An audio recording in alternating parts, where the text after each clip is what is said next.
through the I don't know. atmosphere. sure there's a lot Now of think about this, things going on and everything. particularly during the height of the Cold War.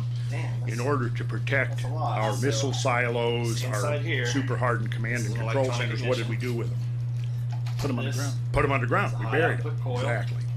And that bit hotter I began to think perhaps stock on this could explain why it was buried in order to control preserve module that you wire against in. the possibility of distributor. some kind of an aerial burst or So all of this some kind together of, is $90 before shipping. That seems a weird thing for around 12,000 years ago, no? I mean, what That is absolutely we have really no a evidence deal. whatsoever that anybody's capable of doing anything like that. So if you are that long looking ago. for Well, not I think so on the super contrary, hopped up I think that what we see at the very nicer beginnings OEM or some of restaurant recorded stuff history like- is an obsession with the sky. You know, and that's one of the points that Grant brings out in his group, you know, is that humans, our ancestors of 10, 12, 13,000, even much sooner than that, had a just an obsessive concern with events in the sky. And, you know, all of these ancient structures, whether we're talking about Stonehenge, and I'm sure it's going to be the same case with Göbekli Tepe. When we look at this infrastructure from you know, like the Mesolithic period through the Neolithic period, from 6, 5, 4,000 years ago, 3,000 years ago. What we see is that there's this concern with astronomy. You know, the astronomical alignments that are built into these structures actually allow some pretty sophisticated observations of events happening in the sky. And we can maybe pull up some stuff here that I've brought today to show it. But yeah, I think that it's highly plausible that people back then could have. Because think about this again, to try to put this in context. How many generations ago was the primary mode of human transportation horseback? Some of his numbers for identification. 4 or 5 generations ago. Pretty crazy. Pretty crazy. Like I now, needed the think 7,000 generations. You're going to tell me that all of that all of that time, all of those generations of humans that have the same, presumably, intelligence as our own because they've got the same brain size, that they're not going to be able to come up with some kind of a transmitted tradition, some type of you know, the idea of somehow of culture, of civilization, of language, of you know, that's my point, is that there was so much that has been lost. Once we understand how dynamic this planet really is, it'll become clear to us why we don't have the hard physical and of course, you can get these on eBay from time to time. The guy that I got these to from put it in wanted perspective for people who have never studied ancient Egypt, Cleopatra, the pyramids, if you look at the date of the pyramids, the Cleopatra is closer to us. Yes. Than the pyramids were to Cleopatra. Yeah. Which is nuts. It's crazy. It's like, you stop and think about that, like, wait a minute, what? They was that old back then? And they've found these little tiny airplanes inside the pyramids. These little miniature, carved airplanes that look like airplanes. And people have tried to say, well, no, they represent birds. That doesn't look like a bird at all. I mean, they have a rudder. And they look like planes. Well, yeah, and there are traditions, particularly the Vedic traditions, that are full of descriptions of flying objects. Yes, the Vimanas. Yeah, right? Exactly. So what is that? I'm not going to proclaim unequivocally it's airplanes, but at the same time we got to keep an open mind about it. And the point I'm trying to make is that there was so much time to transpire. All kinds of things could have happened that have basically been erased. Right. And hopefully by the end of today's interview, you'll have a clear idea of specifically what some of those things really were. So we're talking about a potential civilization of maybe tens of thousands of years of growth. And if we're looking at what we have from the beginning of the dawn of civilization, and we believe Mesopotamia somewhere around 7,000 years ago, from that till today, we're talking about maybe double or triple that was lost in these gigantic cataclysmic events. Maybe 15, 20,000, 30,000 years of human beings inventing things, people building upon the inventions of others, expanding, and then all of that, boom, wiped out. We're rubbing sticks together again to start fires, and then whatever memories are left, people have to rebuild. A generation or two ago, it was easy to dismiss ideas like that as fringe science. Right. Today, as we sit here in 2015, it's not nearly so easy to dismiss that, particularly what we now know about the history of this planet and how truly dynamic it has been. and that we have in effect been sort of blessed the last 6,000 to 10,000 years with a relatively stable climate. And I'm going to show you some graphs here that really will blow your mind. That really will underscore how significant some of these changes have been, how profound some of them have been. And once we know that and begin to incorporate that into our thinking, we realize we're going to have to kind of reevaluate our models of prehistory. Okay, well, we have a new setup now. So with the TriCaster, we're going to allow Randall to take control of the situation here. If you're just listening to this might be one of those podcasts where if you're one of those people that listens to it on a commute, you might want to go back and check out the, Vimeo or YouTube, or those are the ones that Ustream is going to give you a HD now too, right? We do, some people don't even know, we do a HD video of this podcast as well, so. What is this oxygen isotopes and greenland? Oxygen isotopes and greenland. What we're looking at here, this goes back to the early 90s when glaciologists and paleoclimatologists, guys who studied the climate, extracted these ice cores from the summit of Greenland. The reason they went to the summit was because they were looking for the most undistorted ice core record that they could find. Previous ice core extractions had been near the perimeter of the ice sheet, and there the ice flow was much more dynamic, so there was more distortion in the record. So what they did was they went to the very center. There was a European team and an American team. And without getting into the background, basically the ice sheet there was almost 2 miles thick. It took 5 years to drill through. It was 2 miles thick. Yes. Just think about how far, how far 2 miles away. It's like, what is a plane? A plane's a mile in the air? No. Well, a jet's going to be about 30,000 feet. What's a mile? 35,000 feet? A mile? No, you got to remember this because it's going to be an important number. 5,280 feet is a mile. Right. Oh. Now, the tallest building in downtown LA is probably not over 800 feet. No. I'm not sure. I did look it up at one point, what the tallest building was. I know the tallest building in Atlanta is 1,060 feet. And, 2 miles, we have to think 10 of them stacked on top. Right. 2 miles of sheet of ice. That's an amazingly huge mass of ice. Right. Right. And that's pretty much the summit of Greenland, right? And what we're looking at on this graph here, if you go down the left side of the graph, it's the surface, and then down here this 1,500 you see right at the bottom, that's 1,500 meters, right? 1,500 meters, you figure there's about 3.28 feet per meter, so that's going to be 45, close to 5,000. So this is 1,500 meters, roughly a mile. Yeah, a little less than a mile. Over here on the right is the time in thousands of years before the present.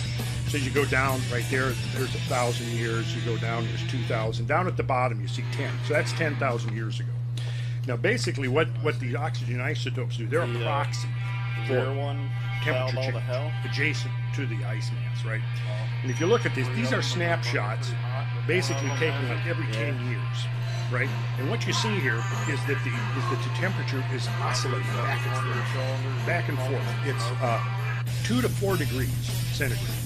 Now, to put this into context, the concern, we got into this somewhat last time, the whole issue of global warming, and I know that in some of the feedback we got, some of the most critical comments came from people who didn't like me undermining this whole concept of global warming induced catastrophe, right? Right. But what we see here, though, is clearly that the climate, this is the 10,000 years that we're talking about here, it's called the Holocene by geology. It's oscillating back and forth 2 to 4 degrees centigrade every 10, 20, 30 years, right? So we're talking about a degree that has changed basically in the last century to a century and a half, right? Which really almost wouldn't even show up, you see. But we're going down. As we go down, we'll see.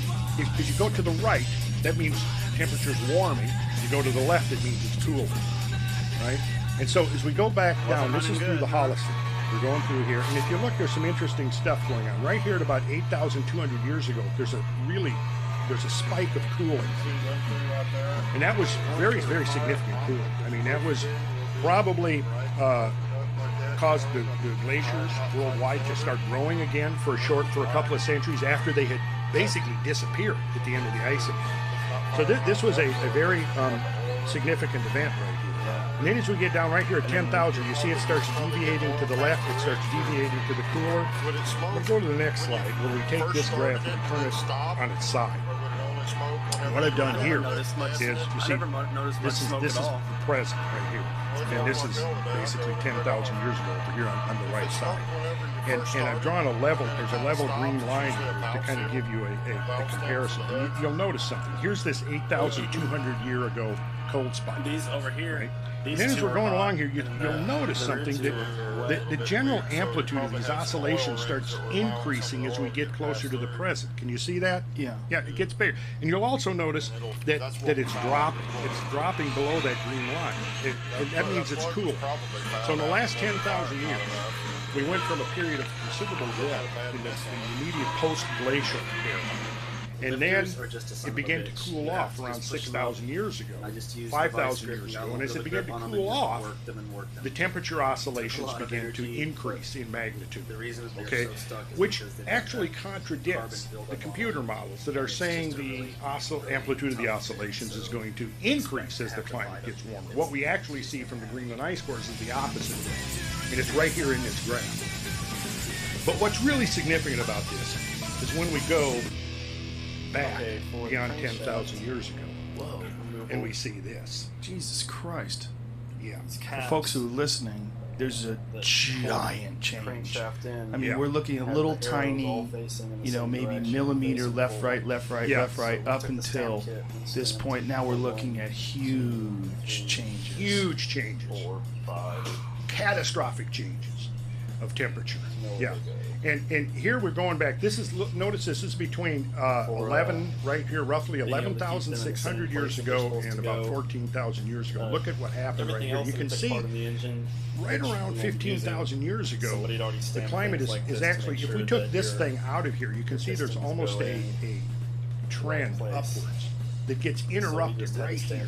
Boom, instantly. Boom, overnight. Jump. Overnight, yeah. And in fact, what has happened is if you go back through the literature of climate change and you read the estimates of how long it took for the planet to shift modes from full glacial to the interglacial like we're in now. 50, 75 years ago, it was 1,000 or more years, thousands of years. When radiocarbon dating came along in the 50s, it began to compress. And what happened is that if you look in the 80s, they're talking about perhaps a century, several centuries. Now comes the Greenland ice cores and other ice cores and other proxies, deep sea cores and so forth, and the correlation of all of this evidence. And it goes from centuries to decades. 360 pistons. Well, as the ability to perceive these changes with ever greater precision and ever greater resolution has evolved, it's gotten now where the change, the climate change that took us from glacial to interglacial happened in less than 5 years.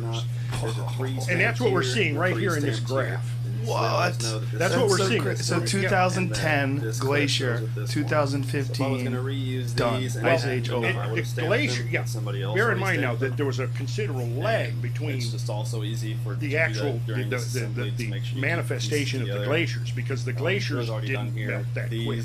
Because they're so huge. Right. It'd be just like that started. imagine if we had a big chunk of ice sitting. We had an ice sculpture here, right? And if the temperature is 31 degrees, it's not going to melt. Crankshaft with if you turn the temperature up to 70 degrees, right? Just push we could turn the temperature up in a matter, and it could warm up the room in a matter of hours or minutes. But it's going to take a while for that ice sculpture to melt. There's going to be a lag.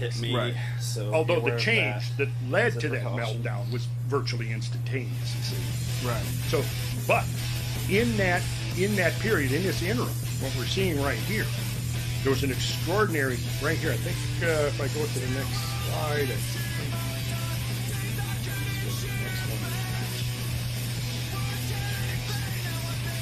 there were two massive warming spikes. One right here, you can see that we're down here in full glacial mode right there.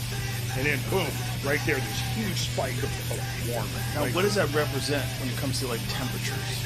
That could be on the order of, well, that would be about 10 to 12 degrees centigrade, which would be about 18 degrees Fahrenheit, average temperature. Which is a crazy crazy change. Because we're again, scared of 2 degrees, right? We're scared of 2 degrees, and here we're scared 2 degrees centigrade. Here we're looking at 5-6 times that much in a matter of a couple of years. You see, at this point, we don't really have an explanation for this.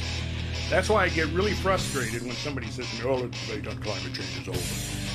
No. We're in the infancy of understanding the climate of this planet.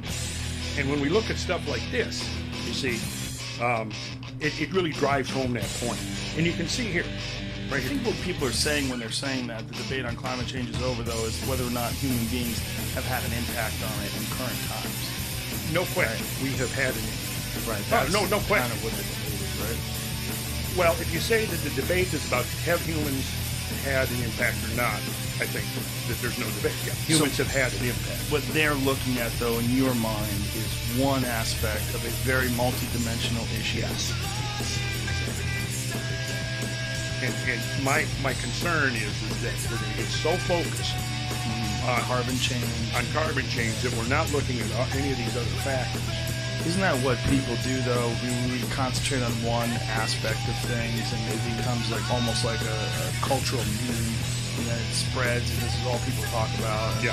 It's been so many people, I guarantee you, that were upset at what you said have not researched climate change at all. They just have parroted the words of people that they've heard on television that are experts. Well, you got this. Well, 97%. Right. Agree. Well, if you look into the origin, it's pretty controlled. It really is. I mean, how you come up with that. And again, we could do an hour-long discussion. But I really feel like I should write an analysis of the source of that 97% so-called consensus so that people can really see where it came from. In a nutshell, basically, it goes to 3 or 4 pieces of research, some surveys that went out that were slanted right from the beginning, such as, do you feel that humans have had an impact on climate? Yes. Nobody disagrees with that, see? You can go through whoever these so-called deniers are.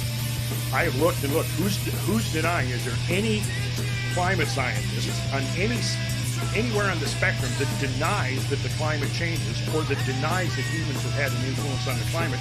And I haven't found a single one. So in other words, these deniers that you hear about, the climate change deniers, they don't really exist. There are those who criticize the consensus view, right? That the dominant mode of climate change is being induced by humans.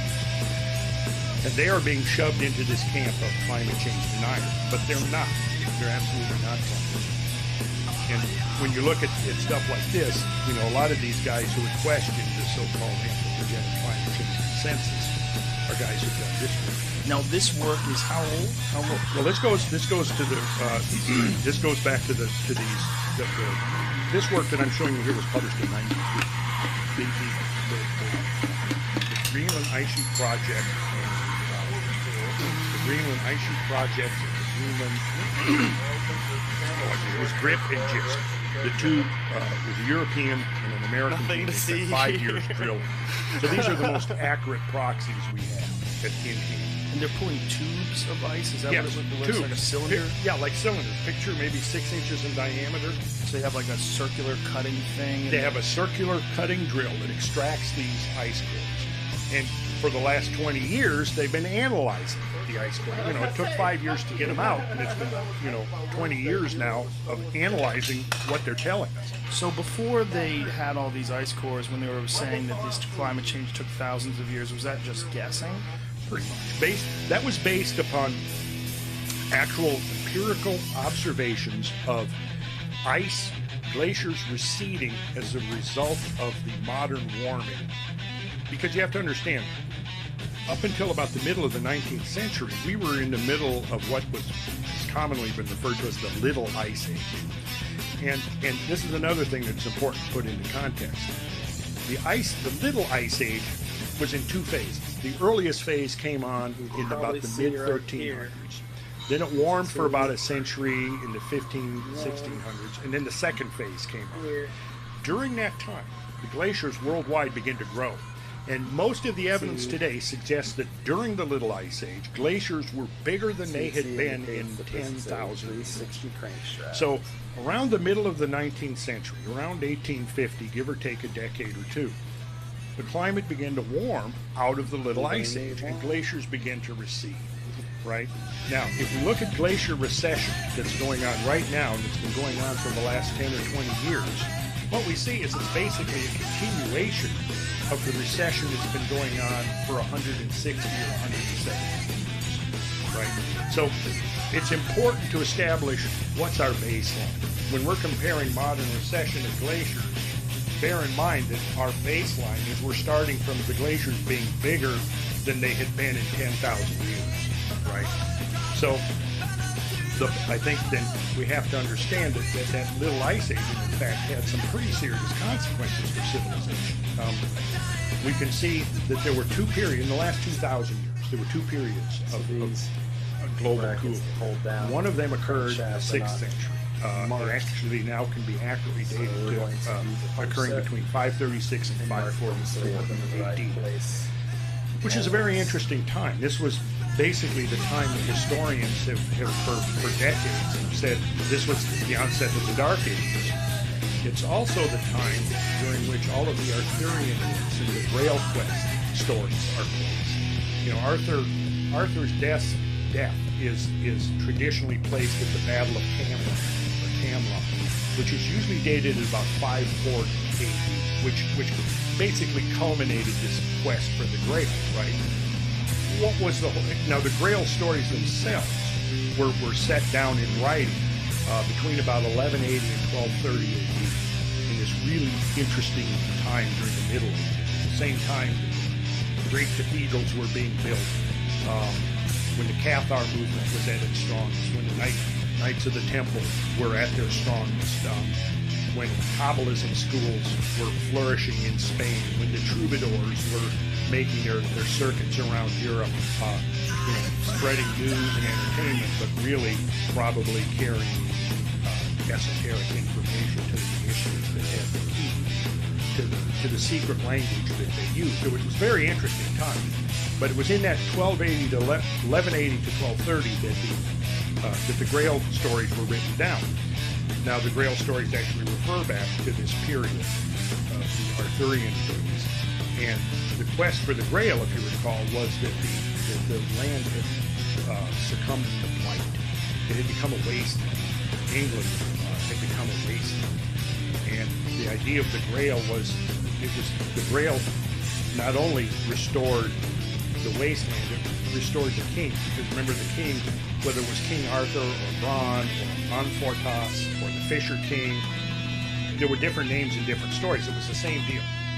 He was sick, he was in decline, he was wounded, the wound wouldn't heal, he was debilitated, and the only way to restore him was to find the Grail, bring the Grail back, allow him to drink from the Grail, but the Grail was also the means of restoring the wasteland to fertility and fecundity. Now, here's where it gets interesting, is that the dendrochronologists who study tree rings have been looking at that period, exactly in that period that the tradition places the Grail quest, and have discovered that for about 8 or 10 years, forest growth in the northern hemisphere almost came to a screeching halt. This has now been well documented. Mike Bailey has done most of this work, make sure you store it standing up, basically showing that there was a serious global cooling that took place during those years.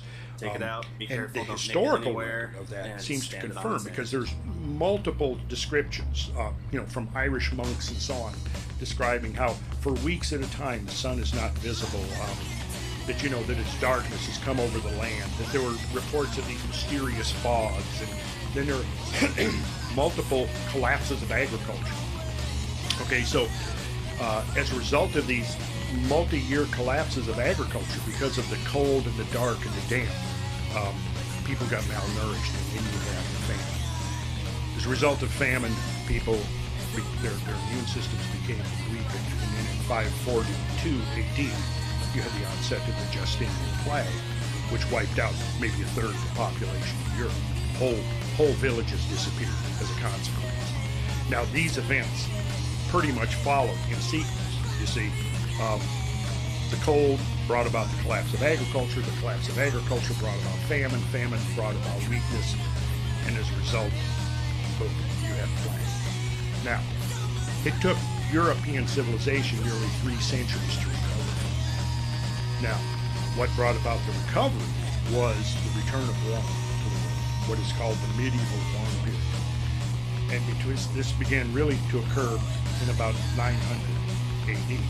The sea ice began to retract back well inside the Arctic Circle, which opened up the sea lanes between Northern Europe, Iceland, and Greenland.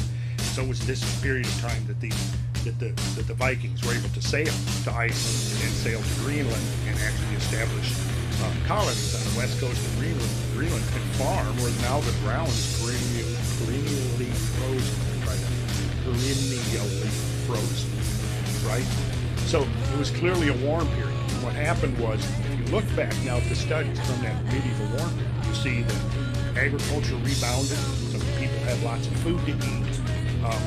Actually, the studies of skeletons show that the stature of humans during this period of time increased by 4 or 5 inches from one period to the other. And now Europe started becoming wealthy, because the basis of all wealth basically was agriculture, was food. Right? Without that, population began to expand enormously. You see other things going on. Camshaft Lifespans increase. Infant mortality decreases. All of this stuff has been well documented in a whole variety of studies. We had to put the old chain sprocket back after on about it a century and a to be able half to of pry this it with warmth, some- with we used the ball joint separators wealth to that pull came it out a little bit, and then we just European used the society was breaker bar and wealthy just kept enough cranking to in the same direction. undertake this What happens is extraordinary that cathedral these building big round lobes have where to get you through had some literally bearings. hundreds of thousands of And it's highly really trained, tough to highly get it skilled moving. craftspeople working on these things. You think had it's not going to go anywhere, but eventually essentially it when comes you out. begin to look at And the just also cathedral be really building careful phenomenon, because these it edges required are really sharp. basically the mobilization of the whole of European society you have to behind fight this it enterprise to get it out. because you had to You'll just the stones, see you how had to much transport trouble I these have, but stones, you had it to does carve come the out. stones. This You look at the camshaft was statuary, mistreated the stained today glass, a which little is bit because, exceptional I'm not in reusing its it. refractive People don't really properties like that to really have use still not used been mimicked camshafts, to this day. The way so, the stained glass if you was were able going to to refract reuse light yours, so that it would be a totally it different gives the ballgame than how we appearance do this. of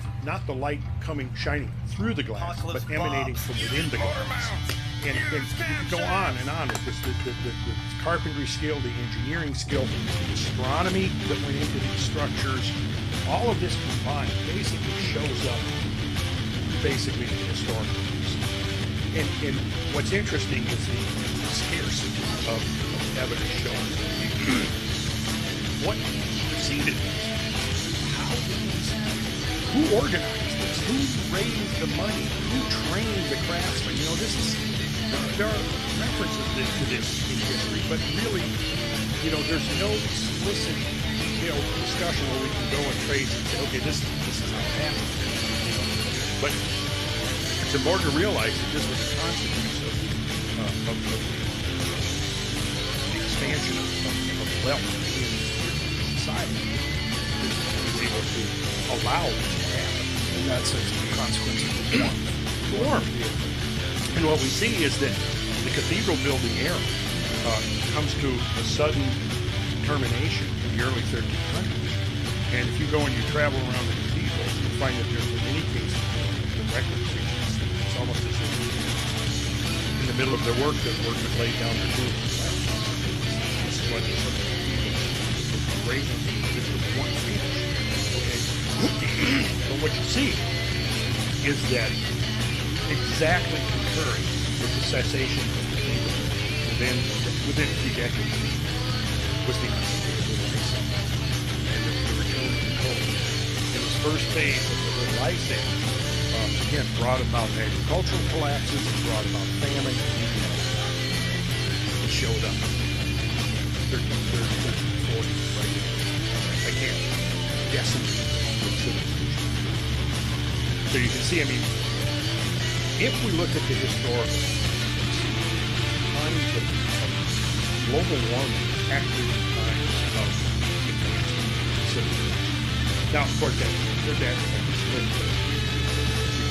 somewhat but so far what we've seen, we're at this point well within the range of that. Why is this never brought up by anybody? I've never heard anybody else discuss this very very controversial subject. Well, controversial because everyone's so fixated on global warming and that. It's there. It's there for anybody who is willing to do their homework. You know, and if somebody goes on my website or whatever and says, "What are your sources?" I'm glad to provide multiple sources going back. I've been collecting this data for decades, you know, and it's there. And I have to ask the same question: why are we ignoring this evidence? You know, why are we? Well, I think we're ignoring it because climate change has become a political agenda rather than a scientific question. You know, and so because there are political factions that are lined up behind it, you know, we had a lot of trouble finding anything. Intergovernmental panel on climate change is now looked at as being the ultimate source for data on the climate. At a salvage yard. And bear in mind, they were created by the United Nations Framework Convention on Climate Change and given the mandate of go out there and demonstrate that humans are causing climate change. So right from the very start, that was their mission. And they were not told, go and look for natural causes of natural climate variability.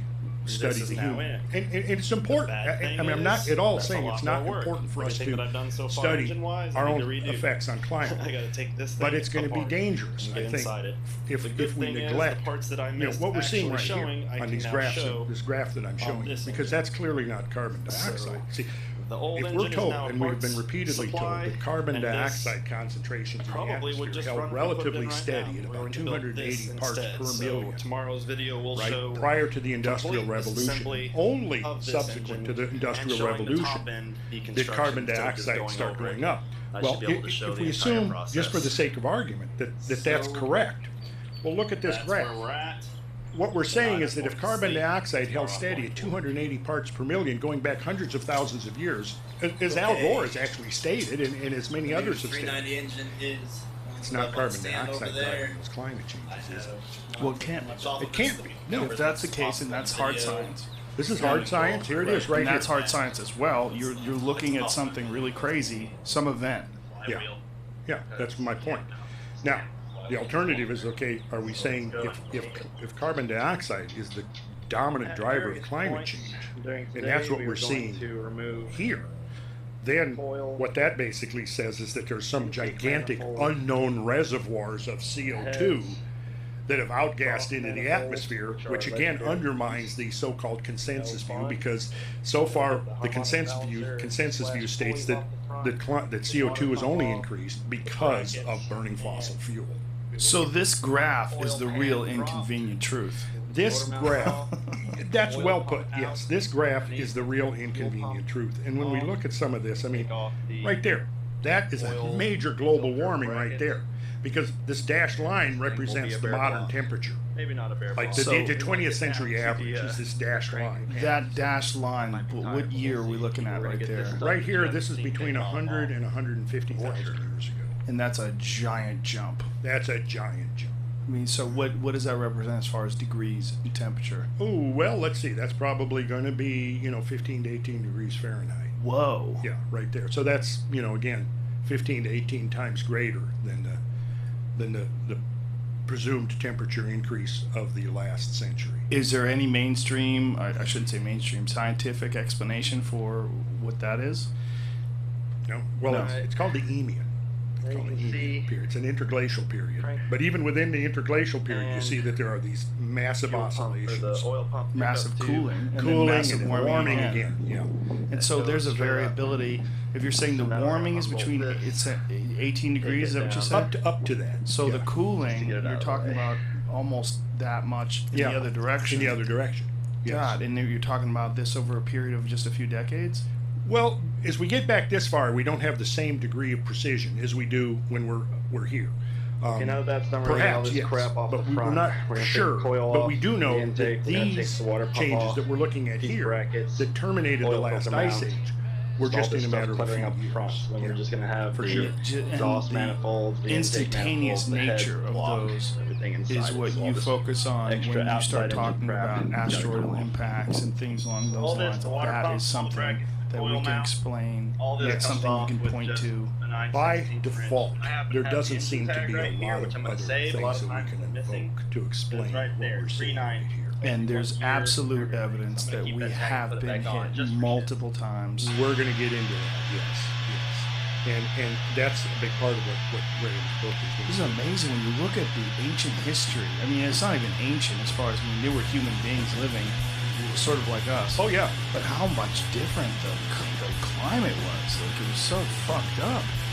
Well, I'm not sure about the West Coast, but I know on the East Coast, there were, swarms of icebergs stranding, like off the coast of South Carolina, for example.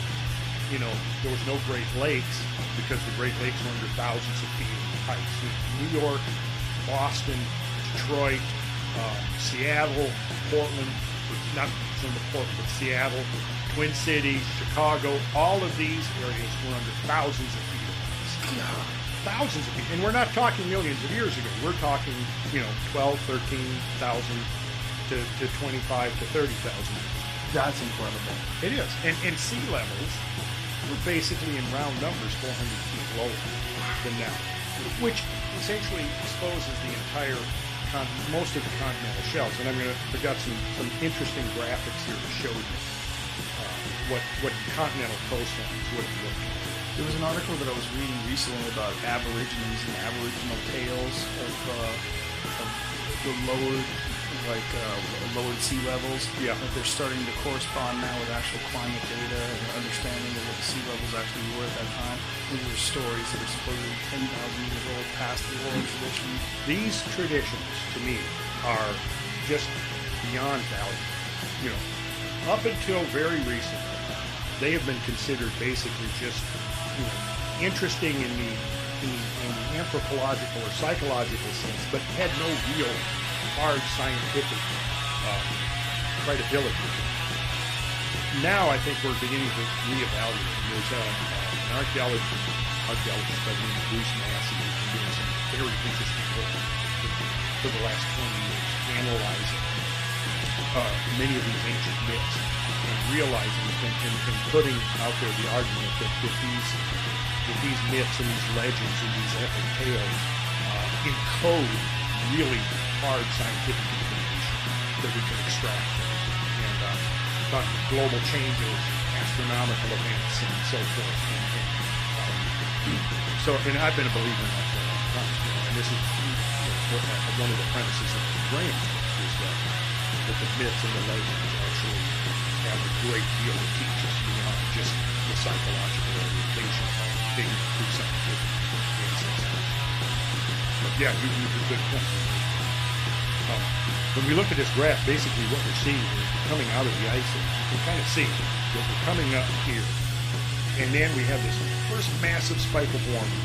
And then it seesaws back down into this full glacial cold. This is called, this period between these two green arrows is called the Younger Dryas, which is named after a polar wildflower that had disappeared in northern Europe and then suddenly came back again. It only grows in polar environments, Dryas occidentalis. So the Younger Dryas, compared, because there was an older Dryas too, but it lasted, now the dates are placing from roughly 12,900 years, give or take a few decades, to 11,600 years. So this spike of warming right here is 11,600 years. If you look at the next, this graph basically goes into a different realm of evidence. What this shows is the average, the rate of sea level rise. Now, oceanographers and marine geologists are studying. There's a number of different ways they can correlate this information. They can look at actual evidence of submerged shoreline, right? They can look at changes in the flora and the fauna that have lived in the oceans. They can look at coral reefs. There's a lot of different things that they can pull together to see how rapidly sea levels rose in the last ice age. And again, a generation or two ago, the assumption was that there was a smooth continuum of rocks that took tens of thousands of years to get us from minus 400 feet up to what we're doing now. But what this graph shows is that there were two massive spikes of meltwater introduced into the oceans, into the global oceans. And you can see the first spike, called Meltwater Pulse 1A, is the biggest, followed by another one, Meltwater Pulse 1B. If we go back to this graph right here, those two spikes of glacial meltwater and sea level rise coincide with this warming spike. And you can see how this warming spike seems to be the most intense, followed by this one, and we see the meltwater pulse 1A. So what this is showing is that the rise in sea level was not smooth. It was like, what?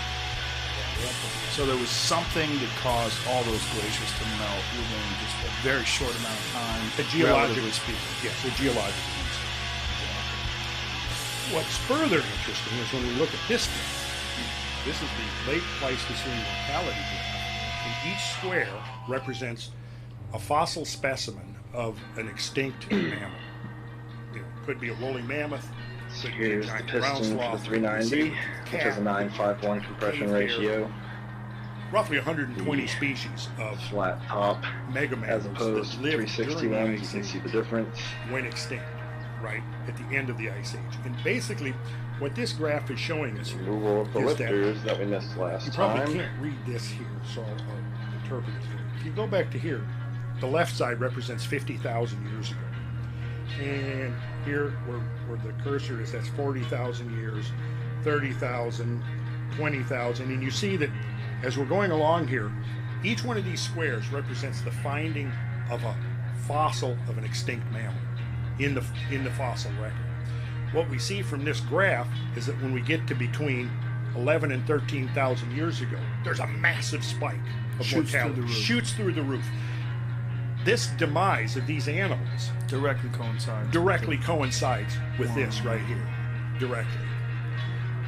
Now, what we're dealing with is that for 50 years, the dominant theory is called overkill or blitzkrieg, and this theory basically states that bands of Paleo-Indian hunters came across the Bering Land Bridge, slaughtering every animal that they encountered along the way, and somehow within less than 1,000 years swept from Siberia down to Tierra del Fuego and killed off every mammoth in the world, and presumably every other of the extinct mammals, and that has been the dominant theory, that humans caused this mass extinction. And personally, I think that's just absurd. Because for one thing, based upon anthropological studies, there were possibly more woolly mammoths in the world than there were people for a while. You have to assume that the blitzkrieg was so instantaneous and so all-encompassing that there was no time even for the mammoths to reproduce. Of course, the overkill hypothesis basically addresses itself only to mammoths. Woolly mammoths were one species of 4 different species of mammoths. But what about the other roughly 120 species? What about the giant armadillos and the giant beavers and the American Pleistocene lion, which is big as a horse? The list goes on and on and on and on. And these animals all basically disappeared during this spike that you see right here. And that spike falls exactly between these two warming spikes and between the two sea levels. So all the data all points to the same time period. Yes. And so what I'm saying, and this is basically consistent with what the Frank said. Look, it's that this what we're seeing here, this episode basically represents a Earth that's come down to a skewer 150,000 or more years of deep human history, and basically has lost that history to modern perception. But now, once we understand that, you know what? The uniformitarians were wrong to reject all ideas of catastrophes. Because in the early days of geology, the founding fathers of geology were catastrophists. They went out in the field unencumbered by dogmas and doctrines and so forth. They looked at the evidence in the field and concluded that there had been catastrophic events. And this is, Baron von Cuvier, Sedgwick, Murchison. If you go back and look at all of these guys who basically are considered the godfathers of modern geology, they were true American catastrophes. James Hutton, Lyell, and Playfair came along and basically proposed the idea of uniformitarianism. The present is the key to the past. Very powerful working idea is that we can look at stuff that's going on today, extrapolate backwards, and try to figure out things that happened in the past. When we don't have an eyewitness account, right? Very powerful. But what happened was it became so entrenched as dogma that anybody who invoked catastrophes was considered basically fringe. Because in the early days, some of these guys, like Sedgwick, for example, he was a theologian, he was a traveling minister who went around in his travels to convert the people to Christianity. He would see the stuff, and he would place it within the context perhaps of the Noah's flood, right? And they would place it in some of them, not all, some of them would place it in a biblical context, right? So when they were attacked, basically the substance of the attack was, well, you guys are trying to bring us back to the days of biblical literalism, and science has moved beyond. We're not here, we don't want to talk about catastrophes or great floods, deluges. We're through talking about all of that. That's all been discredited. And what you see is between the early 1800s, with the beginning of geology, earth science, to about the 19th century, what you see is a steady decline. Some of the older guys die off, they're replaced by the new guys who've now basically taken control of the university curriculums, and they've been indoctrinated into this idea of strict gradualism. And that any deviation from that strict gradualism is heresy. So by the time we get to the 20th century, you had this reigning uniformity, reigning gradualism dogma that had been imposed upon all earth science. And anybody who deviated from that was immediately kicked out of the club. And this is why when J. Harlan Bretz came along in the 1920s and proposed that there would be these gigantic floods in the Pacific Northwest, the geological community basically said, get out of here. We don't want to hear about it. We know that couldn't have been just because we know. J. Harlan Bretz continued to document, exhaustively document from the field that these floods were very real. His critics said, well, you can't provide a source for these floods, therefore they didn't happen. Now bear in mind that all of his critics, his most vocal critics, had never even gone out to actually look, right? And Graham has got a great section in his new upcoming book describing the ordeal that Bretz was put through. He finally prevailed, ultimately. Most of his critics died off. He lived to be, I think, 98. So I think when he was 96, he was given the Penrose Medal, which is the highest honor in geology. He said he was very grateful, but the only thing he was unhappy about was the fact that all of his critics had died off, so he didn't get to gloat over them. So what happened was you had the younger geologists come in who were more open to that. And what you see is between the 1950s and 1960s, you have a transition going on where they're beginning to accept that these great floods had happened. But what they did was they took a modern example, which is glacial outburst floods, which we witnessed dozens and dozens, probably hundreds of such cases in Iceland, particularly Alaska, British Columbia, the Himalayas, where you have, particularly going back to the Little Ice Age, when the glaciers began to recede in the mid-19th century, you had a lot of what are called pro-glacial lakes formed, or lakes, bodies of water held in by the melting ice. And then eventually the ice gave way and the water rushed out in the form of a flood. The Icelanders call it a Jokalaups. Okay, so we have a modern example. So what they did was in the 60s and 70s was they said, okay, guess what? We've got now evidence that there was a huge body of water, a huge lake in western Montana. It was held in by an ice dam. That ice dam gave way. All of this water gushed out over Idaho and southeastern Washington, down the Columbia Gorge to the Pacific Ocean, and caused all of this amazing erosion and sedimentation. Harlan Bretz was documenting. Never mind that we have to extrapolate up 3 orders of magnitude from modern examples, right? Never mind that the modern examples are utterly minuscule compared to what Bretz was looking at. That has become the dogma to explain these floods. And it's still the entrenched dogma as we speak now. I am trying to demolish that dogma. I want to show that these floods were something much grander than they have imagined, and that the source of them was not actually a big glacial lake, but was what Bretz originally originally theorized was that there was something that caused a rapid melting of the ice. But then his critics said, well, there's nothing that could melt the ice as fast as you're requiring for your floods. That won't So present again, your issues in floods getting the didn't crank happen. out cleanly. But his floods did. And that is, and they were on an enormous, I never removed inconceivably timing set. fast scale. And this is what I Which was is a taking no-no. Graham out to see first. So I guess we'll do that Because I now. felt like for him to really have a handle on this this information and this insight last time I kept into the catastrophes that basically really rocking around terminated so I his could yank the, mother civilization, as he called it. Hand That he shaft should out see this easier, stuff this in the speed, field for better. himself, because Total junk. as they say, Plastic, I don't know. a picture's worth 1,000 Thought that words. was a good Well, idea. going out It in the says field FOMO and on it, experiencing this directly is worth 1,000 Plastic. pictures. Timing And gear. so he's going to incorporate that into his book. And I would like to say about that book that based upon what I know and what he's shown me a bit of what's going into the book, I'll proclaim without any equivocation that I think it's important book that's come out of research, because it's opening a window onto the story with no other single source of information. Incredible information.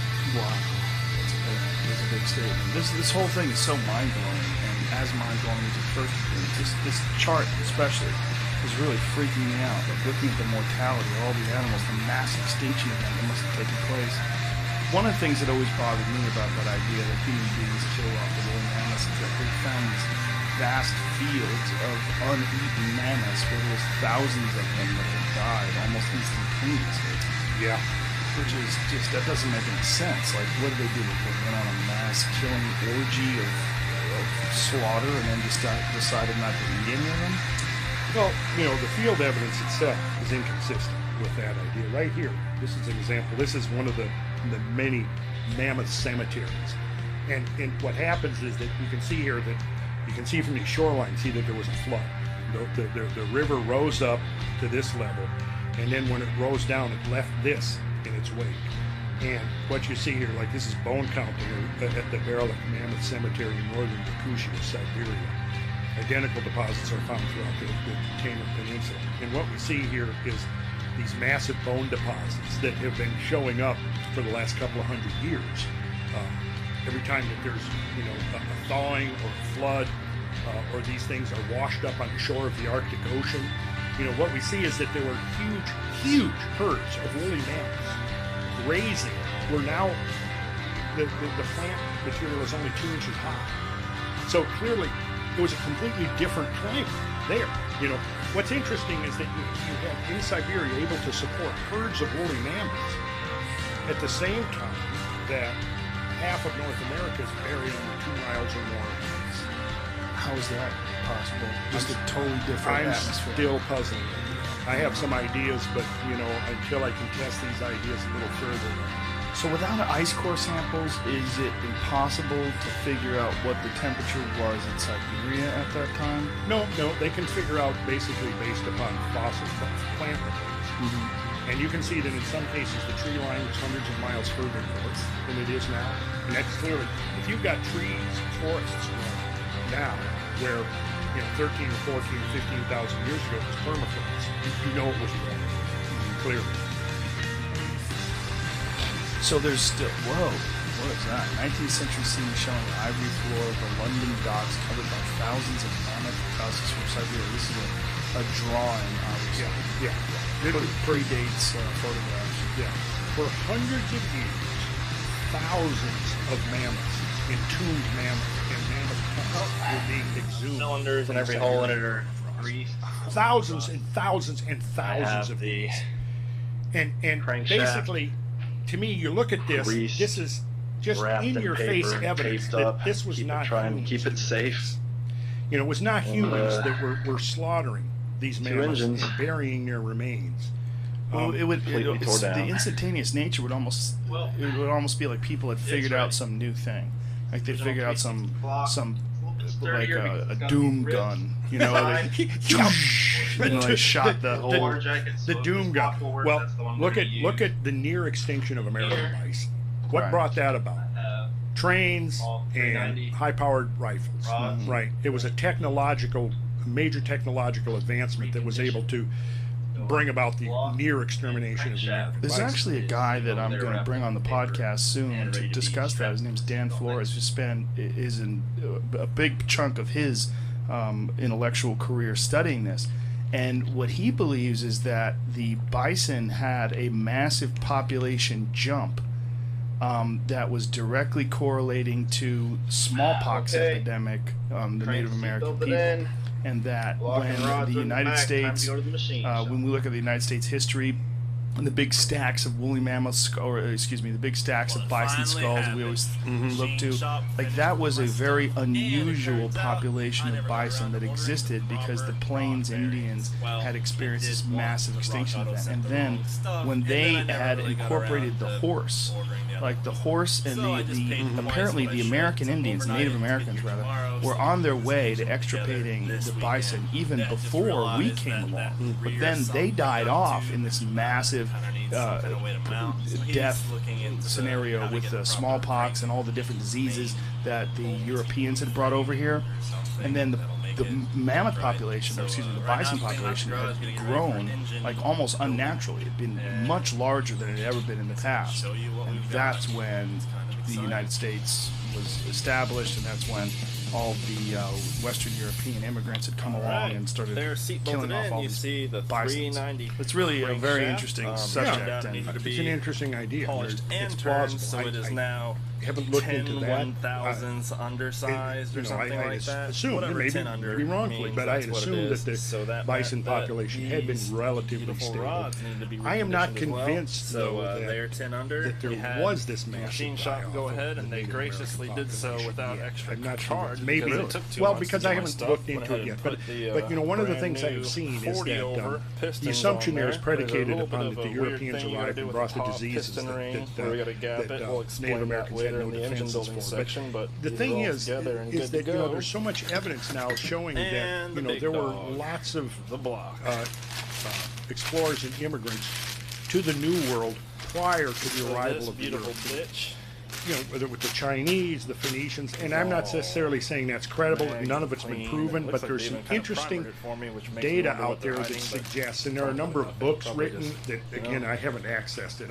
So I'm not going to sit here and pretend that I'm authority on that, because I'm not. But if some of that turns out to be credible, it would suggest that there was a lot more interaction between the Native American population and other groups around the world. Which, if true, to me kind of somewhat undermines this idea that they were having to consider different blocks. So completely susceptible to the introduction of these. Eventually, I'll do a full engine. But again, I've got an open mind. I'll wait and see. I'd like to see what he says. I'd like to hear his For anyone interested, he has a paper in the Journal of American History. It's called Bison Ecology and Bison Diplomacy, the Southern Plains from 1800 to 1850. I just looked for it online. There's a preview that's available, but to download the entire paper or book, I'm not sure which one it is, it's $19. And what journal is it in?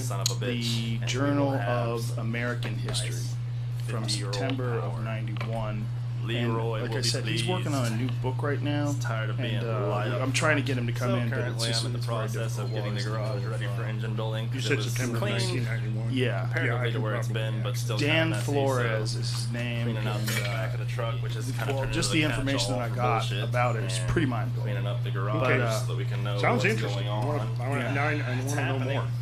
Thank you for that. Yeah, please. Now let's go back to that photo that you have on your desktop. Putting the engine together, the first thing that really goes in. We decided not to talk about it before the podcast because it's so incredible. Before we do that, let's talk about oil. You Back said in the this 60s, incredible change that we're looking at. The geological structure. Ended up being that it clogged all up that took place within just a week. O2 sensors and let's go. That's all kinds of stuff that's in modern cars that's not in this. So they're taking a lot of the zinc out. This is if you look it up, this is a how satellite to properly photograph break in your camshaft online, you'll find lists. And what you see here, this is southeast. I'm told that this break-in what you're oil looking with at high here zinc is is something part that should be of what's ran called this the old Columbia engine for the Salt life of the engine. Plateau. You can get zinc this is part of the additives to throw in terrain there, but better just we to crossed when I was use with the Ray. actual high zinc oil. What you see here What I is that you have an area royal of, purple break-in oil. if you look here, you can see the I just have 1 quart right now because the engine's not going to be running anytime soon. pixels. But what I am going to do is put some of squares this. like you see this red area down here is area that's actually being all farmed. of the And it's lifters because this is an just to infrared soak them up. photograph, and so the what break-in happens needs is hardened. that the areas that are being cultivated will show up vital part of the engine break-in. So this just is to get it ready, this whole I'm gonna plateau is soak those covered in in this this stuff oil called while we loess, start putting the rest of it together. L-O-E-S, So whenever it and it's a comes time to type of actually break very the engine, fertile soil that has a rather mysterious and controversial origin. We won't get into that right now, but in some places this loess layer is hundreds of feet thick over a dark basalt bedrock that is the result of these massive outflows of basaltic lava that came out, that extruded between about 6 million and 16 million years ago, right? The hot spot that was the ultimate origin of this basalt is now where Yellowstone is, which so you can make that connection to the Yellowstone supervolcano. But what you have here is that you have the lighter areas is where this loess topsoil still exists, and the darker areas is where the underlying dark basalt is showing through because the loess was washed away. So what this is your typical, the geological term is anastomosing, and basically that means a branching flow pattern of the water. And you can see that very clearly here, that the water came off of this river, which is the Columbia River up here, and flowed over the landscape and washed away the basalt and left these gigantic channels in its wake. And there's more over here to the east, there's more over here to the west. And if we look at actually this, let me go to a different program. I think it'll have some, this actually I think has a picture of it that you are seeing. Now what we're looking at here is what's been called the Missoula Flood, right? Named after the town of Missoula, Montana. Missoula is in a basin that was part of this hypothesized giant lake that presumably caused this flood, right? And again, there was an ice dam. There was this ice dam. The ice dam broke, and as soon as this thing comes up, I will be able to show you some slide. Here we go. Let's see. Here we go. It should be coming up right here. While that's coming up, we'll look at this slide right here because this will kind of give you a picture of the Earth as it was during the height of the Ice Age. So wow, that's pretty deep. The sheets of ice go pretty far down. That's amazing. Canada didn't exist. Canada didn't exist. Wow. Yeah. Poor Canadians. Yeah. Well, yeah. And you know, the ice, part of it is, a lot of in the Midwest now, the farming belt of America is basically, growing out of the fertile soil that the ice scraped off of Canada and dumped, down in Minnesota and Iowa and Wisconsin and so on. So, someday they may want that back. But we're not going to let them have it. It's fascinating when you look at that there was this big ice cap, but then the areas around it, no ice. And why was that? Well, that's one of the mysteries. Again, like over here in Siberia, you can see over here, this is where all the woolly mammoths were, giant herds of woolly mammoths. And it appears like it may have been warmer than now during the Ice Age, which is very odd. There's some ice up there? Is that what we're seeing? Yeah, there's some ice up there. Sporadic glaciers, but nothing like what we see in northwestern Europe over here. This was called the Fennoscandian ice sheet.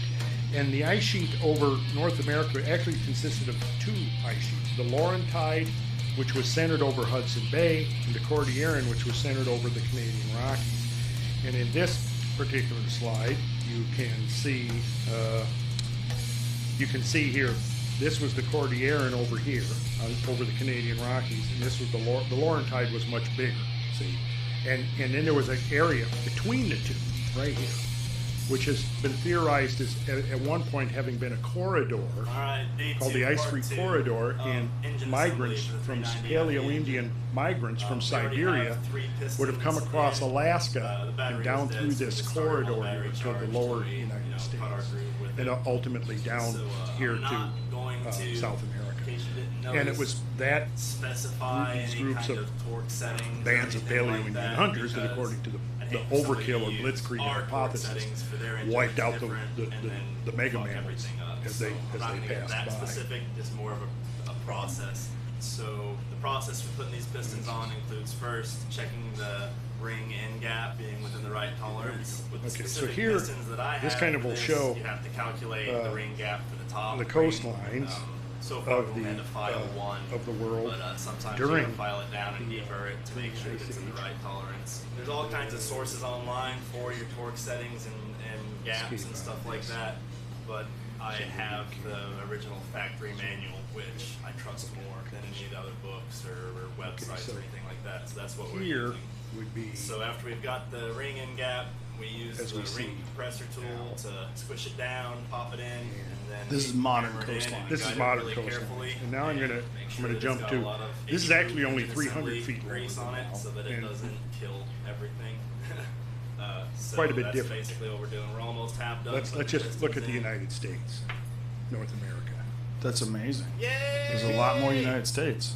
Yeah, now check this out. Okay, now here's North America as it is now. And you see up here, this is what's called. Andy's been yipping at me. This is the Bering Strait right here between Alaska and Siberia, right?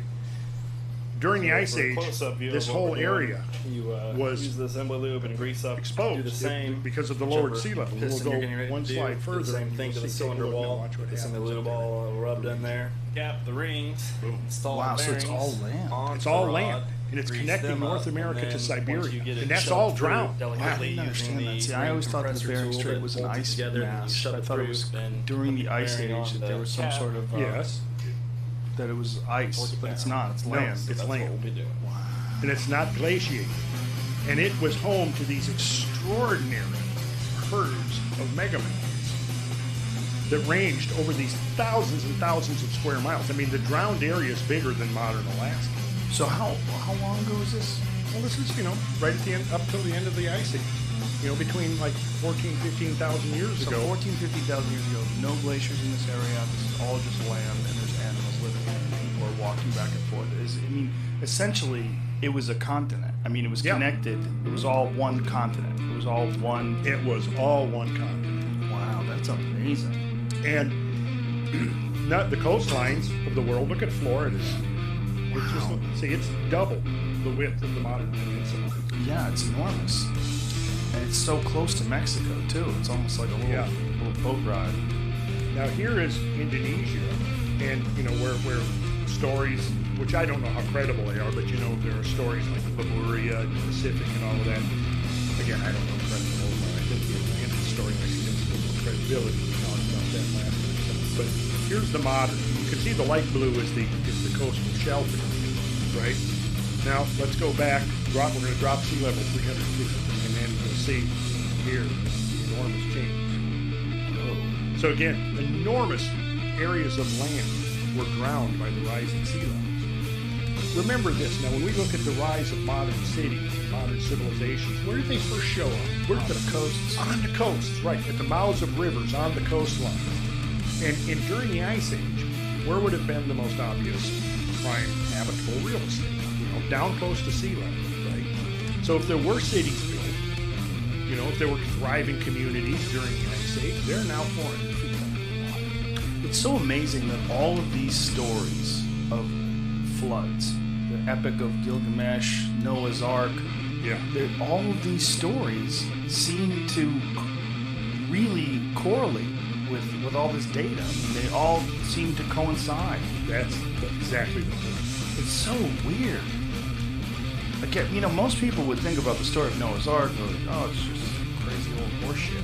But it's most likely they're basing it on something that happened very rapidly in their area. Mm-hmm. Yeah. Now, of course, we're most familiar with the story of Noah's Ark because of the Christian tradition, but there are hundreds literally hundreds of stories from all over the world that parallel the story. Ukeli, Sisyphus, Utnapishtim, Manu. The list goes on and on of these culture heroes that somehow had foreknowledge of this impending disaster and were able to take steps to preserve themselves, their family, some diverse cross-section of species, and they all have this, similarity. They all parallel. Now, my way of looking at it is, okay, we now know from the hard geological record that massive floods have taken place on the surface. Massive floods, right? Beyond anything that we have even imagined, right, up until a decade or a few decades. They're real, okay? On the other hand, we have stories and myths and legends repeatedly. It's probably the most ubiquitous of all the stories that we've inherited from the past, is the story of this gigantic world-destroying flood that occurred, right? Now, on one hand, we have the hard geological record which shows there were giant floods. Then we have these epic tales and myths from all over the world about giant floods. Do we now dismiss those floods, those stories out of hand and say, oh, that's just superstitious, pre-literate, pseudoscientific nonsense? I think we'd be making a big mistake to do that. Now, if we accept that those flood stories, and maybe they have been altered through the time and through the telling, represent something real, what about the other elements of the story? The fact that in so many cases there was somebody that had foreknowledge. Do we dismiss that out of hand as well?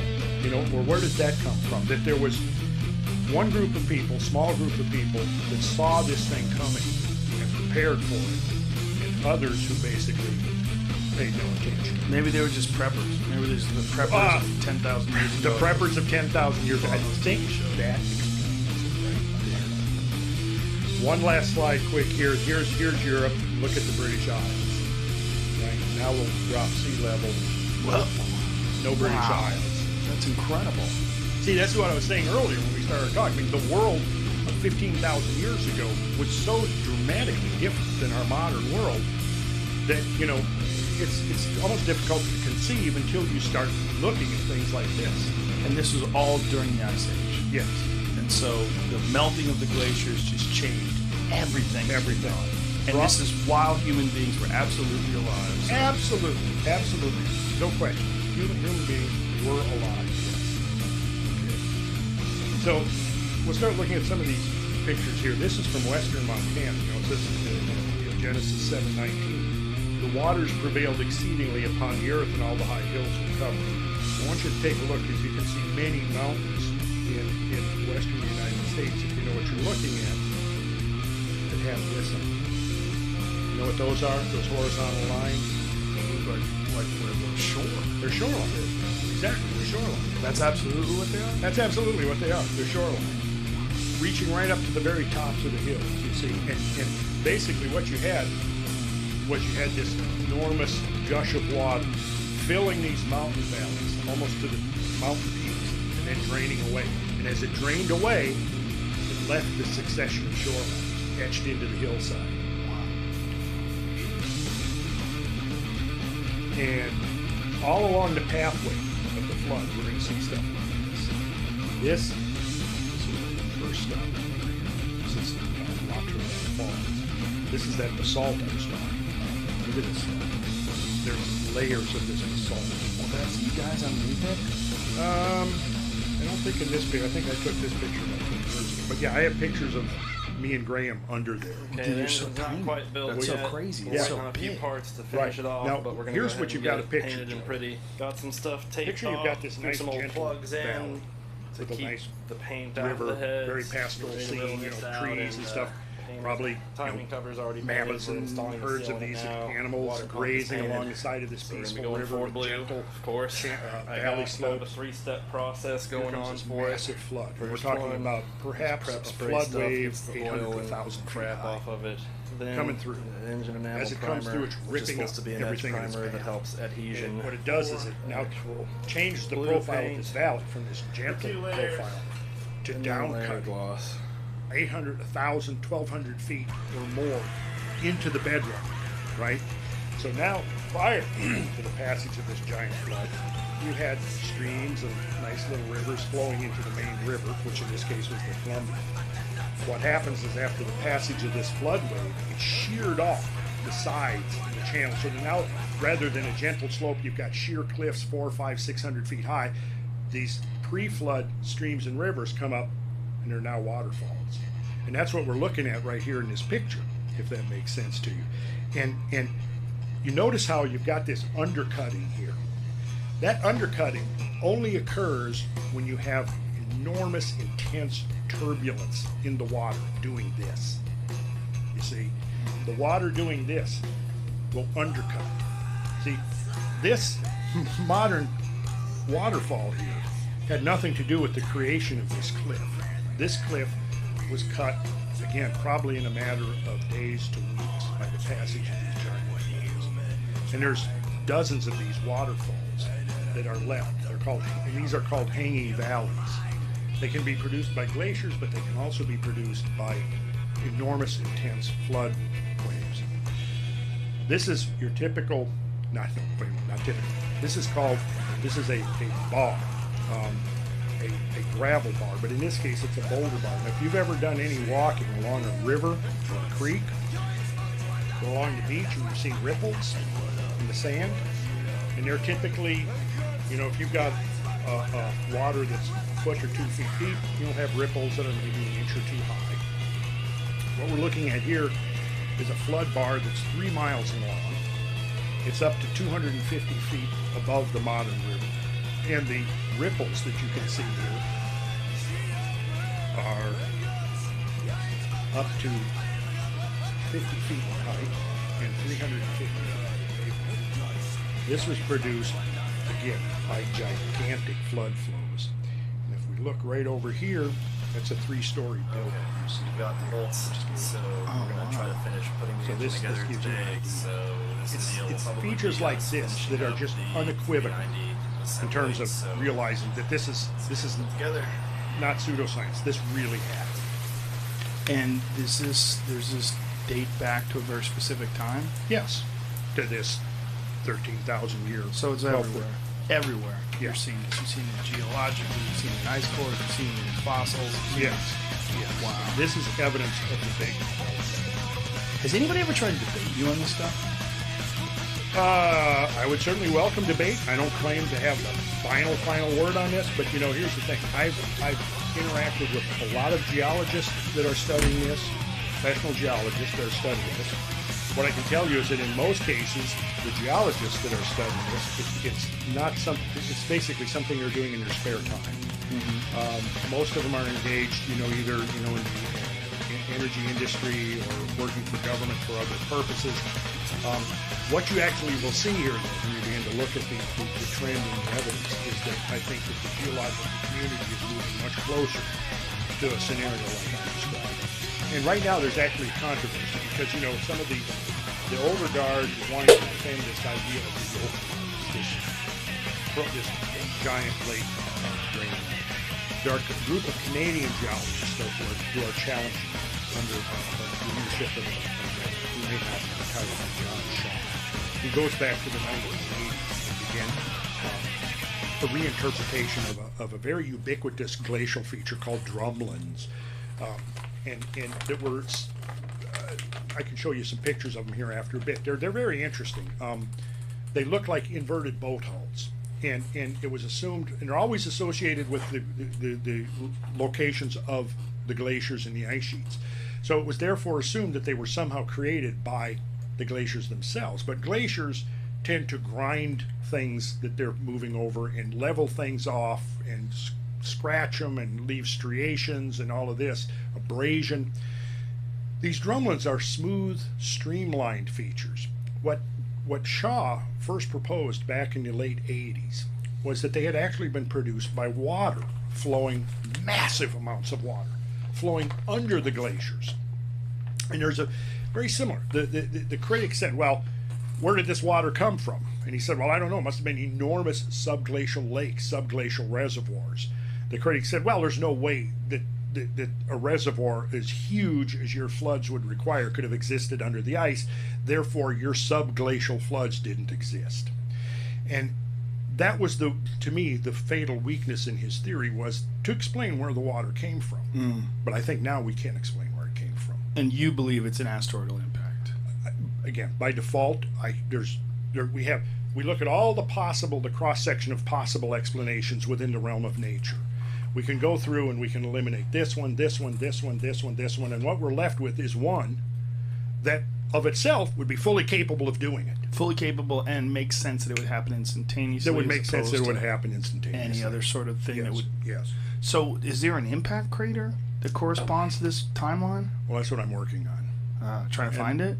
Yeah, and I think I've got a pretty good idea, but it's going to take some field research, and next summer I'm planning to do some more field research. Is there an idea where it hit?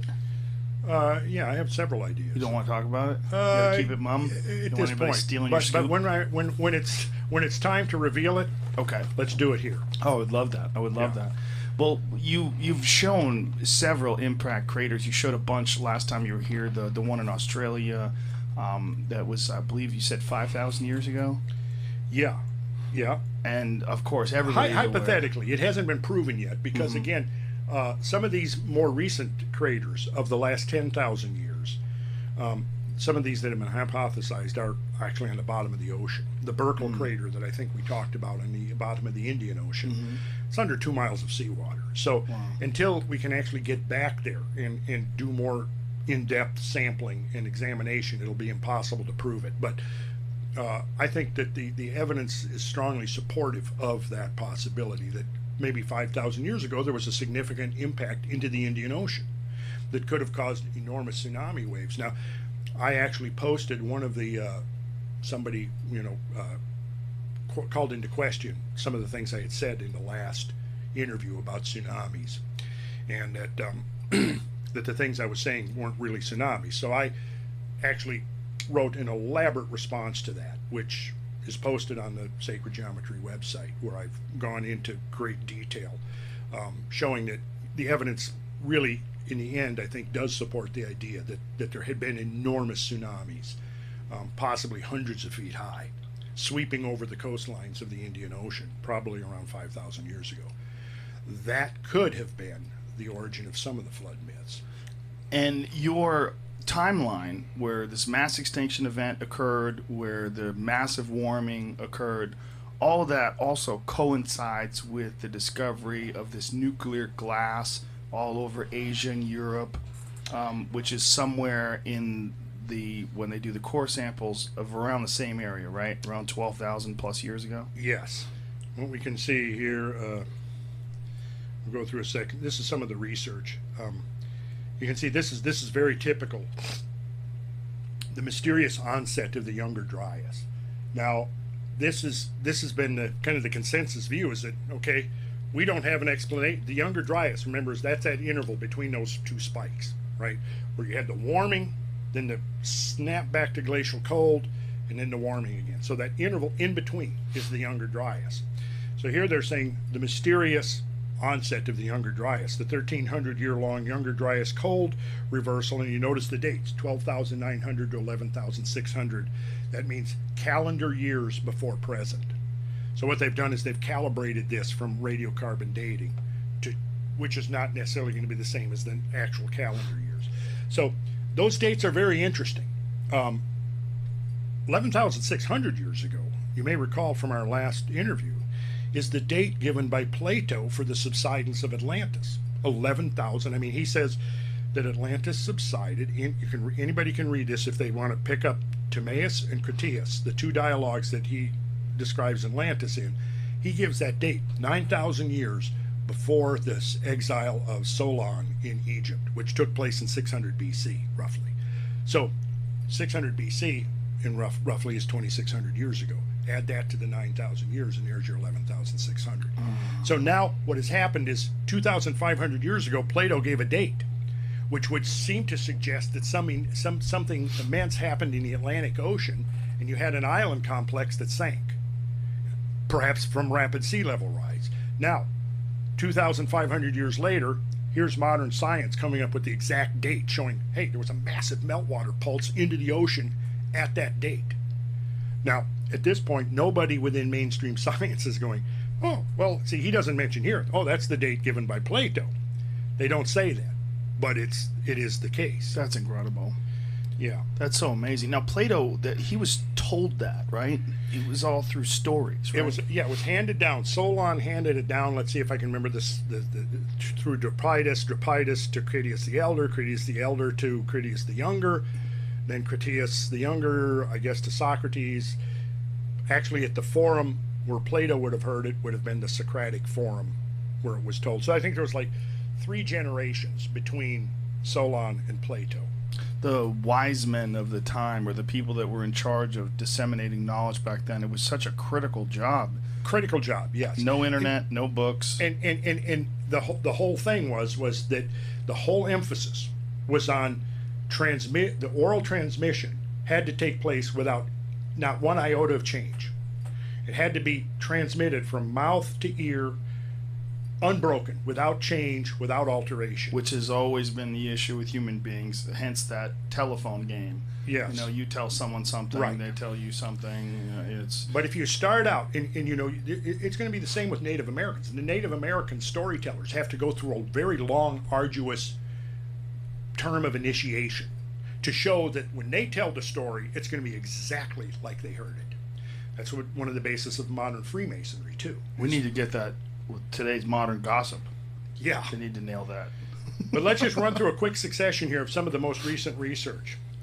Shock synthesized hexagonal diamonds in younger Dryas boundary sediments. Whoa. Now, these shock synthesized hexagonal diamonds only occur. There's no known natural process that will produce them except for the intense heat and pressures of a cosmic impact. Whoa. Okay. And what year was this study? Oh, this has been very recent. This is probably within the last 10 years. There was something since 2007. This is probably around 2011. There was something that was released very recently about micro diamonds and micro diamonds corresponding. Last summer. Yeah, and that also was the same timeline. So it's just like the evidence keeps accumulating in this time period that something hit us. Yes. The micro diamonds, the nuclear glass, the spikes in warming that's observable on the ice cores. All correlates. The mass extinction events of all these animals. Yes. This is an event. This is an event. Well, this is crazy that you're the guy talking about this event. I mean, this is really nuts. But not anything taking away from you, but there's so few people beating this drum that there's so much information. We're talking about hard data.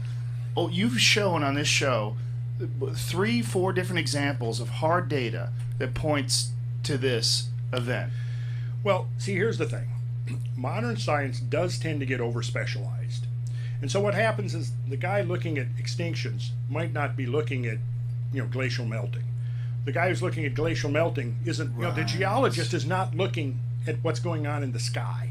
They're not looking at, traditions from thousands of years ago. See, what it does is because of the power of this specialization. I mean, the specialization is extremely powerful, but its shortcoming is that it's easy to miss the big picture. What that does is opens the door for generalists, guys who are just, people who are just, I say guys, men or women, anybody who's curious about this stuff, to look into it and try to see the big picture.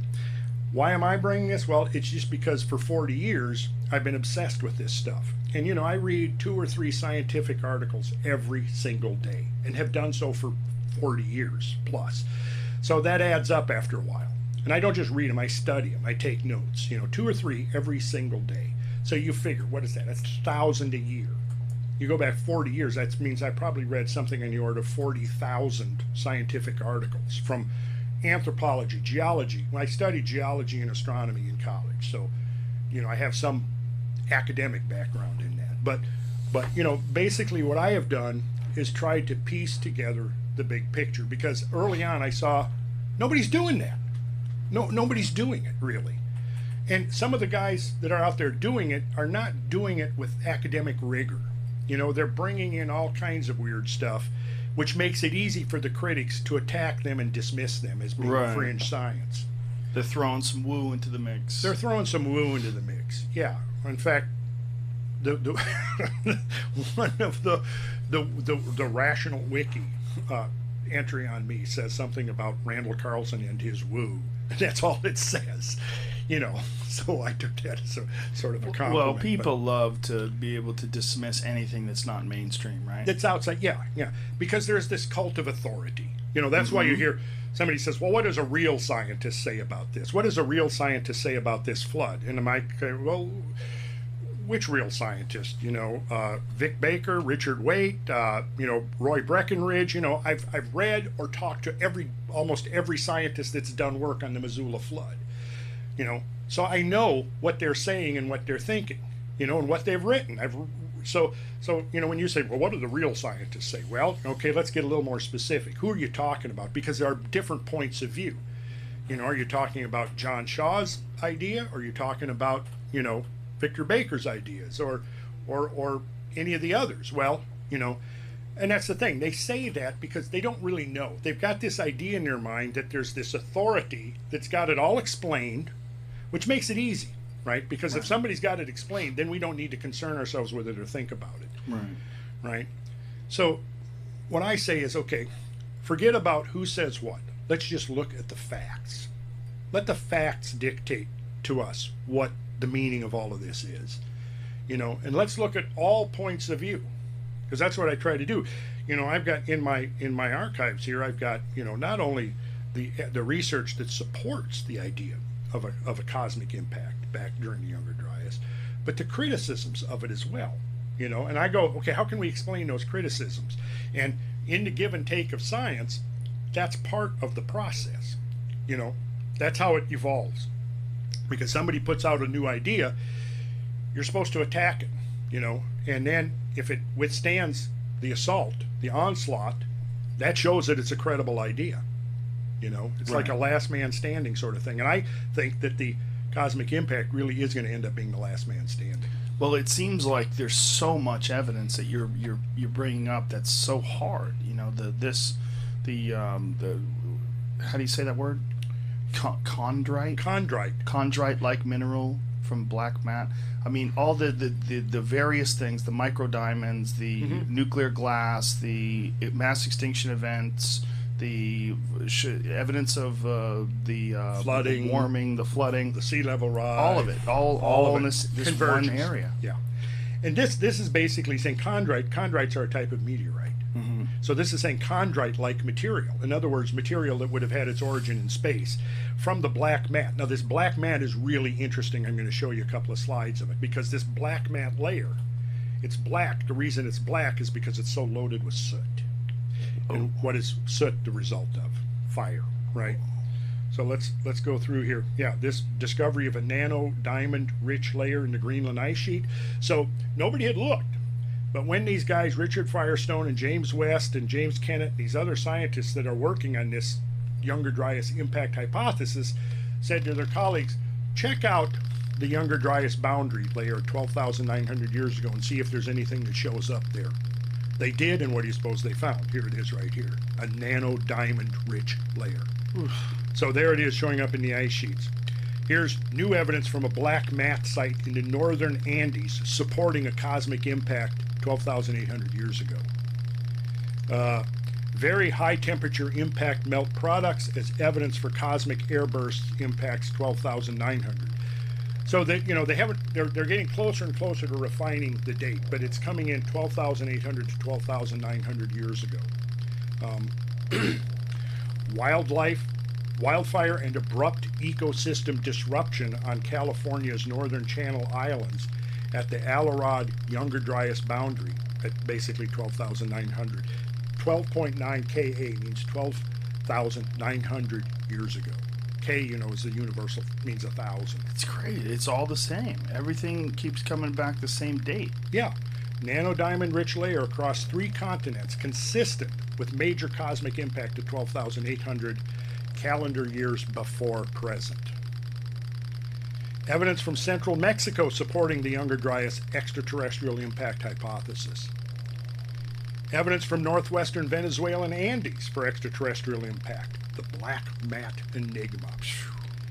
evidence for deposition of 10 million tons of impact spherules across 4 continents 12,800 years ago.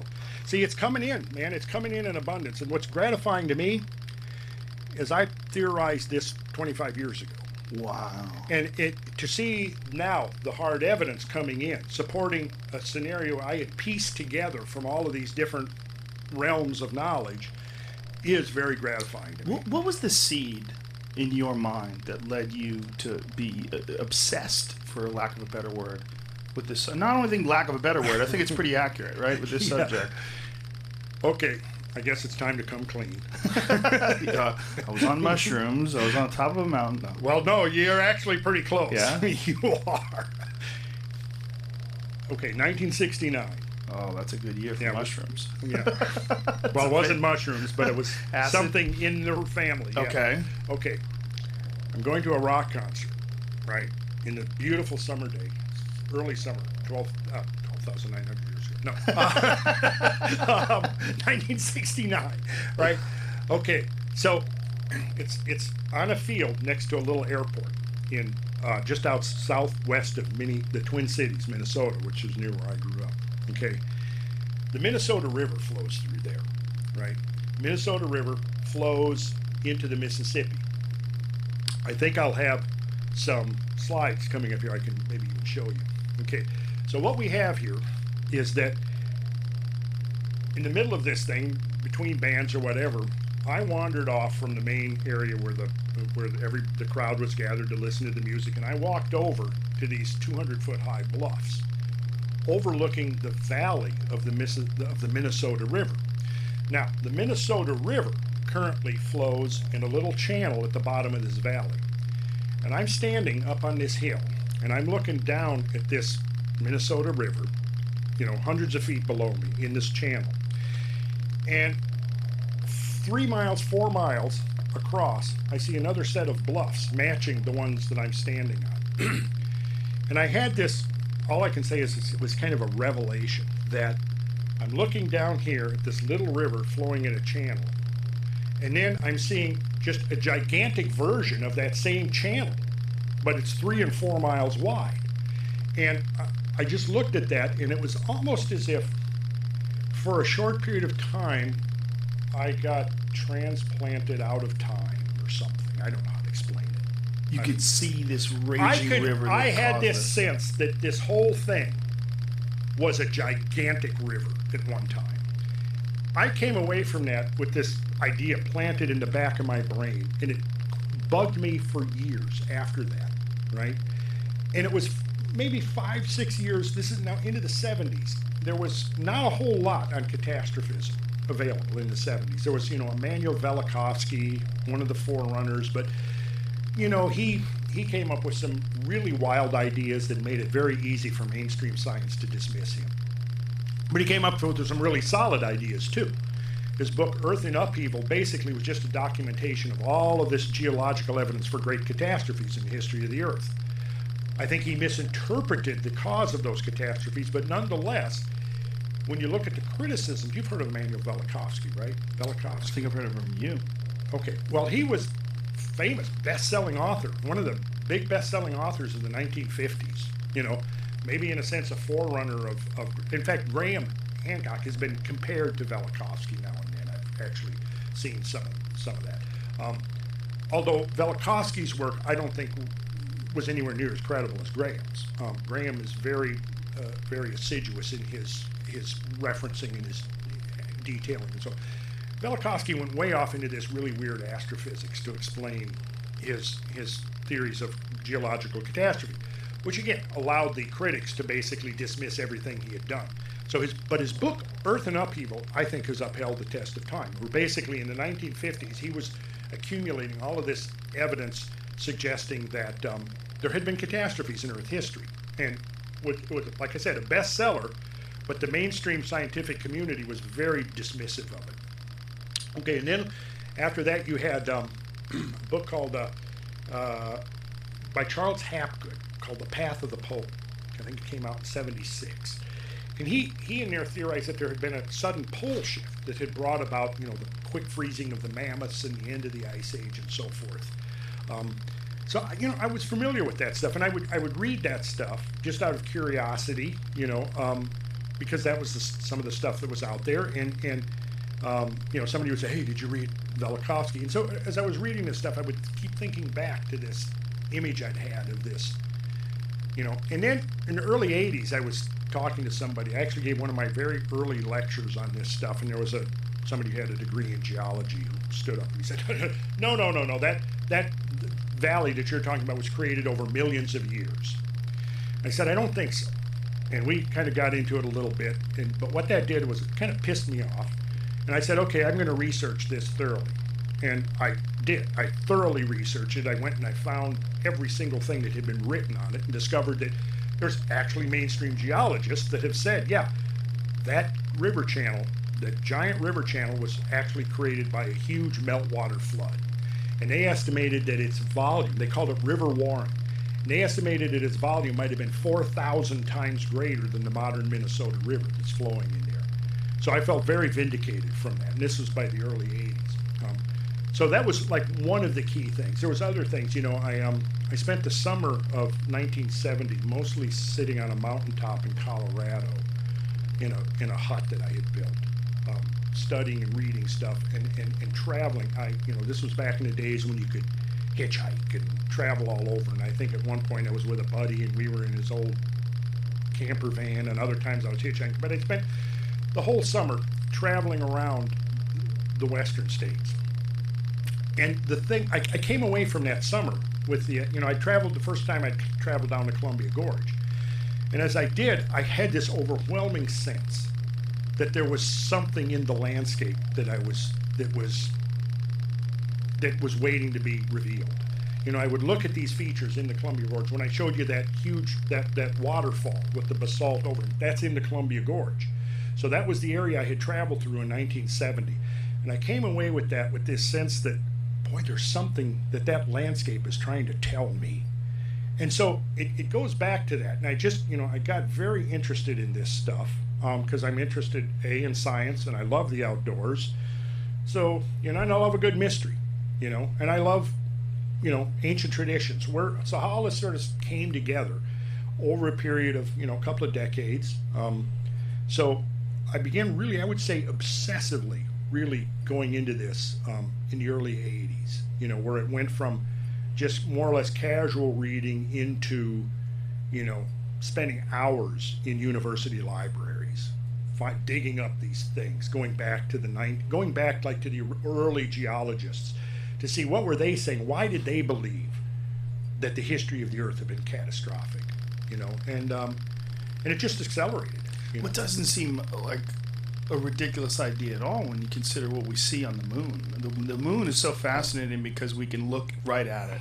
There's no oceans, there's no forests. Right. We can see the evidence of impacts all over it, just completely covered. Completely covered. With our minds living in this very small window of life. You know, if we're lucky, we get 100 years, and then of course, you know, we have the history, which goes back to about 7,000+ years. Yeah. Just not enough to really to represent what we're looking at when we look at the moon. When we look at the moon, this covered with craters, we're looking at potentially billions of years of impacts. Yes, and the assumption that those impacts ceased hundreds of millions or billions of years ago is clearly not correct. Well, there's no evidence that it ceased or why it would cease. And right.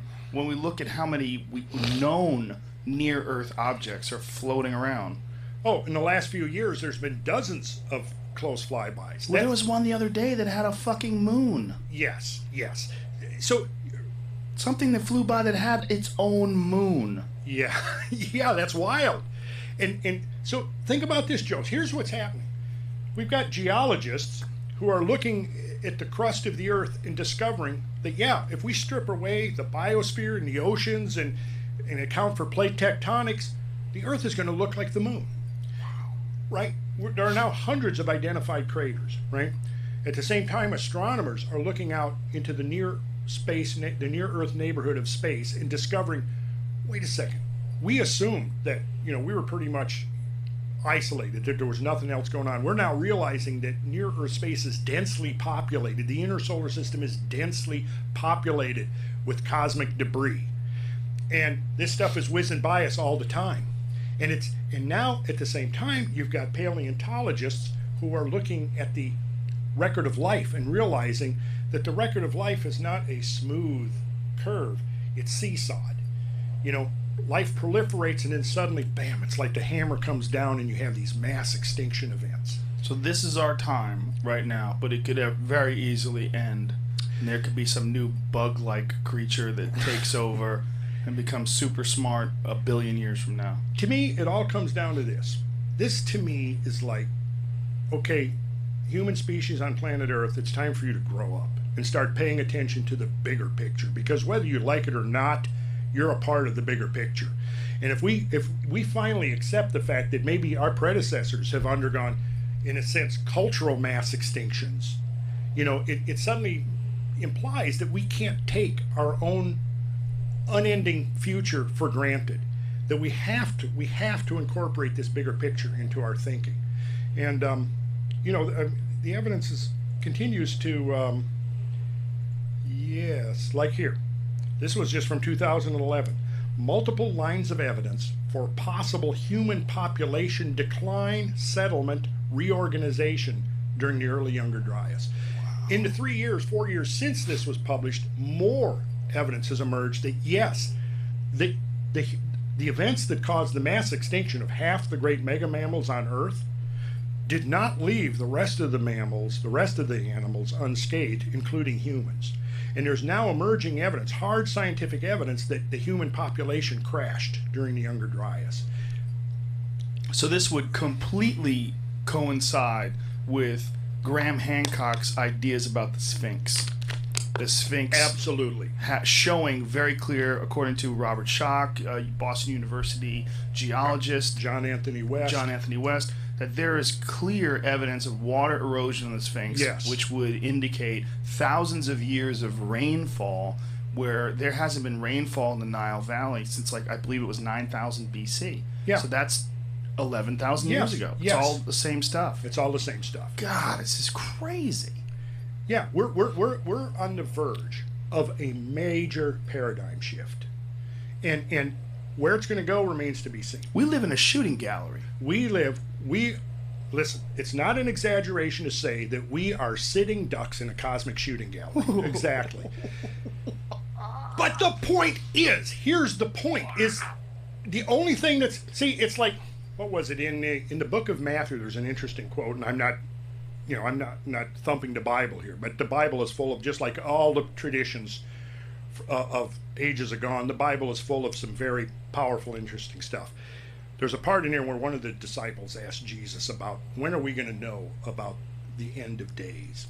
And he says, well, as it was in the days of Noah, when the people were eating and drinking and marrying and giving in marriage, so will it be again in the end of days, when the flood comes, when the people were eating and drinking, marrying and giving in marriage, until the flood came and swept them away, so will it be again at the end of days. So what that seems to indicate to me is that we just get comfortable and relax and do well. Yes. And when we do well, that's when we get hit by a It's not saying that the everyday stuff, the stuff of everyday life, there's anything wrong. It's not saying that. It's right. just saying, if we get so preoccupied with the minutiae and the trivia of everyday life to the exclusion of the bigger picture, that's when we open ourselves up. Well, I've had these weird conversations with people about asteroidal impacts over the years, because before I even met you, I've been obsessed with this stuff.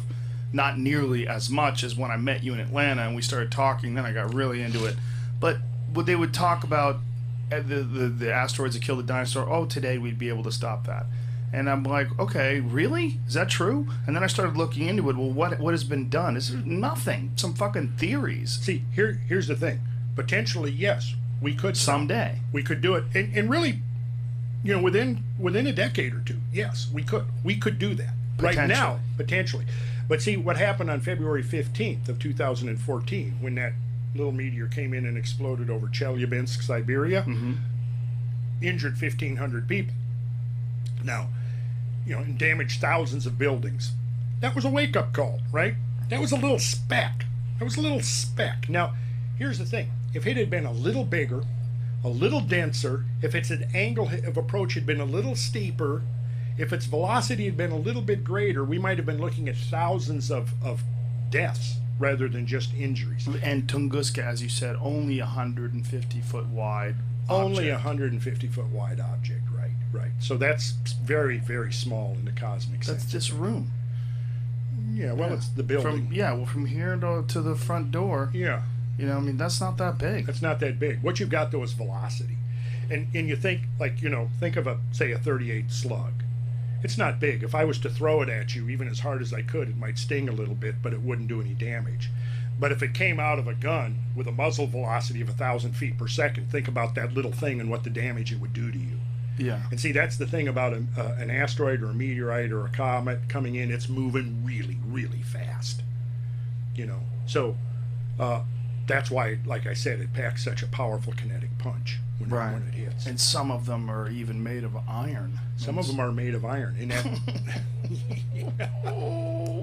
So if there's a moral to all of this, it's simply this. Look, we are the one species that could prevent the type of mass extinctions that have dominated the biosphere of this planet for a couple of 100 million years. Or we could keep putting our resources to fracking.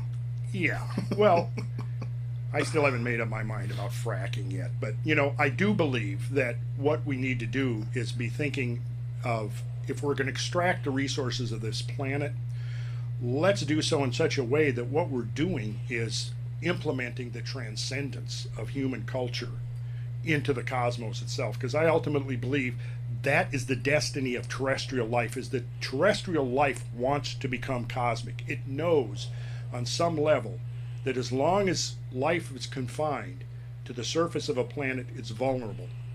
Right. But and it's, without getting into all of this, there's growing evidence, that life originally came to this planet from space, right? Was seeded here probably through comets that carry organic material. Panspermia, right? Panspermia, exactly. So here's the thing. If you're an environmentalist and rightfully critical of some of the things that humans are doing to disrupt the environment, you got to, though, place in context the fact that nature itself has done things to the environment that so far exceed anything we have done yet. What I showed you with that slide showing the ice sheets over Canada, think about this. Suppose some logging company got a contract from the government, U.S. and Canadian governments, to clear cut every forest from like the 47th parallel up to the Arctic Circle, from the Atlantic to the Pacific. We're going to cut every single tree from the northern United States up to the tree line in northern Canada. We're going to cut billions of trees, billions of board feet. We're going to clear cut every single tree. We would rightfully be up in arms and say, no, you're not going to do that, right? Well, what do you think that ice did? It wiped out. There's evidence now that 35 and 40,000 years ago, there were forests growing up there, right? A few thousand years later, the ice has bulldozed everything. There's no forests growing under 2 miles of ice, right? Imagine if we said, well, we're going to just decimate the shallow marine ecologies. We're going to go in there and we're going to just wipe out the coral reefs. We're going to overfish them till there's nothing left of the shallow marine ecologies less than 400 feet below sea level. Well, what do you think a drop in 400 feet in the sea level did to the shallow marine ecologies, to the coral reefs that were growing there? You see, that's what I'm just saying. It's not to justify that we can ransack nature willy-nilly, but it's to say we have to have a realistic context for thinking about this. And bear in mind, the environmental movement was born during an era of total gradualistic dominance in the 50s and 60s. If you go back then, again, only the fringe, the fringe science people like Velikovsky and others were talking about catastrophes. The assumption was that all global change occurred 1 grain of sand or 1 drop of water at a time, right? Well, we've come 180 degrees from that model of Earth history, but our thinking has not really evolved to incorporate such a dynamic planet, at this point. Now, see, so when the environmental movement was born, it was easy to think that if all change had happened at this imperceptibly slow rate, then yeah, obviously then humans have accelerated that pace of change, and humans are now contributing to, you know, more global change than we've seen in millions of years, if that uniformitarian or gradualistic model was correct. But it's not. And I'm afraid that there's a large faction of the environmental movement that's still locked into that thinking of a gradual evolution of the planet, one grain of water, one drop of water, one grain of sand at a time, and that it has not suffered any kind of disruption until we bad humans came along and started, you know, with our factories and our oil wells and our SUVs and everything else. But, you know, clearly we have to come to terms with the fact that we live on one hell of a dynamic planet. And one hell of a dynamic solar system. One hell of a dynamic Without solar Jupiter, right? We'd be fucked a long time We ago. would be. Somebody said they wanted to hear me say the word fuck at least once. One of those, so I'll go ahead and throw it. Yeah, we would be fucked. Jupiter is the big kind, like the bouncer for all the bigger asteroids that get sucked into Well, it. Jupiter can play a dual role. See, Jupiter can act as the bouncer that kicks a lot of those guys back out, you know, back out into the Kuiper disk or wherever they came from, but it can also hurtle stuff in towards us. It can do either one. Sacred geometry is a subject that I wanted to talk to you about, because we could go on about cataclysmic impacts forever, but it's one of the things that you mentioned at the end of our last podcast that you wanted to talk about on this one. Yeah. And it's the name of your organization, Sacred Geometry. Well, it's the name of the website.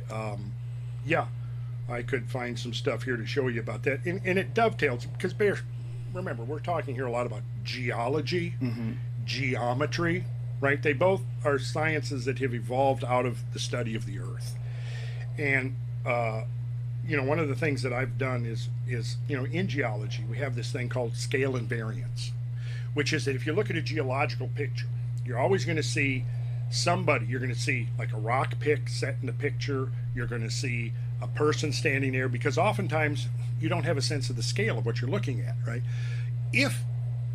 And in geometry, we have the same phenomena. It's also kind of the modern term for it is fractalization, where the part looks, the smaller part looks like the bigger whole. And that's one of the basic working ideas of sacred geometry. And it's the same idea of what I was describing, standing there looking into the Minnesota River Valley. This was an example of scale invariance, that you had the same, that the big channel was just a much, much larger version of this small channel. And that if you didn't have a scale of reference, you couldn't tell really what you're looking at, how big or how small it is, see.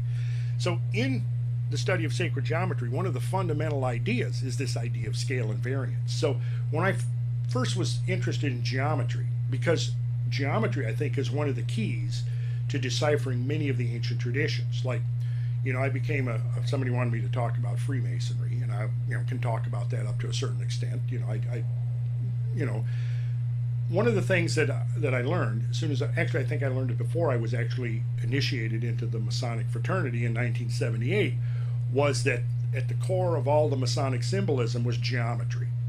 If you wanted to understand the message of the great cathedrals, you had to have geometry. If you wanted to understand this amazing plethora of symbolism that is, of which Masons are the custodians, you had to study geometry. And secondarily, you had to study astronomy. So that sort of confirmed some of the ideas I had already been thinking at the time that I went in the late 70s. Freemasonry is full of symbolism. Why did you join the Freemasons? Well, you know, because for one thing, I've always loved art. You know, I come from a family of builders. I build things for a living. That's what I do. I design things and I build things for a living. That's how I make my money. So I was always interested in the built environment. And somewhere along the line, I just began to realize that there was a whole lot more to the built environment of ancient times, that in modern times, you look at architecture, and that architecture is not necessarily symbolical, except on a very abstract sense. I became aware of the fact that the ancient architecture, the ancient structures, whether it's the pyramids of Giza or Stonehenge or Angkor Wat or the Mayan temples, they're all profoundly symbolic. They're not just built because, hey, it looks good. No, it's they convey information. You know, cathedrals, it was Victor Hugo who referred to some of the great cathedrals as being literal textbooks in stone. And that's what they are. Chartres Cathedral, beautiful example of a textbook in stone. And I don't know if you ever been to any of the cathedrals? No. That's something you need to put in your bucket list, Joe.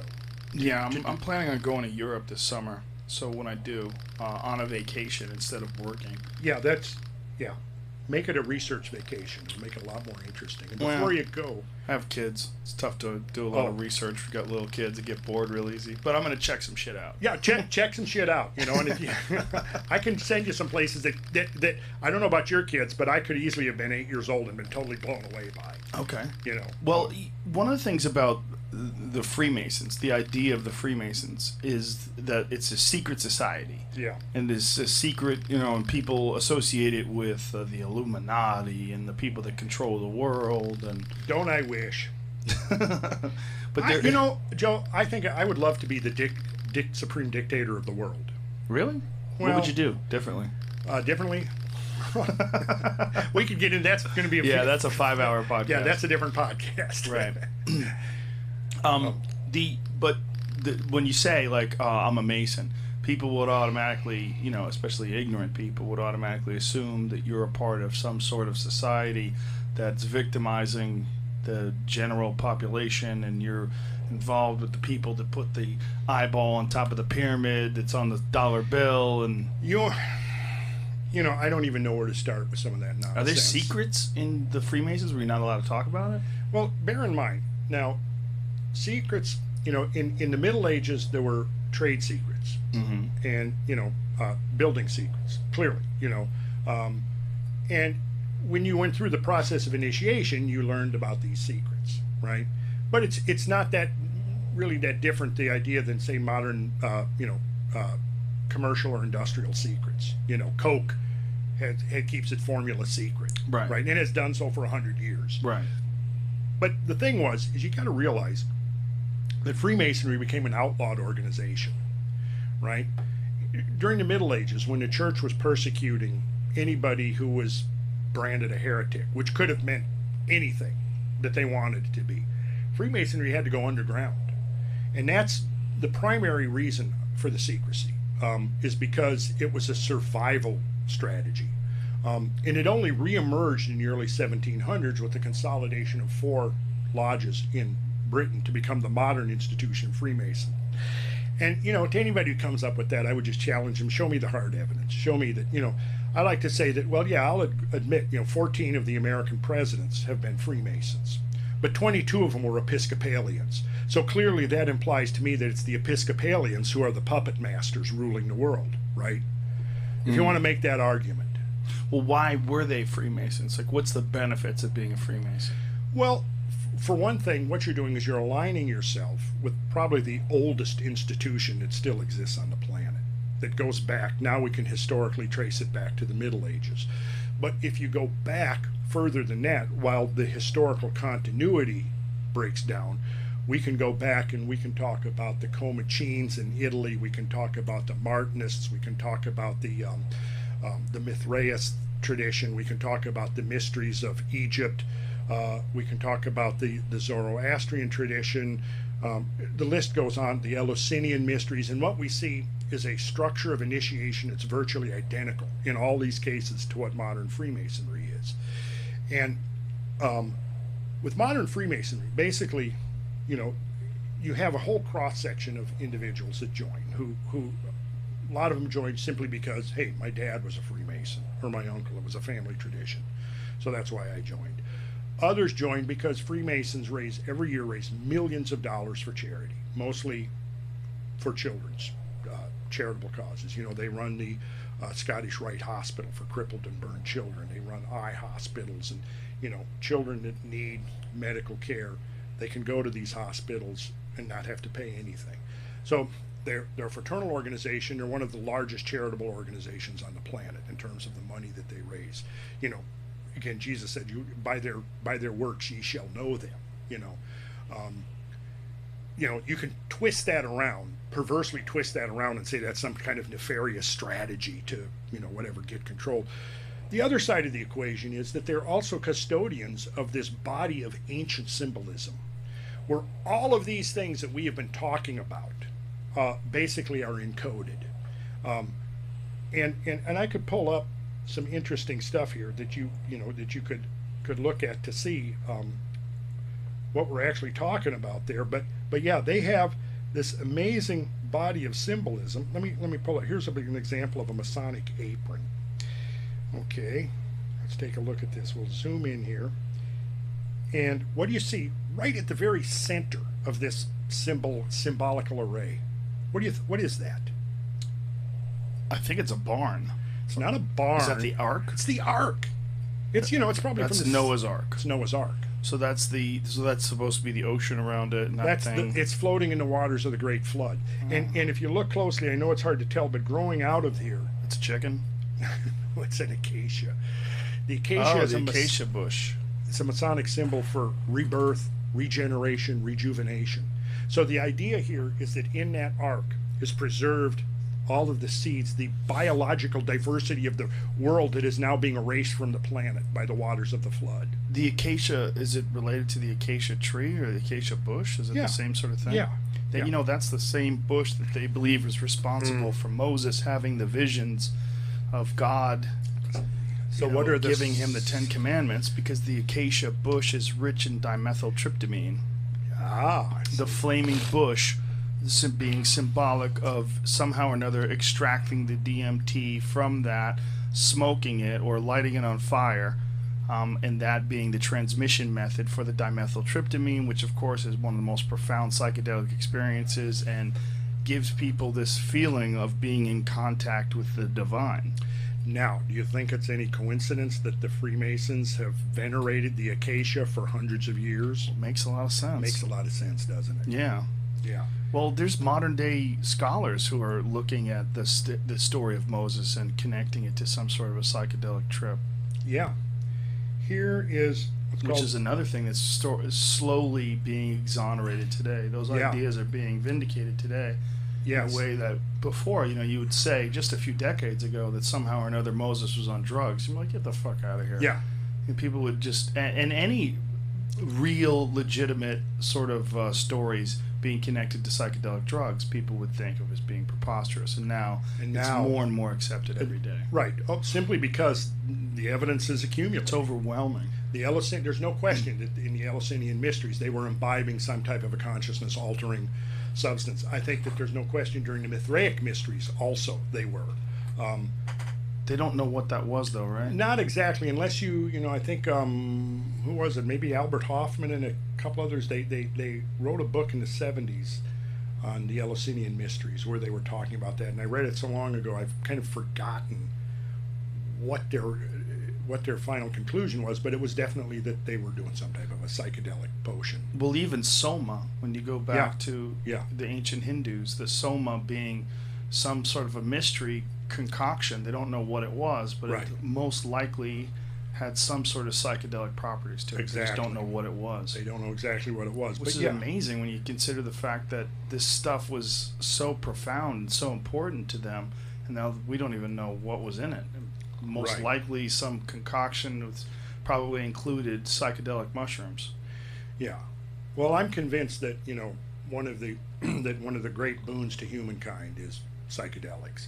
And it was a profound mistake to criminalize it when we should have venerated it as ancient cultures did and provided a context in which people could do it with wisdom, and propriety rather than driving it underground, and turning it into a criminal enterprise. That has been, I think, had enormous destructive consequences for our society by criminalizing this for the last half century. Yeah, well, most certainly, and you can see the difference in the art of the 1960s, especially when it comes to music, the difference between the 60s and the 70s, the shallow nature of a lot of the music that came out of the 70s and the disco and all that stuff, and then look at what was going on in the 60s with Hendrix and Jim Morrison, most likely psychedelic related. Oh, of course it was. Yeah, of course it was. Led Zeppelin, the Beatles, the profound change in the music of the Beatles once they discovered LSD.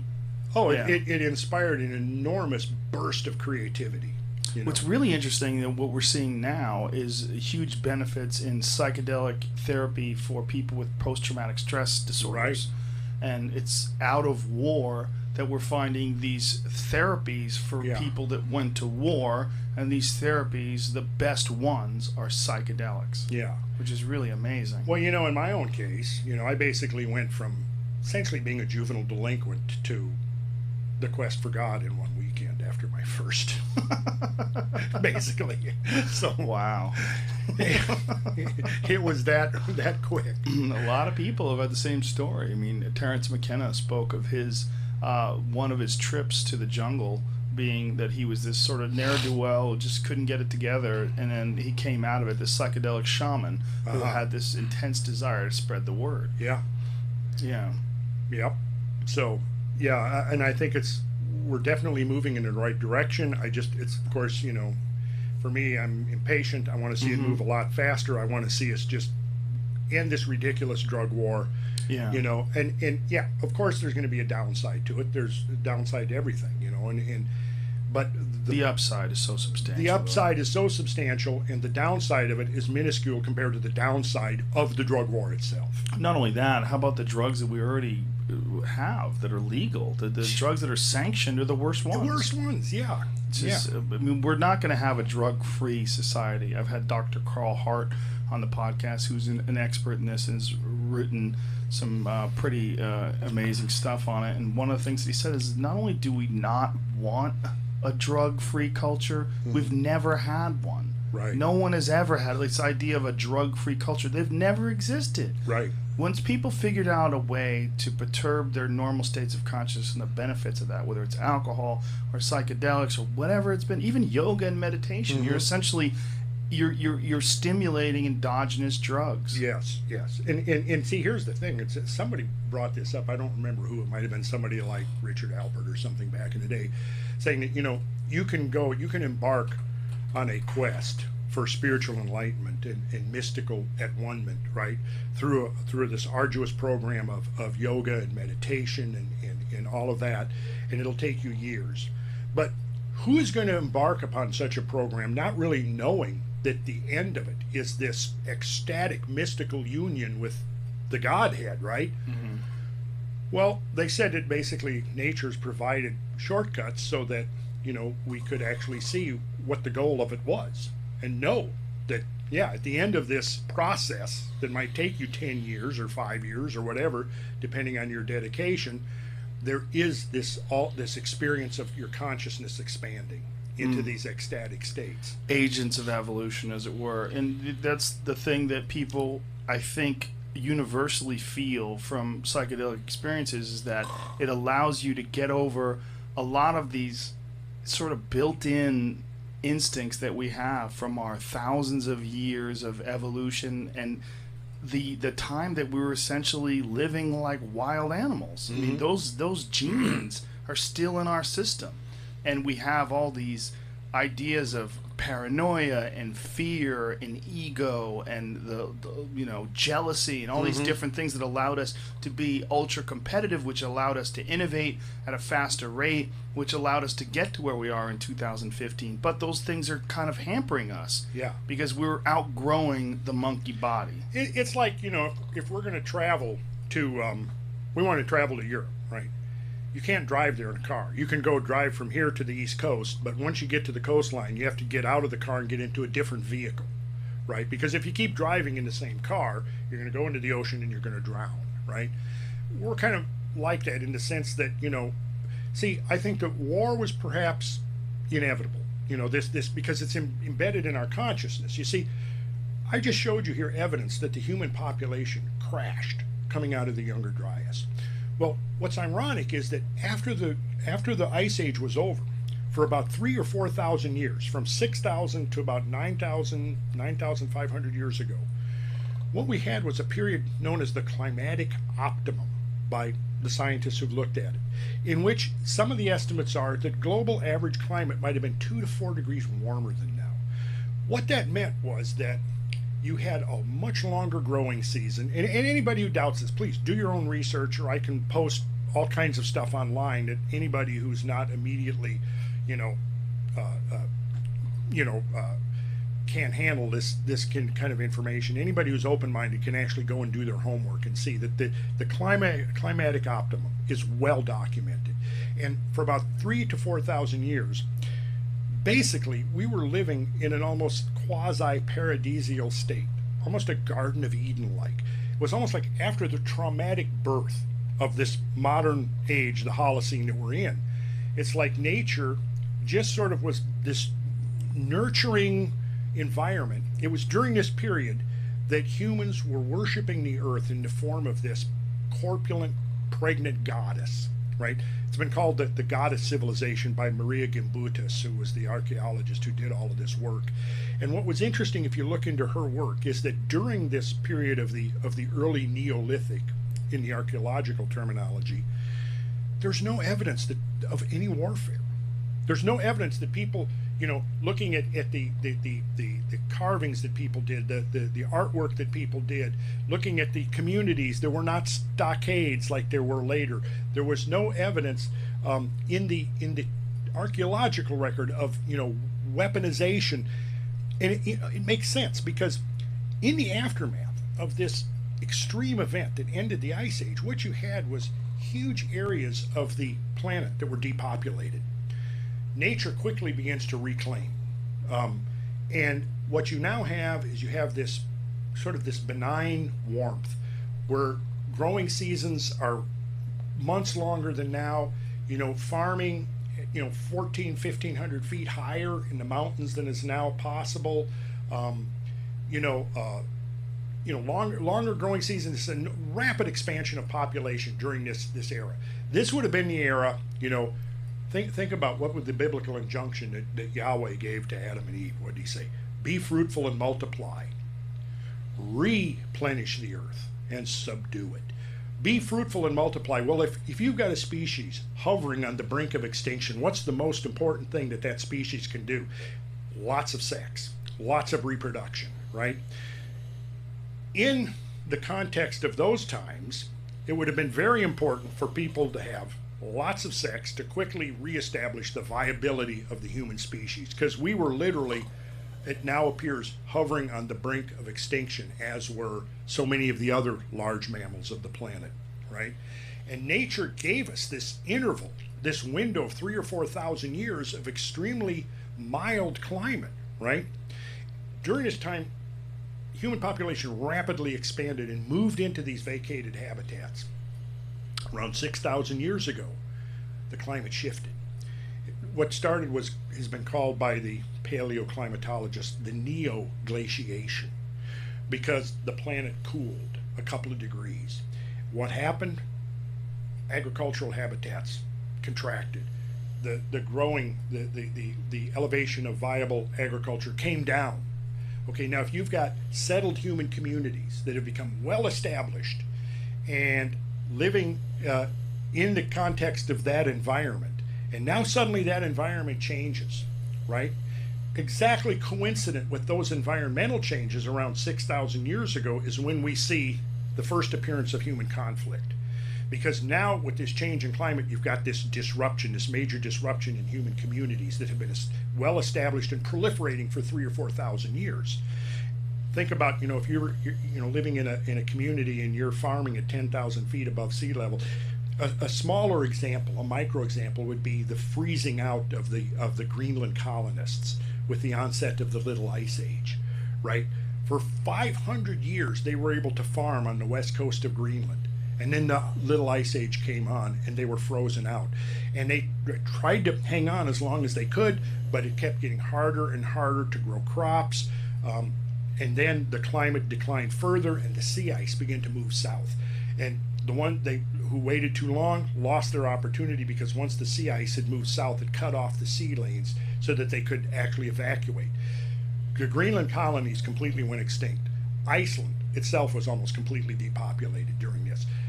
If we take that scenario, expand it, and go back 6,000 years ago, we essentially see a very similar parallel phenomena going on.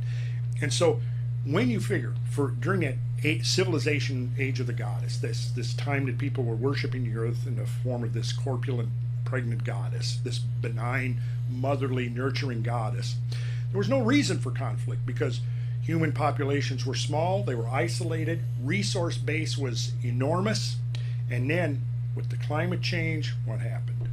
Suddenly now human communities and populations are disrupted, migrations began happening, one group conflicts with another group, and now we see the implements and the evidence of warfare. If we go back to 10,000, 12,000 years ago, clearly whatever happened then must have been profoundly traumatic to the survivors.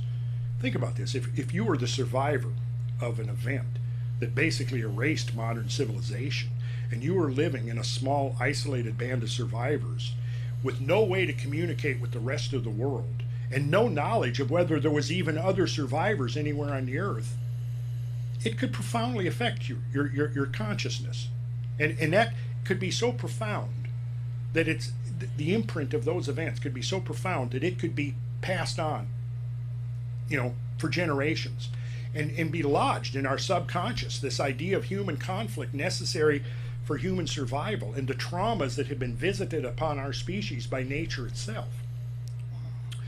So I think that once we come to terms with the possibly origins of only until we come to terms with the origin of human conflict, are we going to be able to purge it once and for all, and realize that the modern analog for that scenario was that coming out of that catastrophe, abundant resources, abundant habitat, abundant space, no conflict for territory resources because the human population was limited.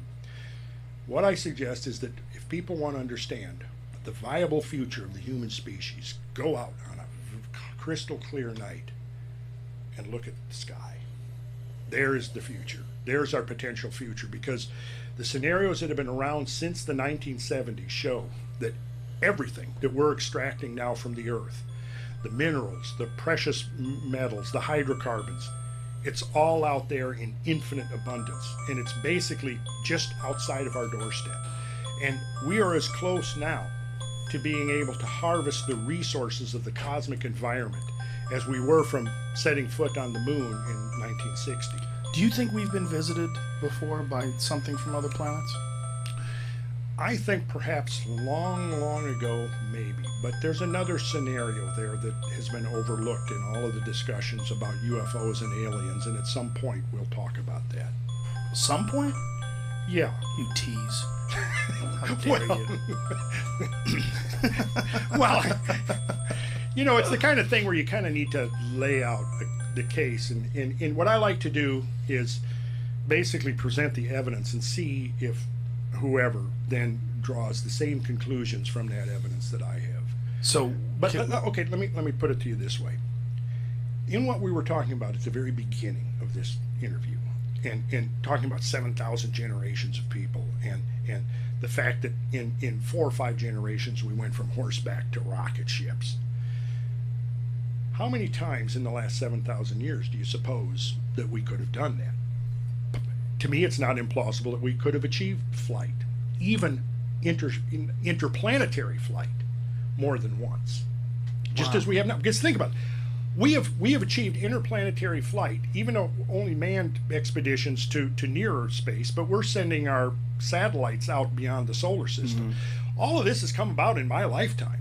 Right. Totally in my lifetime. All of it since the 1950s. Yeah, my grandfather, when he was a kid, it was horses. And a big point is that if we died off now, if there's some sort of mass extinction event, there'd be very little evidence of this space travel. There'd be no evidence of it. All the aluminum, all the stuff that the rockets were made out of, it would all be gone. Right. The Earth would absorb it.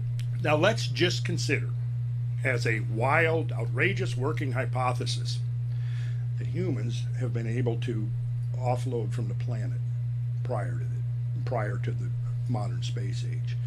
So at one point in time we went to Mars. There's probably somewhere a little closer than that would have made sense. Like the moon. Like the moon. Like we've been able to establish a base on the moon. Yeah. Now, this is, like I said, I'm this admitting is crazy right up talk. front. This is an outrageous. You're a this Mason. Is crazy You're talk. a heretic. What else? You've done drugs. Oh my Dismiss God. this man. This is over. It's time to lock me away.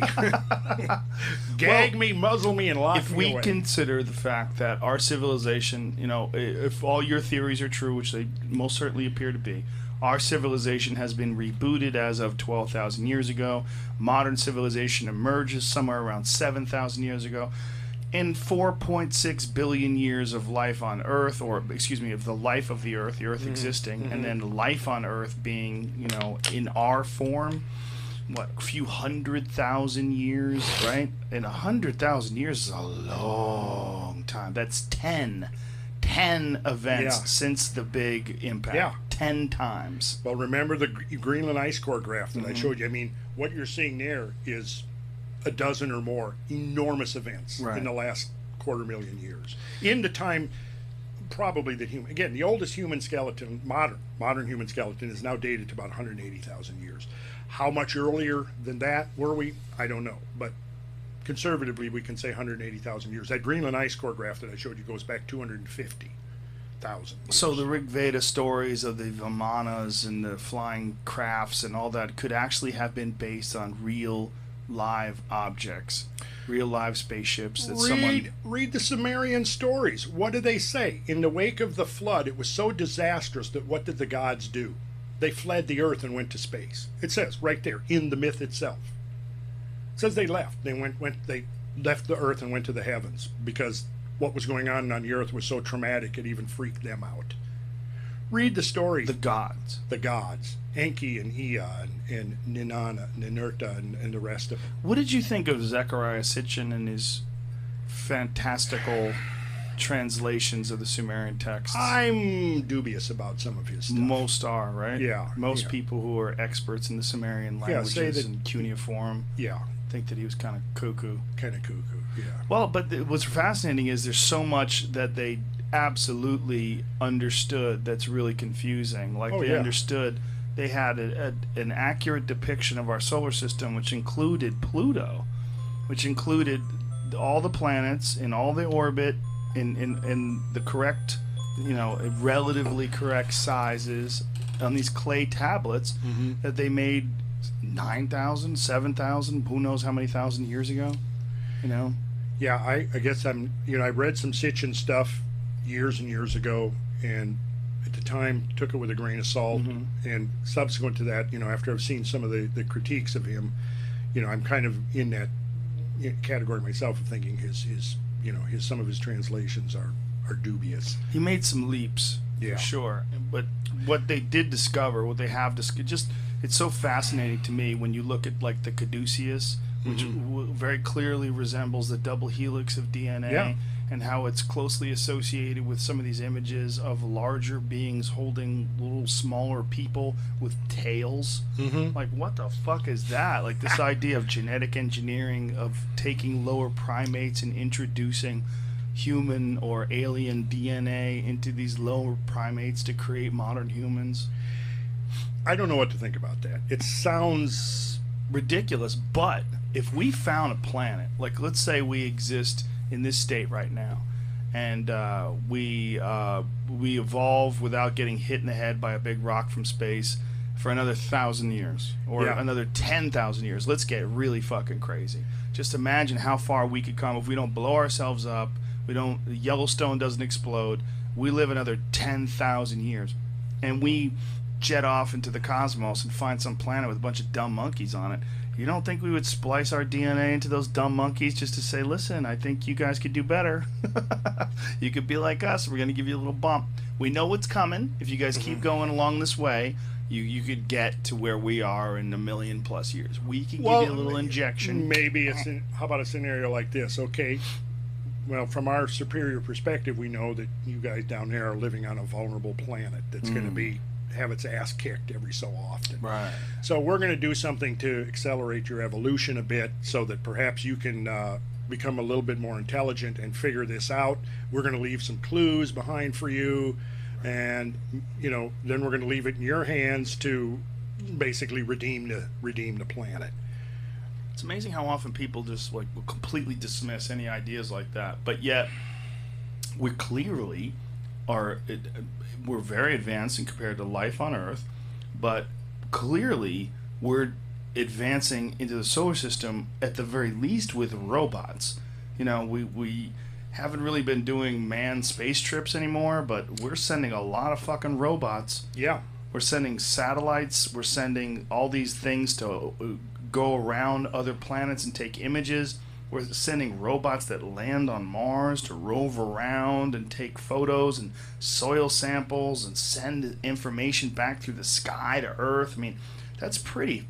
It is fantastic it's amazing stuff. Well, imagine if you tried to describe this to somebody 100 years ago, they'd go, "Get out of here! Yeah, this is outrageous. I don't even want to hear such ridiculous talk." Yeah.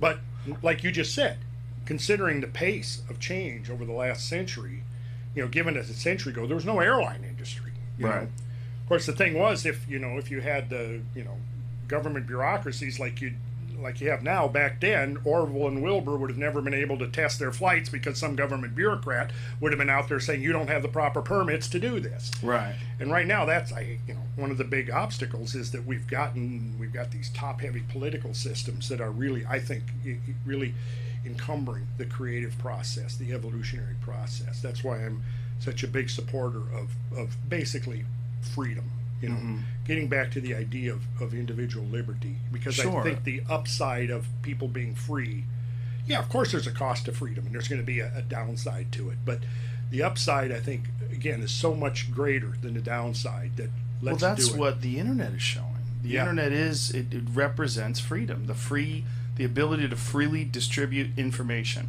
This show itself would have never existed. This podcast could not have existed without something like the internet. No one would have ever given me a show.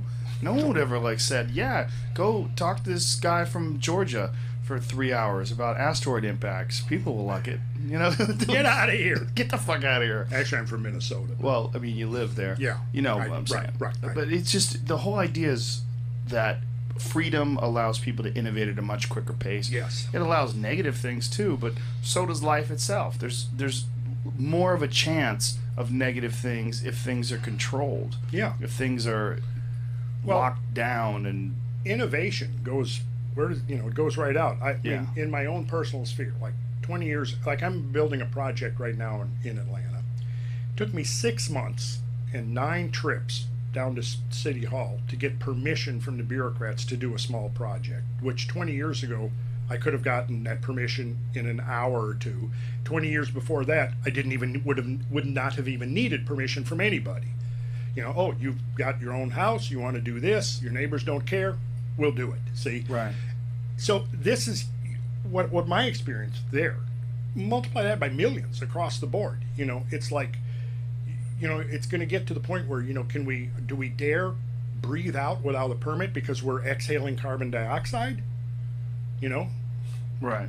So, I think that a couple of things need to happen. One, we need to really get back to the idea, and America, that's the great dream and vision of America, was that this was supposed to be the home of freedom on planet Earth. Yeah, bureaucracy is pretty disgusting, but it's also, I feel like, sometimes we need some resistance in order to facilitate action. Some resistance, yeah. Yeah, and some resistance sometimes gives us this real desire to overcome that resistance, which makes innovation. Yeah. And that might be one of the things that we're experiencing with this new culture that's emerging from the internet. It's kind of emerging in response to the resistance that we received from, going back to psychedelics, from the 60s to the 70s, the 70s into the 80s, and then the 90s, the internet emerges. And the internet is causing this big pushback on all of the archaic ideas that are being promoted during those dark decades. Mm-hmm. Yeah. And I totally agree with you. Without some resistance, after all, if there's no resistance, we're going to basically turn into slugs. We turn into couch potatoes. We're lazy. Right, we're lazy.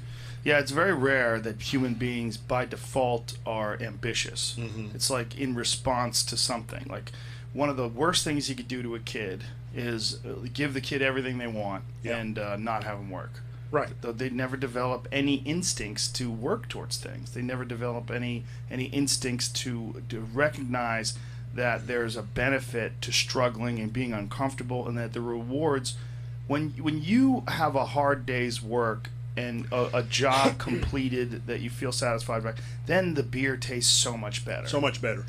The Jewish Kabbalists have a term for that, which I can't remember, but it translates as the bread of shame. And it's like the bread of shame is the bread you get that you didn't really have to work for, you didn't have to struggle, you didn't have to put forward any effort, it's just given to you, you know. And you know, it's like one of the stories that kind of goes along with presenting that is, you know, the man who builds up this great business empire, you know, and then you know, he's getting ready to retire and he wants to pass it on to his son, and he says, you know, come in, I'm going to make you CEO of my business empire, and you're going to be able to run the whole thing. And the son says, no thanks, I don't want it. And he goes, well, what do you mean? He says, well, let me start at the bottom and work my way up and earn that position, and it's going to mean a whole lot more to me, and I'm going to be a hell of a lot more effective in that position than if it's just dumped in my lap. It's just so rare that anybody has that mentality, though. Most people would take the easy road every single time. Well, and that is to the consternation, I think, of our ancestors who didn't look at it that way. You know, the people that came across the ocean, you know, at great hardship didn't look at it that way. And I think that they would be pretty much rolling in their graves if they could see, you know, what's basically, oh, well, we'll just let the government take care of us. Right. I don't have to get a job because the government's going to take care of us. But they would also look at our computers and go, holy shit, you guys have figured some things out. Yeah. God damn. Wait a minute, hold on. You ask a question to your phone and it gives you the answer? Yeah. I mean, they never even thought about that on Star Trek. Yeah. And see what that does is it shows there's these parallel trends that are happening, you know. So yeah, I'm that's why I tend to be more optimistic. I'm not a pessimist. I have great hopes for our future. I do too, and people give me a hard time for it sometimes. You know, they think I'm unrealistic, or that's the hippie side of me. You know, that I have a hippie ideology as well. The sacred geometry name, like, why did you choose that as the name for your website? Well, because at the time I was looking at, there was so much interest, and because I saw it as a venue for putting information out there about that and showing some of the amazing correlations and linkages, you know, between the subject of geometry and so many of these other things. Like I said, you know, the Mayan temples, Egyptian structures, and helping using that as a key to decipher or decode these messages that have been embodied in architecture. It's the key. It's one of the master keys to decoding the archaic wisdom tradition. There's no question. And geometry pervades everything. I mean, geometry pervades, you know, I can show you now studies that have shown that the exact architecture of the solar system, if you changed it even a little bit, none of this could happen. You know, because as it is now, you have this great reservoir of comets outside the orbit of Neptune called the Kuiper disk, right? At the inside of that, on the inner perimeter of that disk of comets, comets are in a quasi-stable condition. In other words, it doesn't take much to perturb them from that position, but at the same time, there isn't much there to perturb them. So they generally are just slowly orbiting the sun. Well, what happens is conjunctions of the great outer planets, Uranus and Neptune primarily, the combined gravitational forces exerted on the inner part of the Kuiper disk are enough to dislodge comets and send them either the gravity effect. Think of this. If you've got a gravity effect pulling on something from behind and it's moving this way, it's going to act as a braking mechanism. If it's ahead and drawing on it, it's going to act as an accelerating mechanism. So if you accelerate one of these objects, it moves out further from the sun. If you decelerate it, it moves in closer to the sun. What happens is that the conjunctions of the outer planets can move these comets inside become within the sphere of influence of the planets. And it just so happens, and astrophysicists have worked out the mathematics of it, that the masses and the spacing of the four great outer planets, Jupiter, Saturn, Uranus, and Neptune, are exactly what they need to be to transport comets from the Kuiper disk to the inner solar system. And if you change that even a little bit, you would lose this. They've referred to it as the bucket mechanism, or the like a bucket handoff.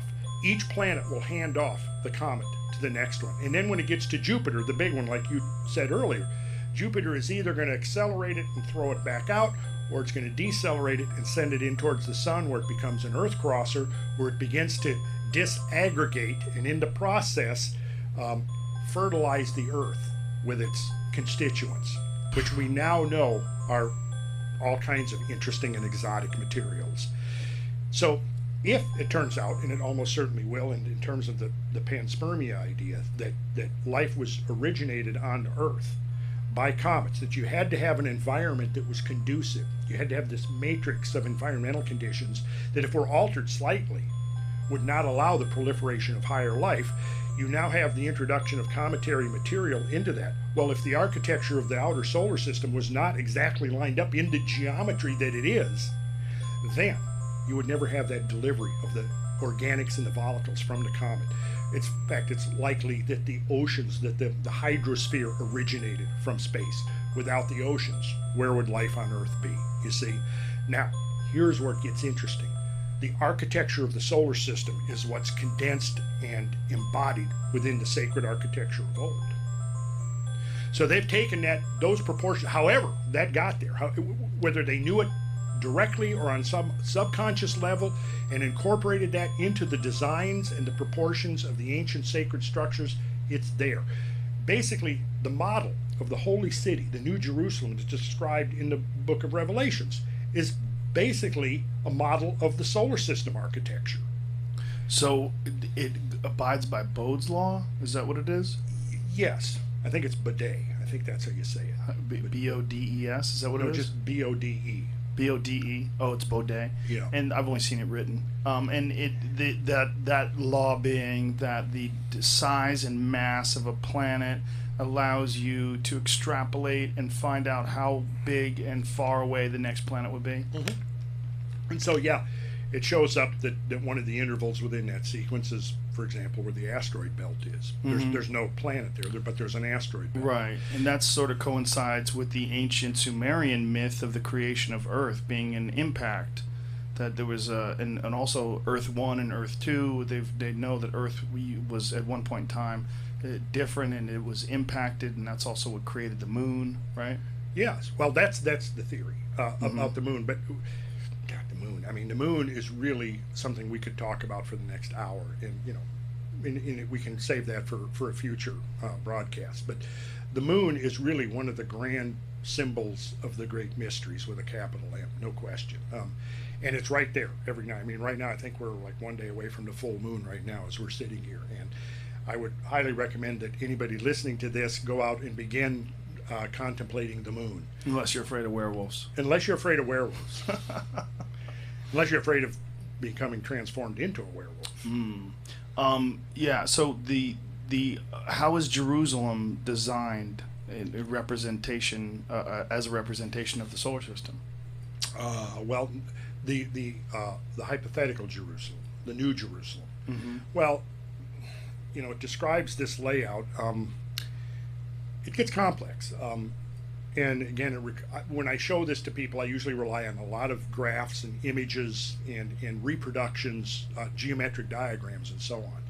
But basically, it's describing the city lieth foursquare, the length, the height, and the breadth of it are equal 12,000 furlongs, and there's a wall great and high 144 cubits, according to the measure of a man, that is, of the angel.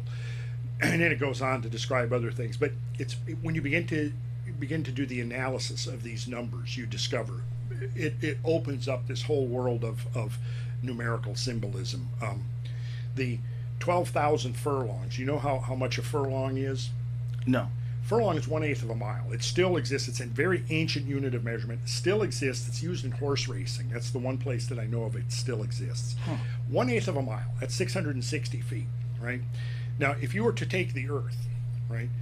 The Earth, is an oblate spheroid. It spins on its axis, so it bulges towards the equator, shrinks towards the polar axis, so the difference is about 7,900 miles at the polar axis, about 7,926 miles at the equatorial axis. But if you were to take a perfect sphere with the same area, surface area, as the Earth actually has, that sphere would be 7,920 miles in diameter. Now, that number, 7,920, is a very interesting number because, for one thing, if we look at a furlong is 660 feet. So I'm putting 660. Why don't you take that calculator there? Okay. Now, that's a furlong, 660 feet. convert that to inches by going times 12. Times 12. Times okay. 12. 1, 2. Okay. And equals? 7920. There it is. Diameter of the Earth in miles that I just said, right? Right. The perfect sphere that would have the same surface area and the same volume as the Earth is 7,920 miles. That's actually the diameter of the Earth. If you took a line from the Tropic of Cancer, 23.5 degrees north, through the Earth to the Tropic of Capricorn, you would discover that diameter is about 7,920 miles. That's the number which I'm theorizing, and I'm thinking with a lot of evidence to back up, that ancient peoples used to symbolize the Earth, 7,920. But what you've just seen here is that this ancient unit of measurement called the furlong, which is 660 feet, is to the inch exactly as the Earth is to the mile. Now, what was the origin of the mile? Where did this mile, we brought it up earlier. Length of the mile, 5,280 feet, right? What's the word? Think about the Latin word mil. What does that mean? 1,000, right? Like a million is 1,000 thousandths. A millimeter is 1,000th of a meter, right? Because they're prefixing MIL, the mil, the Latin prefix that means 1,000, right? So that's where the actual word mile comes from. So a mile is 1,000 what? It's 1,000 paces, human paces. So if you were to go out and walk off 1,000 paces, say counting every time your right foot hit the ground, and you did that 1,000 times, you're going to have a mile, more or less, depending on your size. You know, I'm 6'1", so I'm going to have a slightly longer pace than somebody who's 5'5", right? But that's where the origin of the mile comes from 1,000 paces. And given that that's standardized, but it's very ancient. See, now the outer circle of Stonehenge, the Sarsen stone circle, if you were to encompass it in a circle that just tangent to the outer faces of the stone, the radius of that circle is 50 has been measured, and it's almost exactly 52.8 feet, right? Or 1/100th of a mile. Now, if you take the diameter of Stonehenge, it's double that, which is 105.6 feet, right? 50 times 105.6, there's your mile. It suggests that the mile was being used by those who built Stonehenge 5,000 years ago. But you see, this number 5.28 is a universal relationship. It for one thing, it says the average human pace related to the foot, which again, remember Protagoras said man is the measure of all things, right? Where comes the inch? It's this. Here's the inch right here, the origin of the inch. The distance between your thumb. Yeah, or the width of your thumb. It's this. Well, yeah. So you can measure here, and that's going to be an inch, or you can take this, and that's an inch as well. See? So okay, so it's the tip of your thumb to the first joint. Yes. That's essentially an inch. And it depends, because obviously some humans people have vary in giant size. hands. Right.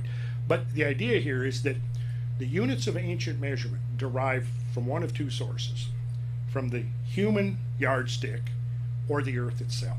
Okay, so now if you take the average human pace divided by the average human foot, it's 5.28. Multiply that by 1,000 and you have the mile of 5,280 feet, right? I'm suggesting that unit of measurement was actually incorporated into the design of Stonehenge, right? Now, what we have just seen is that the description of the New Jerusalem in the book of Revelations describes it as being 12,000 furlongs, which again is an ancient British unit of measurement, but probably used way beyond Britain. And when we look at the ratio of the furlong, if we took out in the parking lot here and laid out a furlong, 660 feet, and then marked off 1 inch on it, that furlong to that inch would be exactly the same as the diameter of the Earth to the mile. Now, in the book of Revelations, what it says is that the New Jerusalem is 12,000 of these furlongs. So if you take 660, which I put in there, times 12,000, Look at the number that comes up again.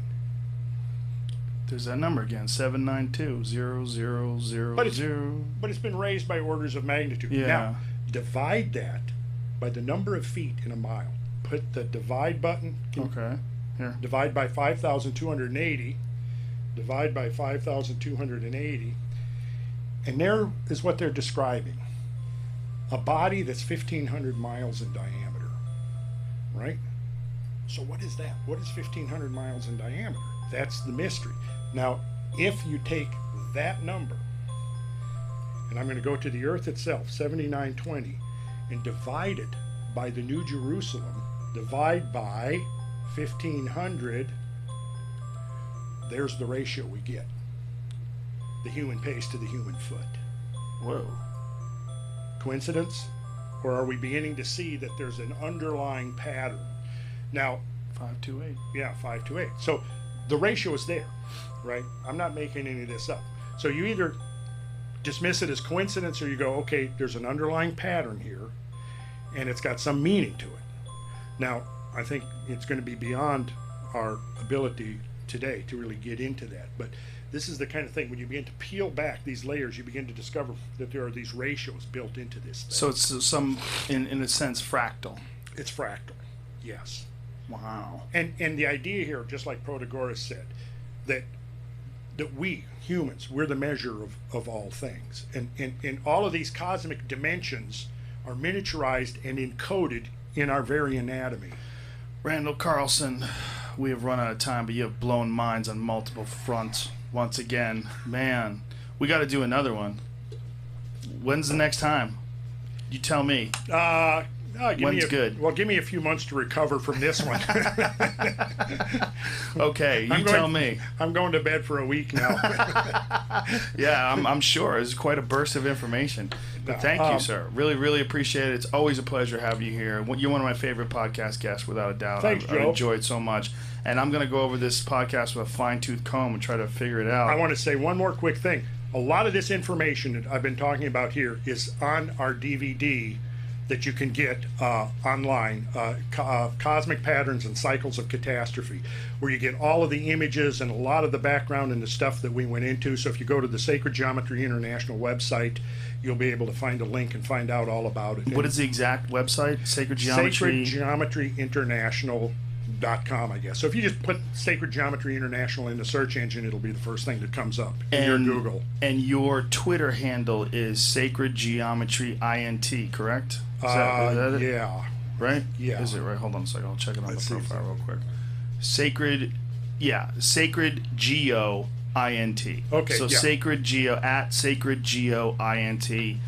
Thank you, my friend. It's a massive honor and a privilege and a pleasure, and I appreciate this so much. Thank you so much. Well, I appreciate you having me, Joe. Listen, man, you're changing the world. You're changing the world. Believe me, you're freaking people the fuck out. Well, you're helping me, Joe. Randall Carlson. You're helping me. Randall Carlson, ladies and gentlemen. He will be back in a few months. We'll let him recover. We'll send him some vitamin C, send him some Onnit supplies. We'll get him back out here. Thank you, brother. I really appreciate it. Wow.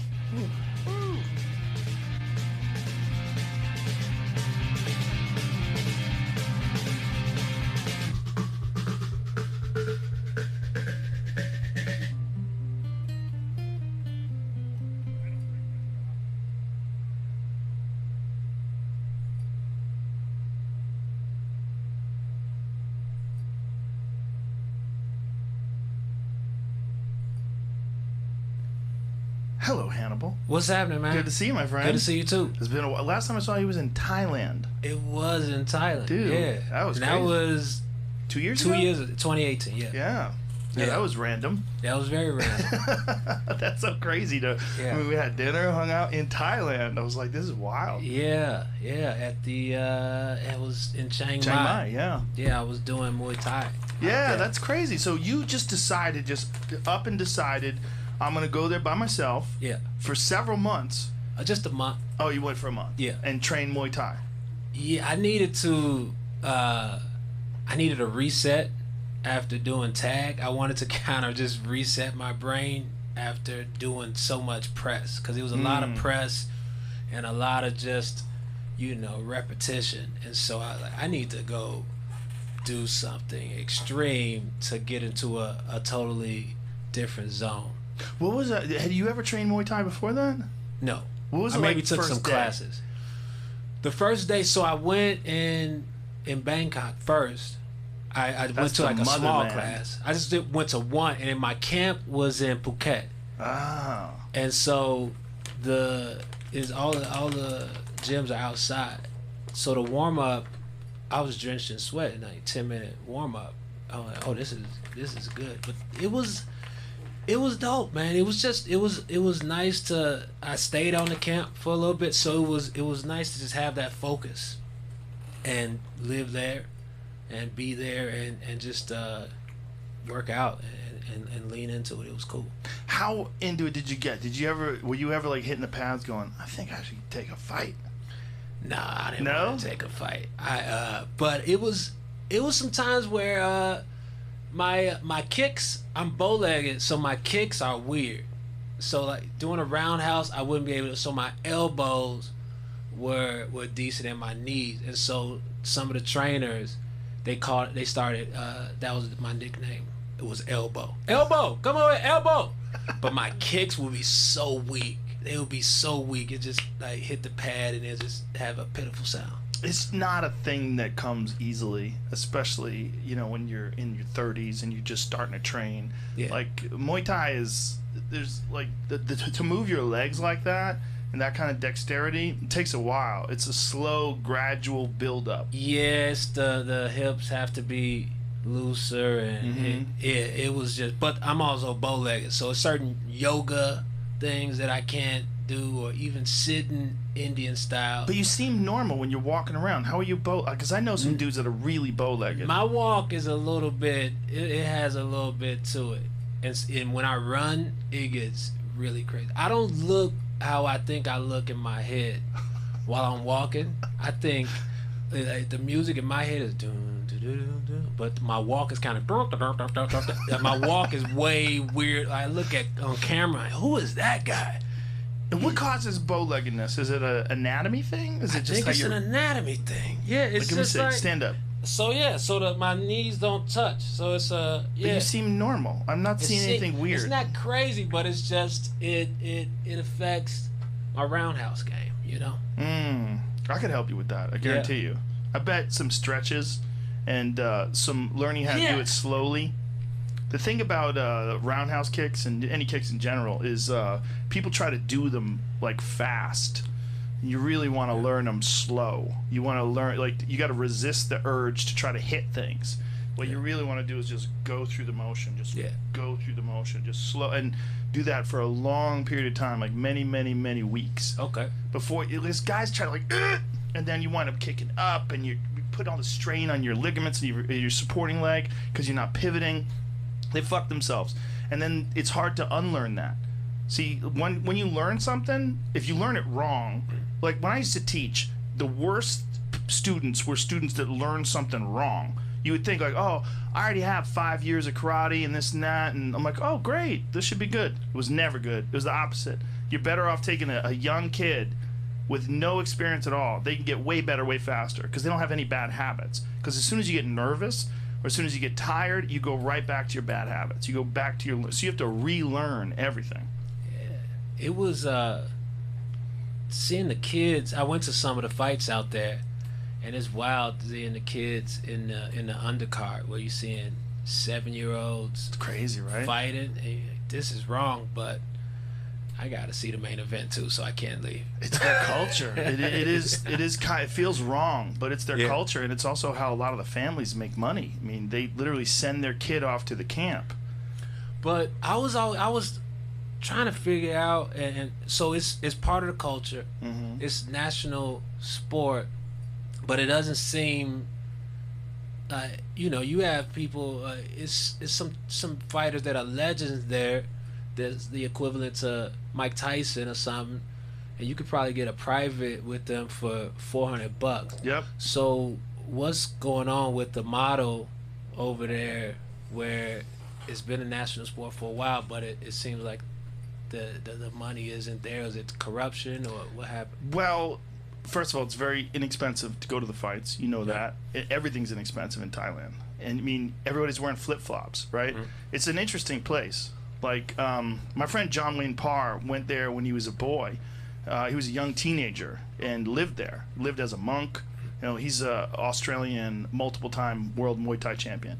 And he spent like a good deal of his time growing up there and really embraced the culture. And he's like, they're just, first of all, it's the land of smiles. Like, everyone's friendly. Like, one of the things I noticed there, like, people are genuinely very friendly. There's very little materialism there. People are generally happy with like wearing a pair of shorts. It's never cold out, so you could wear shorts and flip-flops, and that's how everybody's walking around. And I don't think there's a lot of money in the business. You know, I think there's the enough. king takes it. The king takes it. King takes a lot. We took a picture in front of the king. We did. We had a picture in front. I was like, I don't know if we should post this.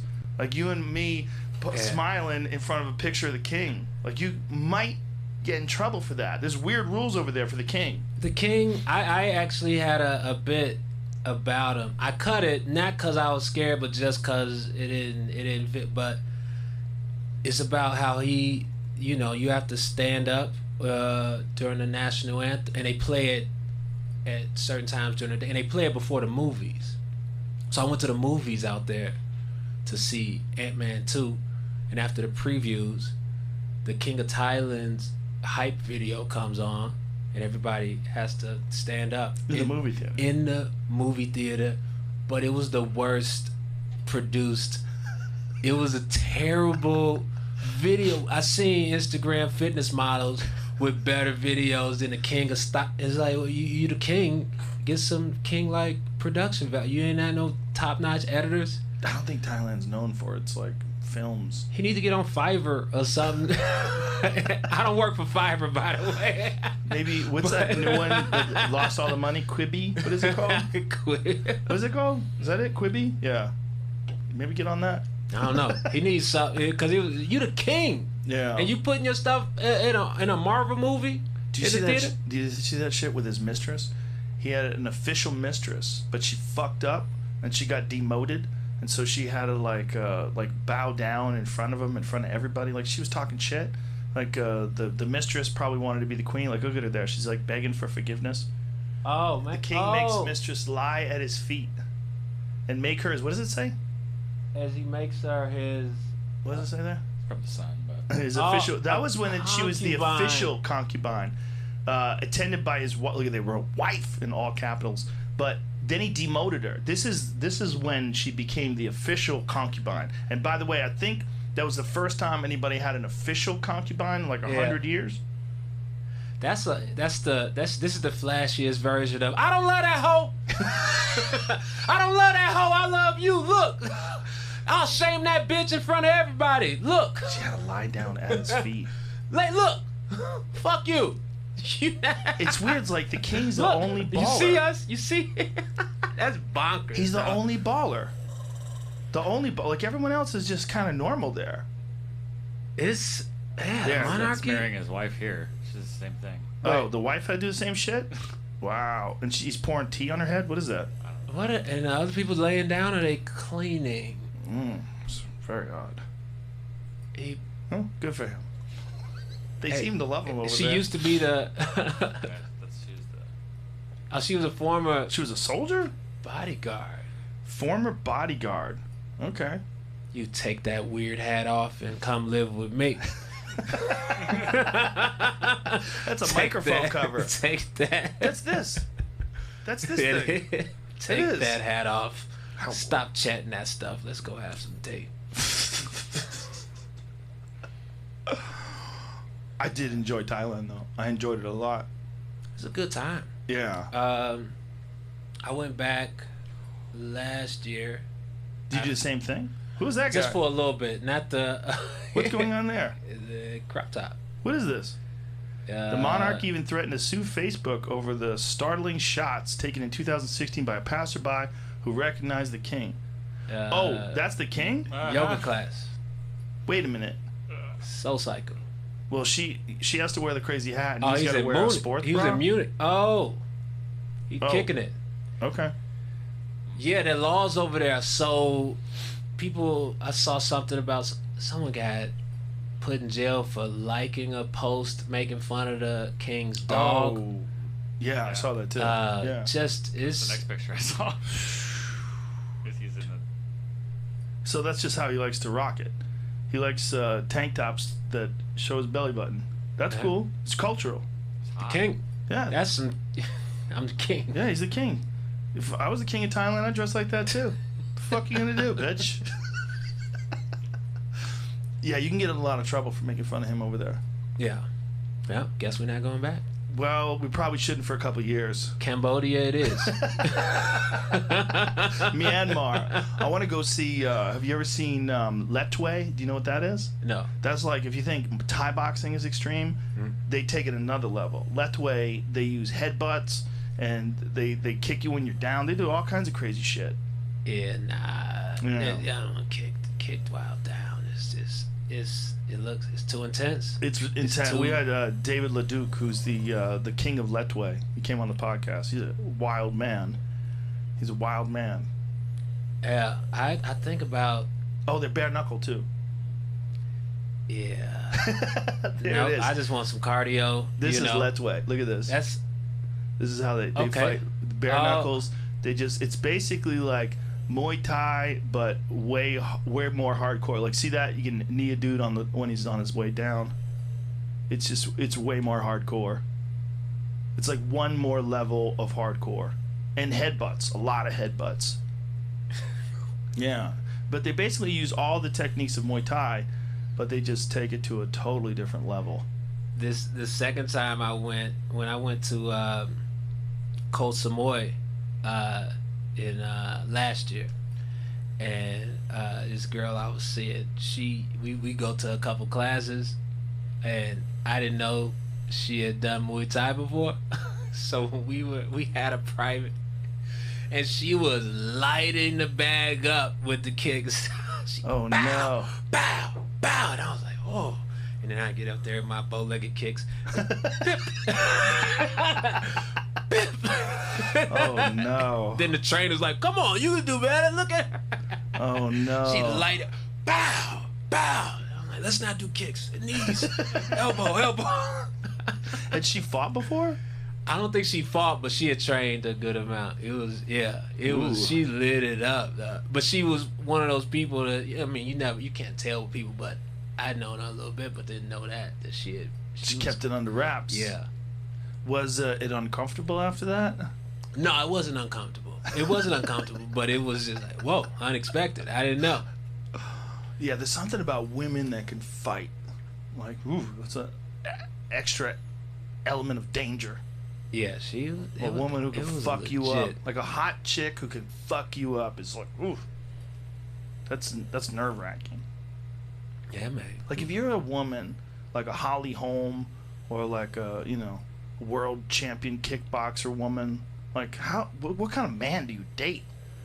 Like, you gotta date another savage. Yeah, date a fighter. You have to. They can't respect regular people. They'll fuck you up. Unless they separate. Nah, they probably just Unless have they dominate you. They like to hold you down, make you eat their pussy, just grab you by the back of the head. Come Sit! On, motherfucker. Come on, motherfucker. Shut up! Yeah. I just jogged for 10 miles. That kind of shit. Drip, drip, drip. There's probably a lot of guys who are into that, though.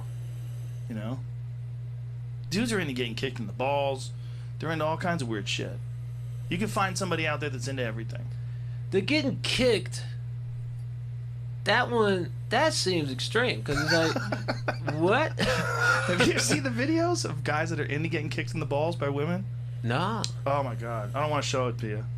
No? Did you say no? I want to look it up. They're into getting kicked in the balls and getting their balls stomped on by stilettos. That's like a whole category of like pain and torture, like all those BDSM folks, Yeah. Yeah.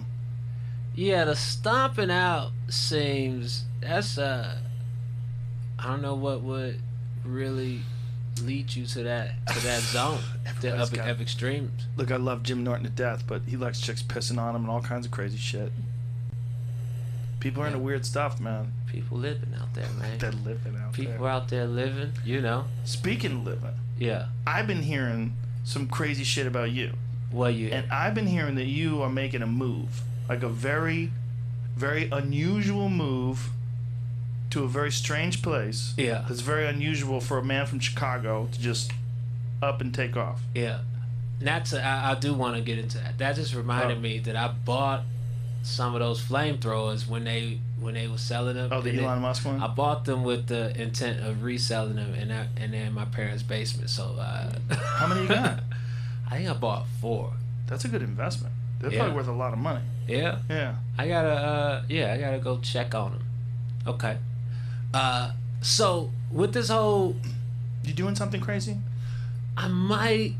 So COVID and just kind of being cooped up, it really made me think about how, the places that I've lived and what was keeping me from living elsewhere and moving internationally is because you need to be here for work. You have to be right. Within a couple hours of these places to either tour or film. But now touring's super weird. Are you doing any touring at all? No. When was the last time you did stand-up? Beginning of March. Me too. Beginning of March in Denver. 2 weeks ago I did Houston. How's that? Weird. Yeah. Weird. First show was weird. Second show was normal. Second show was a show. First show was like, I can't believe I'm gonna do stand-up again. Yeah. Do you know Moses, Brian Moses? Yeah. Roast battle. Me, Moses, and Tony Hinchcliffe. We went to the Houston Improv. It was awesome. We had a good time. It was really fun, man. It was like the old days, but I got weirded out. And I was like, man, I don't want to catch this shit. Like, is this worth it? Like, what am I doing? And then Houston, while we were there, they got this thing that they're moving back to stage 1. So they're going back. So they were shutting all the bars down. Restaurants were down to 50% capacity. And I was like, look, we're not in the crowd. The stage of you've been to the Houston Improv? Has it moved in years? I haven't been there. It's my first time ever. Okay. It's nice. Yeah. It's a nice place. And it's got a high stage. So you're above everybody. It's not like they're spitting in your face. You're above them. Everyone was wearing masks. So I was like, this is probably safe, but afterwards, it's just odd. It was just odd. And I was like, I don't want to get sick, and most importantly, I don't want to get anyone sick. Right. So I was like, my wife's mom lives down the street from us, and I don't, you know what I mean? It's like, what if I got a guest sick? I had a small jam session on my roof on Sunday, whereas initially it was supposed to be the band, a handful of people, and then it didn't get crazy like everybody was packed. Everybody still kept their space. It was a reasonable setup, but with these times, it made it intense. And I had some mushroom drink that my friend Babylon had made, and so I had a good time. I got on the mic a little bit, and that's that. And it was cool, and people were vibing. Everybody was excited to be there. Bands playing, different people, and then at one point I started looking around. Am I creating some type of super spreader situation? Like, it was outdoors, it's maybe 15, 18 people, but I just started being like, oh, fuck, I'm about to be in the goddamn news for this party. Is somebody gonna die from being it? And it was just, I had the worst trip ever because of it. Because I hadn't had any, it was a new spot for me, so I hadn't had, it was a lot of sensory overload and just thoughts spiraling. And one of my friends, she come up, she said, "You all right?" And I was just like, I was gone, dog. I had to take a walk around the block, and it was terrible. Cause did I just create some type of situation where somebody could die from a fucking jam session just because I kind of got antsy about, wanting to do something, Yeah. And yeah, it was rough. I had that was Sunday. I had a couple appearances or calls and shit to do Monday. Canceled those. It was like no on camera today. Wow. I'm still pulling it back together. It was bonkers, man. Yeah, I got back. I immediately got tested, and when I was clean, I was like, "That's it. Yeah. I'm canceling everything for a while until they come up with some sort of a treatment, or until herd immunity is kicked in to the point where, the virus has dropped down to a very low level of viral load and people aren't getting real sick. It's just, if everybody was healthy, I would have no worry. Right. But I don't want unhealthy people to die, or old people to die. Yeah. It's so complicated, man. I have a few friends. I have like 9 friends that have got it. Yeah. And everyone's fine. But what if they weren't? I mean, there's a lot of people that aren't. It's scary. It's weird. Yeah. And we were just, Jamie and I were just reading this story about, is it from the UK? I think it was the Mirror. All these people that they're finding that have very minimal symptoms, but then they have this brain disease. Damn. Yeah, like some inflammation of the brain, and some of them had to be on antipsychosis medicine. One lady, she saw lions in her fucking house? Yeah, a new study that potentially warned that potentially deadly brain disorders may be a symptom of COVID-19 even in people with otherwise mild disease. The research published today by the journal Brain looked at 40 adult patients with COVID-19 in the UK, finding that they showed symptoms of a wide range of serious brain diseases. Many of the patients had only mild, typical COVID-19 symptoms such as fever or respiratory issues, and for some, their neurological symptoms were the only sign that they were sick.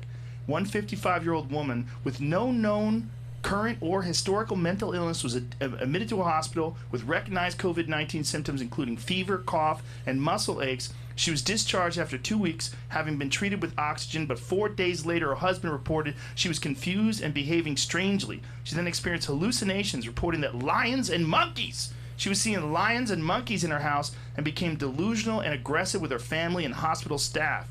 She was treated with antipsychotic medication, and her symptoms improved over the course of 3 weeks, although the study does not confirm whether she made a full recovery. What? Yeah, that's pretty bonkers right there. This fucking disease is bonkers. Because for some people, it ain't shit. Right. I know some people that were asymptomatic. They went through the whole thing with nothing. They had, like, they tested positive.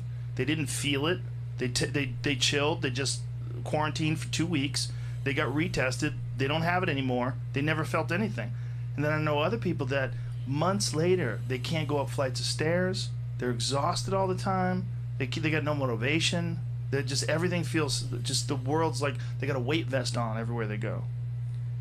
Oh man, yeah, it's fuck this disease. It's flipped everything upside down, man. That's why. So I've been thinking about. Where you going? Thinking about going to Ghana for a couple months. Oh. You're not gonna put it on. I'm setting you up. Just show me the outfit. Come on, man. This is, I got this in I don't get to go nowhere, so you know, it's, you put on something fly every now and then. Actually, and don't show this part. Don't show that part. Make sure you don't catch that in the camera. But this is from Singapore. A random jacket I got over the holiday. I've been thinking about going to Ghana just because I took African ancestry tests. Apparently I'm Ghanaian on my father's side. And I think America is going to be... It's very annoying now, and it's going to be pretty annoying in November.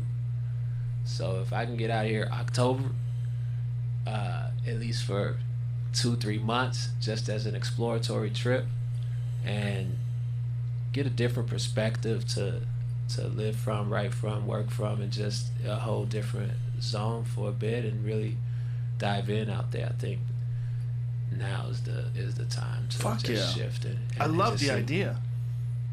I love it, especially now, right? You just released a special. It's available free on YouTube right now. Yeah. So, like, what better way to come up with new material than live in Ghana for a few months right before the world explodes? Because it's gonna fucking explode no matter who wins, man. I'm nervous to be here no matter who wins. It's because it's not Biden is not a it's gonna be weird because it's not something to really cheer. Even if the plan is for him to pass it off, and step down, that's still weird. Yeah. If that's not gonna be, that's not smooth. To step, hey, I'm old. I won. I'm stepping down. That's gonna create a whole zone. The only way that would ever work is if whoever his running mate was preferable to him, and everybody was excited about it. Like someone who you would have voted for anyway. And we don't even know who the running mate is right now. As of today, July 8th, we don't know who that is. But if the running mate is preferable to him, and we're like, good, he's going to be a woman, good, give it to her. Let her run it. If it's like that, maybe we'll be okay. But he's not even around. He's hiding somewhere. He's in a basement. I just am skeptical of him just because he was vice president as an old guy for 8 years. That means he was just jealous. Just jealous. Look at Obama. One day. That's too weird of a weight. It is weird to make that move at this age. It should be a cap 60 for president. Well, and I'm only saying 60 to be nice. Should really be about like 50, 55. Well, when Reagan was president, he was the oldest president before Trump. And then dementia. Yeah, he wound up getting Alzheimer's, right? Was it Alzheimer's? I think dementia. I'll just never forget when I was an open micer. It was like 1988. There's a guy named Jimmy Tingle, who was a Boston comedy legend. He had this joke about Reagan on trial, because Reagan was on trial, and they asked him if he ever sold arms to Iran, and he said he couldn't remember. And Jimmy Tingle was like, Mr. President, if you ever sell arms to people who hate us, jot it down. He goes, make a note. Put it on your refrigerator. Yeah, you should have some type of reminder. Yeah, like he went out, and we thought he was bullshitting. Like we were like, he's just pretending he doesn't remember. But then in the end, he didn't remember anything. Like, who knows if he remembered that? Yeah, it's the age thing is it needs to be a sort of cap, because why you shouldn't be. First of all, any ambitions you have in your 70s should be private things like carpentry or music production. It should be private. You shouldn't have anything at 70 that has to do with the larger populace. No, you go knit, you go read and pursue something you wish you did when you were 32. That's not involving millions of people. I say that, but then I was willing to vote for Bernie Sanders. I was a Bernie Sanders supporter before he lost, in the primaries. I felt like his policies were interesting. Like it'd be an interesting way to shake up the country. Let's put focus on human beings and people and communities instead of just money and foreign interventionist wars. I think Bernie has some interesting policies, and he should just, pass them off to somebody else. Yeah, put them shits on a PDF. Is he the only one? If they can't be that good if he's the only one that can do them. No, he's not the only one. Pass them off and be the advisor on the side. Yeah. Just give advice. Guidance. Be the wise sage. The wise sage. But at that age, it's the travel is tough on a young, healthy person. It's tough on us. Exactly. Yeah, when I got back from Houston, I had not done stand-up in a long time, and I was exhausted on Sunday. I was like, fuck, man, I forgot how tiring this shit is. Yeah, multiple flights, getting up in the morning, all that shit. I am very curious now that this Ghislaine Maxwell guy or lady got arrested. The Jeffrey Epstein's confidant. What? First of all, how quick before they kill her? Second of all, if they don't kill her, what is she going to say, and who's going down? Because there's a lot of people going down. It's pretty bonkers. That could affect the election. You think it could affect the election? 100%. 100%. Yeah, 100%. Well, first of all, Trump used to hang out with that guy. His picture with Melania and Trump and Jeffrey Epstein and Ghislaine, and Fox News cut out Trump. They edited the picture so that Trump wasn't in the picture, and they're like, well, we made a mistake. Like, bitch, you didn't make a mistake. There's the picture. They were posing, partying together. They hung out. What I know at the end of the doc on Netflix, they said that he had all of those tapes, and all of those rooms were being taped. So I wonder if she has access to that, or did they burn that? That's a good question. What's up? Yeah. You know, he had a picture of Bill Clinton in a dress in the foyer of his house. Damn. It's a crazy picture. Like, you are my bitch. Because he had Clinton flew with him like 26 times. Look at that. That's a picture. That's a real picture that was in the foyer of his house. How crazy is that? That's a real picture, man. My friend Eric Weinstein has seen that picture in real life. That's a real picture. Painting. A painting, yeah. Not a photo. Painting. Sorry. Oh, but he made it to taunt him? He made it to let him know, bitch, I own you. I mean, that's what I'm mad. Look, if we were friends, and then you came over my house, and I got a painting. Hey, Hannibal, I want to show you something. Yeah. It's you in a dress. If you and I have been partying together, and I flew you to some island, and we fucked kids together, and then you came over my house, and there's a painting of you in a dress, you'd be like, what have I done? Yeah, I just set us all on fire. Just come in with a vest strapped up with dynamite. Everybody, boom!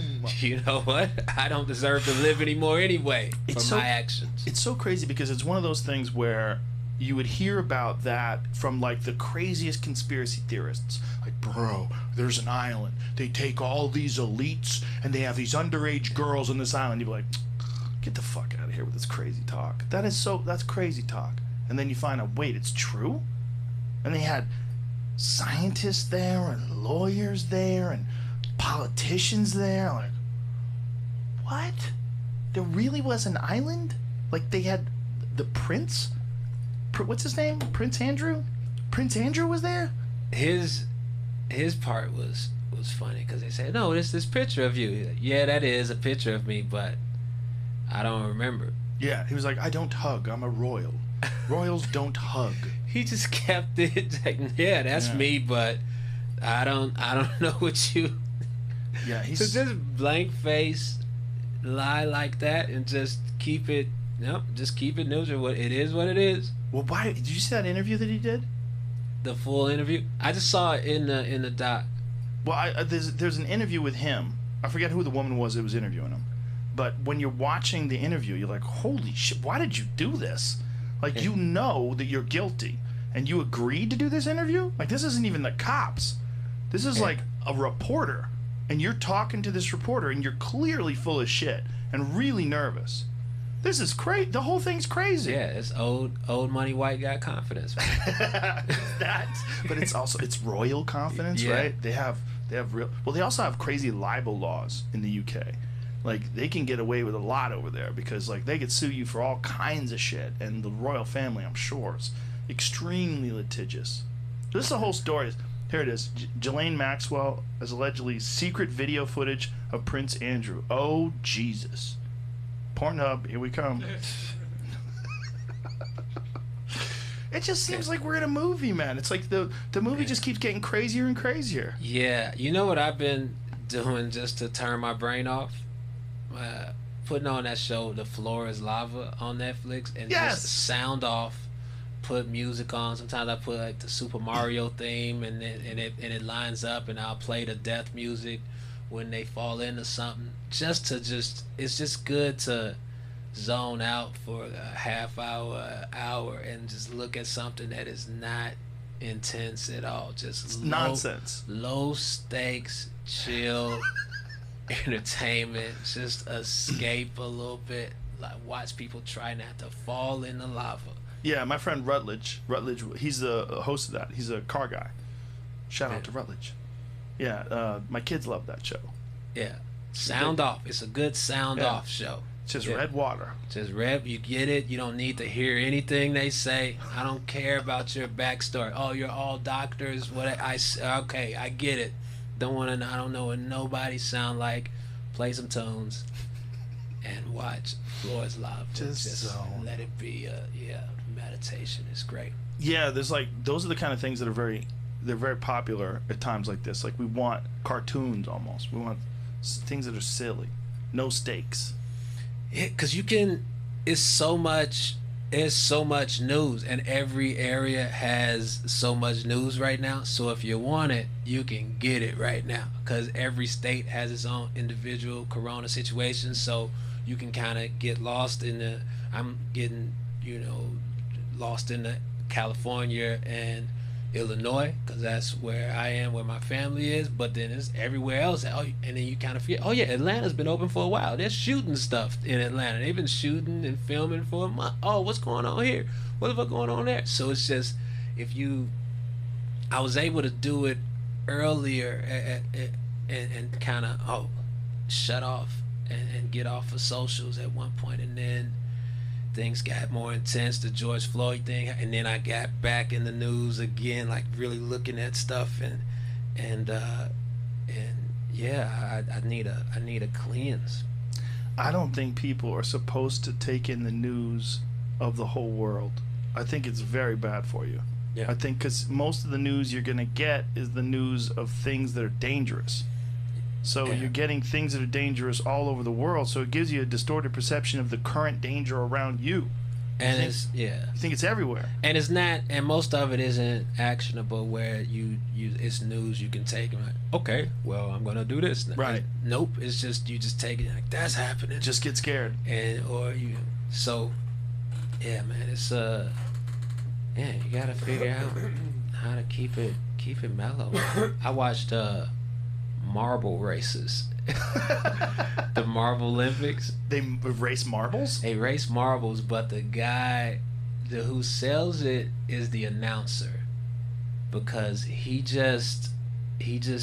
locked in the entire time. So they created this world where it's these marble, and there's different teams, the same way NASCAR, different team, and so he talks about it in such a way, he doesn't break at all. You know how NBA announcers, they veer off this weekend, the marble guy, he holds the concept together by just like, the marble races, the 12, and last week, he talking about other races. Last week they beat them by 0.3 seconds. And how do they race marbles? They just drop them off. They just roll them? They just roll them. This is it right here. Yeah.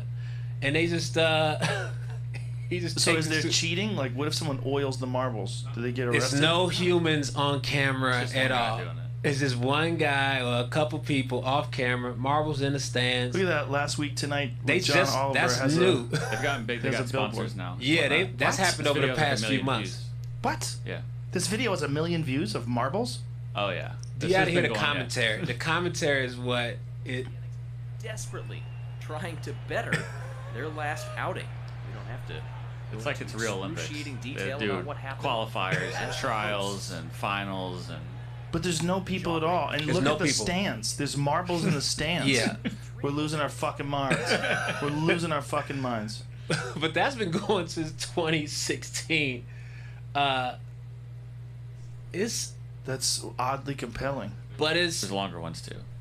It just shows the importance of execution over ideas are important, but execution is really important, because that's top-notch execution of what could be a terrible idea in the wrong hands. Marble races. You give me marble races, and it's not going to be that. Yeah, some people are designed to be a commentator for marble races. That's their thing. Look at this one. It's got like a little elevator, escalator, takes you to the top, conveyor belt. What's that, Jim? 1.3 million views on this. That's so crazy. That is so crazy. A bunch of people watching marbles while the world burns. Gotta zone out, man. Yeah, I get it. I get it. So Ghana, have you been before? No, I've been to Nigeria and Kenya. Do you know anyone over there? I know a couple folks. Actually, what really, I told my brother I was thinking about it. And he says, oh, one of my old friends from work is from Ghana. Let's all have a call. And so we get on the call, and then I'm thinking he's gonna say, oh, restaurant recommendations, and just, you know, some type of fluff, kind of helpful, but he took the trip so serious, where okay, we're gonna have you meet these people. If you want to work on this, we're gonna have you do this, and so it made me take it so serious, where it went from being kind of an idea to, I guess I'm doing this. Wow. Because I know it's gonna be kind of laid out in a real structured way. Well, sometimes when I've traveled, I haven't planned thoroughly like that. So I think it's gonna be exciting, man. Just to get in a whole different zone. I'm still youngish to live in another country. Look, so, you're not married, you don't have kids. This is the time to do it. Fuck it. Yeah. Why not? You know, and you've been very smart with your money. I know you invest in real estate, so you've got a bunch of shit going on that's making you money. Why not? Fuck it. Go. It's the good move. I like it. I like the idea just of doing something like that where you completely take yourself out of the normal life. Because for a creative person, I think you can run dry, like in terms of inspiration and experiences. I mean, obviously there's a lot of chaos around us right now, so there's a lot of things to draw from. But something like going to Ghana. I've been making some music, and so is this show I've been doing called Smoking at Church. This guy James Earl and Jamil Bruner, and it was my first time being around a group of people in a while that I didn't know. When I got invited to the studio, it was 5 or 6 people. This is pre my mushroom rooftop party freak out. But I get to the studio, it was real nerve-wracking. Like, man, it's 5 people in here. Where am I going? Huh? And it was like re-socializing again. I was like, hey, how y'all doing? And hello. And eventually calmed down. I actually took a shot for the first time, and I hadn't drank since beginning of 2018, but I took a shot just to commemorate being around a group of people again, and I hadn't drank since then. And so I started making music with them. That's been my one place I've been going to besides working at my spot. I've been, you know, hanging out and then just going there. I had 3 total places that I've been. Is anybody getting tested? No. I think we're just going on the "you don't seem like you dying" act. It's not real. It's been, you know, I think mostly we keep it. Do you want to get tested? Yeah. You want to get tested today? I can get you tested. Sure. Okay. All right. I'm gonna make a test right now. I'm gonna make while we're sitting here. You gonna make it? Okay. No, I'm gonna schedule it right now.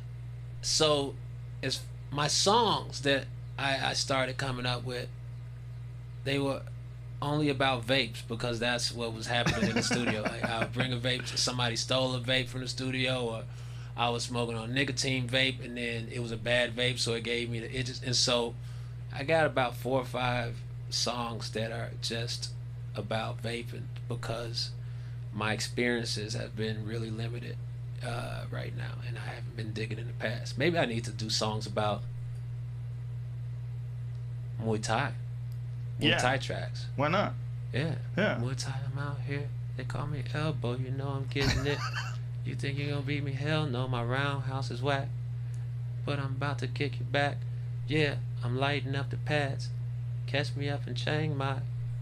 I can't kick my leg high. But the elbow hit you right in your temple. And then you won't be nimble. You'll be all limping. I don't know. It requires a little work, but there's something there. Yeah, it's just you got to get it out and then you rewrite it.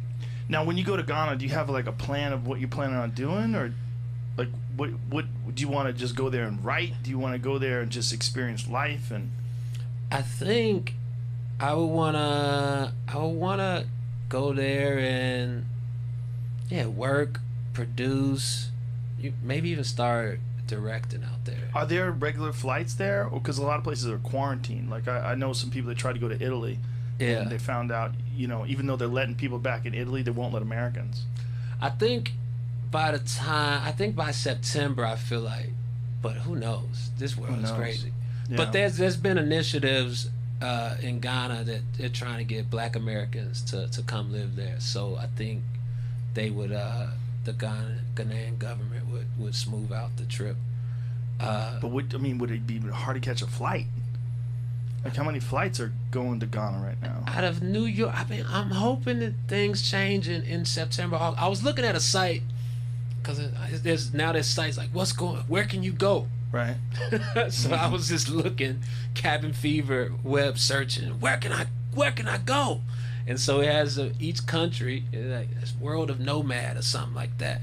Where like, this is what's going on. You can't go there. They only accepting private flights. In certain countries, like you can fly private there.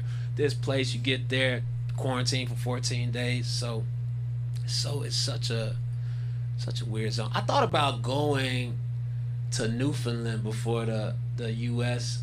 and Canada border was closed, because I started getting panicky, and I was looking at places that had low amounts of cases, and I saw Newfoundland.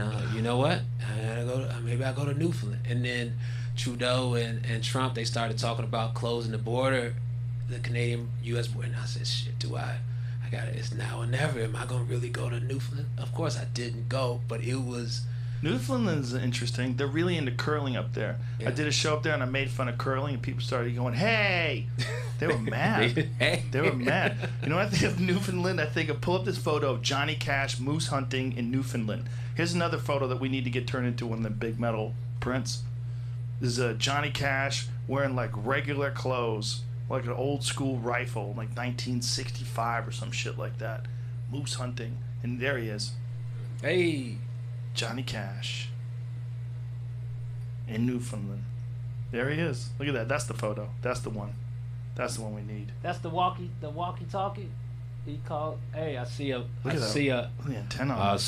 moose on the horizon. I see the moose. I'ma shoot it in its eyes. Johnny motherfucking Cash. Don't try it. I'm in Newfoundland. Shout out to... Man, I would have loved to meet that guy. Is that a guitar gun? No. That's just a gun. That's a moose head right there, son. A lot of moose in Newfoundland. Look at that walkie-talkie thing. He was a baller with that thing back then. That's like a refrigerator with an antenna. The size Answer the walkie. It's Johnny. Look at him holding on to it. That's crazy. They probably use them to locate game. Call them in. You gotta pretend that you're a female moose that wants some dick. This is how you call them in. You gotta go. That's the moose call? Yeah, that's what it sounds like. And then they start. Do they slow walk or they run up? They slow walk. They don't trust you. Yeah. They come slowly and they make their way around. Usually they circle. Like, you could call a moose in and it could take hours before it comes to you. Like, you could call a moose in, then it gets dark, and you're in your tent, you hear something stomping around the tent. It's a moose looking for pussy. And then you gotta kill it. Well, you really can't. You can't see it. You know, in the dark, in the woods, it's fucking dark. Like, you can't really take an ethical shot unless the moon's out, and most places have laws against that. Okay. You're not allowed to shoot at night. You gotta go hands up, fair. That's how they sound. Like, that's how bad they want dick. Oh! What's an ethical shot versus an unethical shot? You want to have a shot that you know for certain you're going to hit the animal in the vitals and it's going to die. Okay. If you just take a shot at an animal that's really far away and you can barely see it, that's an unethical shot. Okay. You might hit it, but you might not. What you really want is an animal that's like standing still, broadside. So you want it standing, because if an animal's standing straight at you, you have to hit it right here. You have a very small, like maybe a softball size area. No, like a cantaloupe size area that you can hit where the heart is. But unless you have a rifle. If you have a rifle, it opens up a realm of possibilities. I'll take a frontal shot with a rifle. But if an animal's standing broadside, then you have a very large area that you can hit. I thought an ethical shot is when the animal makes eye contact and says, do it. Please. I fucking hate this life. Do it. These bitches are moaning by the time I get there. Another moose is always there. I'm depressed. I hate my job. And when they walk in, they make noises like... That's what the moose does. The male moose, the bull. You gotta make a Moose Sounds mixtape, soundboard. It's one of the few animals that like anybody can make the noise. Like you can't Yeah. make an elk noise. Elk noises are hard. Really? Yeah. When I'm good at noise, like specific noises. I can sometimes I'll get them. Have you ever heard I'm of no elk? Michael Winslow, but every now and then there's a noise, and I got it. He's the only guy that's made a career out of noises. Like if you say like a noise guy, like Michael Winslow as comedians, he's the known noise guy. Pablo a little bit. Okay, a little bit, yeah. But either way, he's not doing a elk sound. You ever heard an elk scream? No. Pull up a video of an elk scream. It sounds like some Lord of the Rings shit. It doesn't even sound like a real animal. When you hear them in real life, it like gives you goosebumps. It's like holy fuck. Like if you didn't know what was making this sound, you would think there were demons in the woods. Okay. If you heard them scream like this, when they scream, it's the bulls. They're screaming to let the cows know what's up and to let the other bulls know to step the fuck back. So I'll back off of Yes. the mic for my.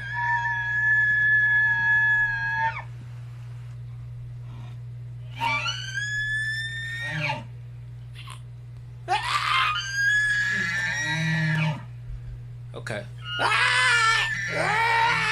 Nope. It's a tough one. Yeah, you ain't gonna do that one. You need a tube. You need like a Phelps elk call. Phelps. That's Hand hand sanitizer. sanitizer. If I drink hand sanitizer? No, don't drink it. You'll Huh? get drunk. You'll be like Kitty Dukakis. You don't want that shit. This video says they're actually making 2 sounds at once, which is already hard enough for us to do. But Yeah? it's a whistle with a roar. Oh. Okay. Mm. Good luck. And then the females have a different sound. They're like meow, meow.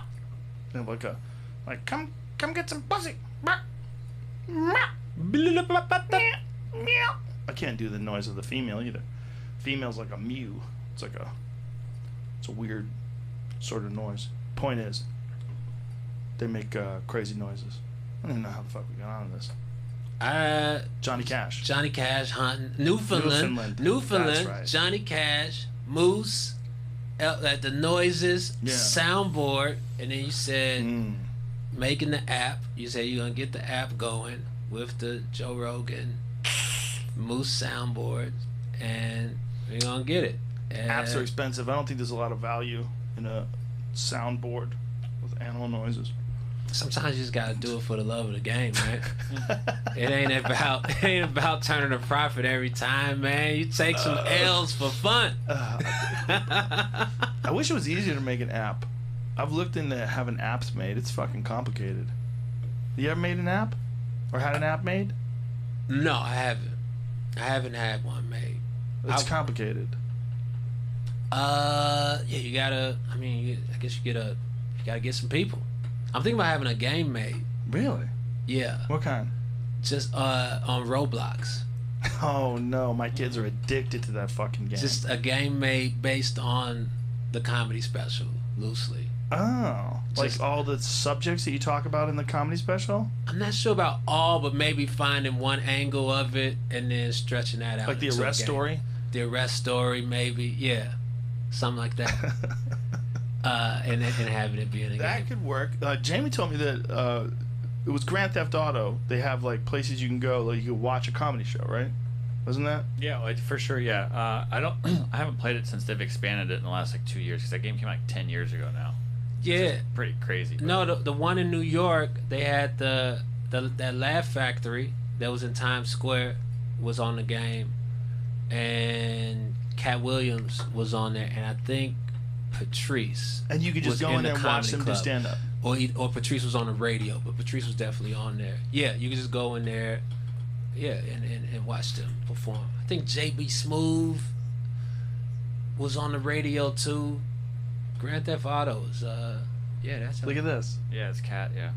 That Like is animated and everything. crazy. That is crazy. Look at this. That's him. Oh, that's his real intro too. Wow. Well, and it's 10-year-old graphics too. Yeah. Like if they did this today, oh, that's hilarious. Like they even mimic the way he walks.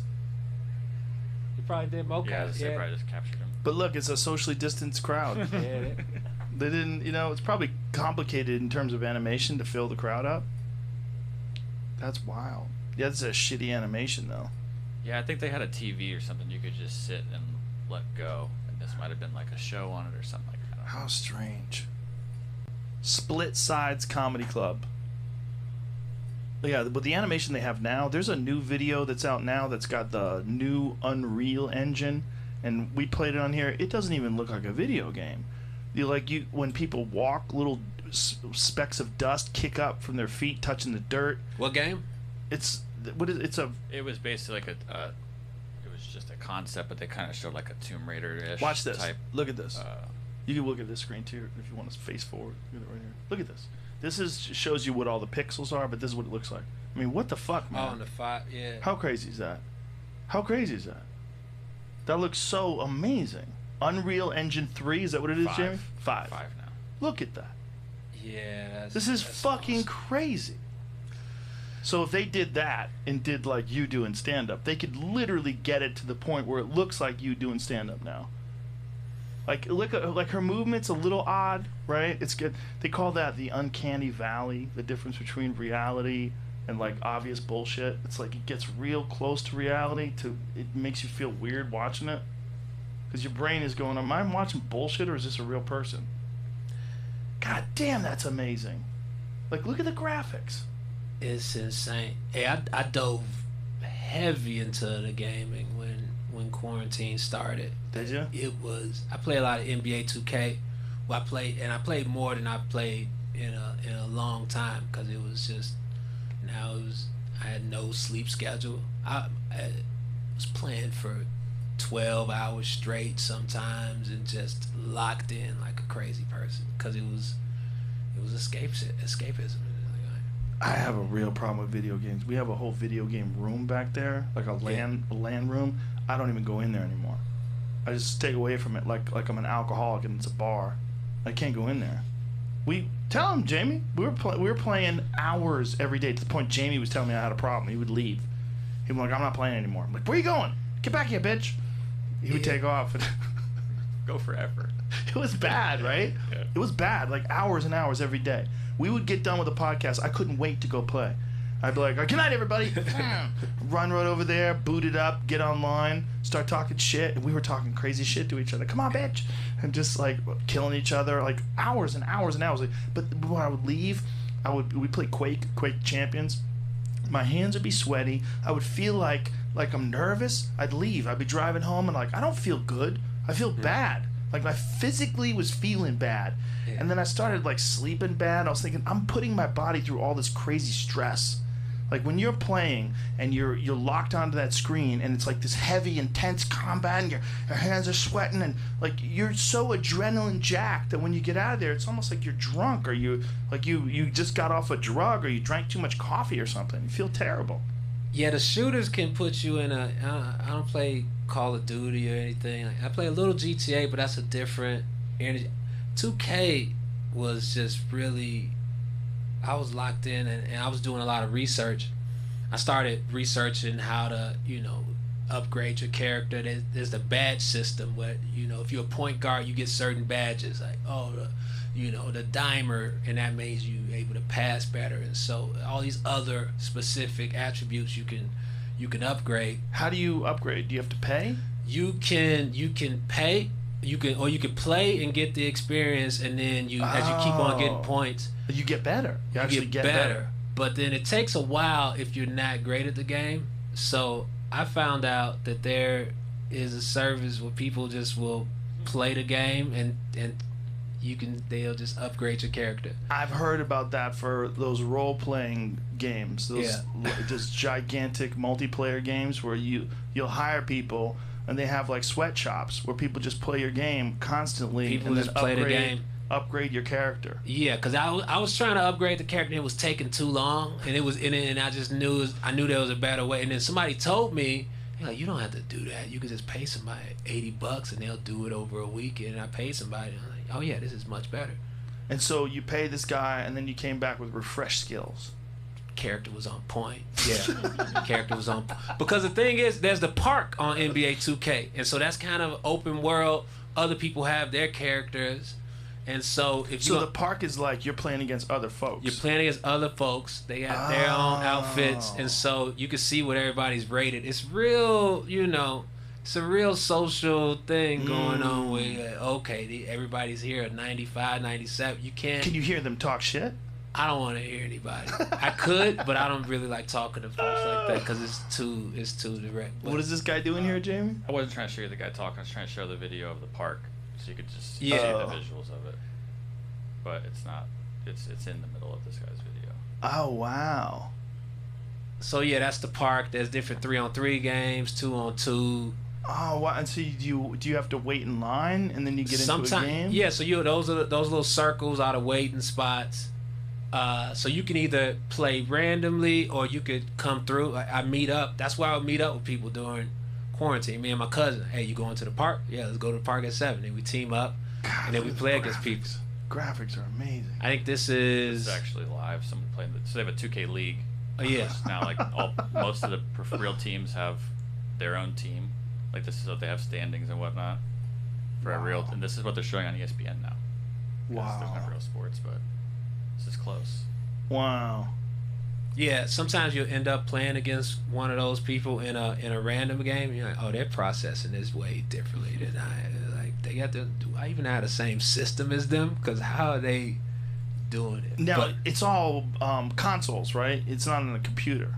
There is the most players on PS4 and Xbox, but there is on PC, and PC is where there's hackers. I don't play on PC, but I watch videos of some PC YouTubers, and so sometimes they'll just have a player that is 40 feet tall.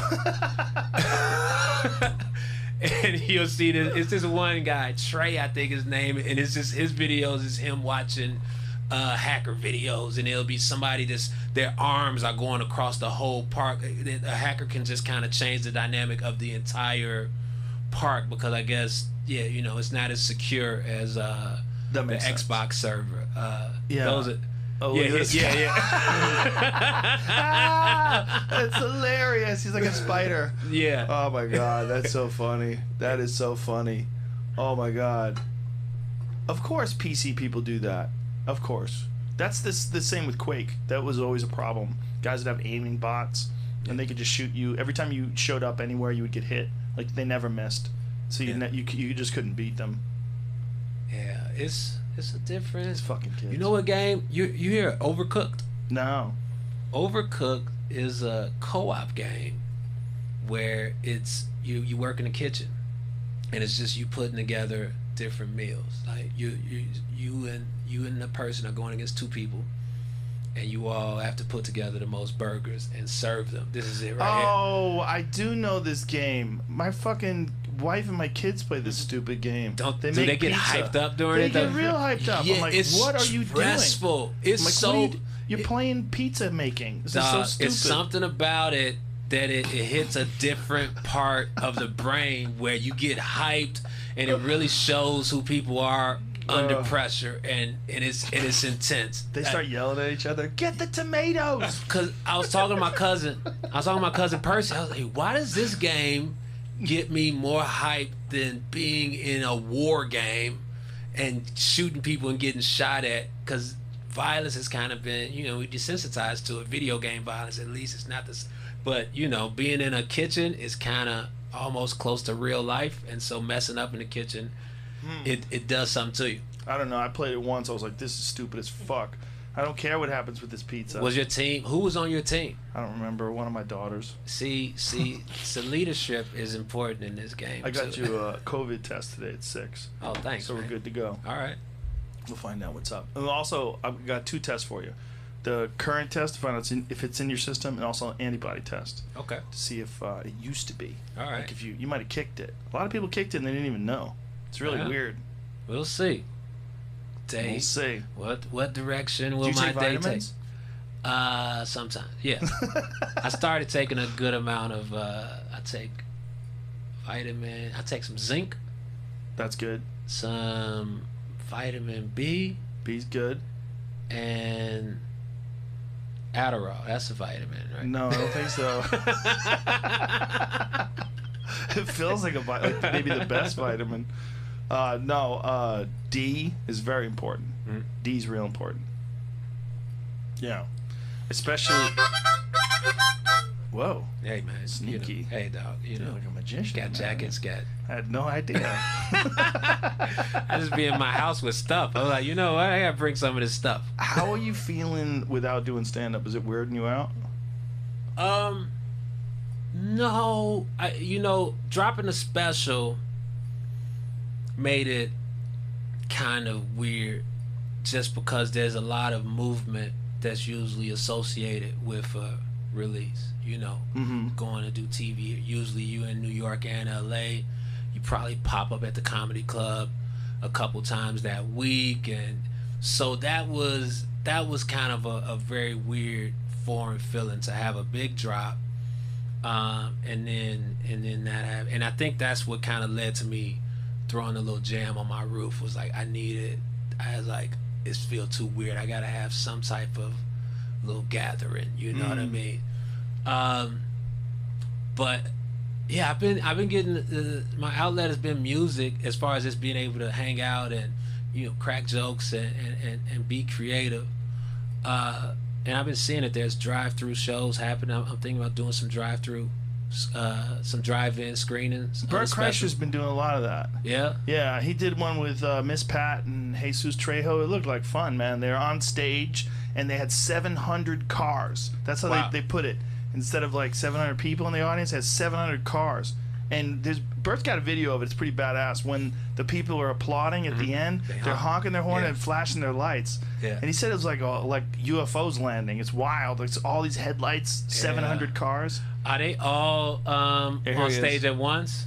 No. I mean, they did sets. I mean, they did it like a comedy show. Okay. Yeah. Because that's the thing that I wonder about as a performer. Look at the grilling. And trying to ride the wave, you know what I mean? Right.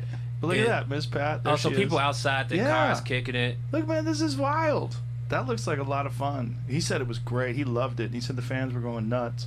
But he did some shows. He did one show in Oklahoma, and they were supposed to socially distant. It was supposed to be 120 people in the audience. There was 347 people.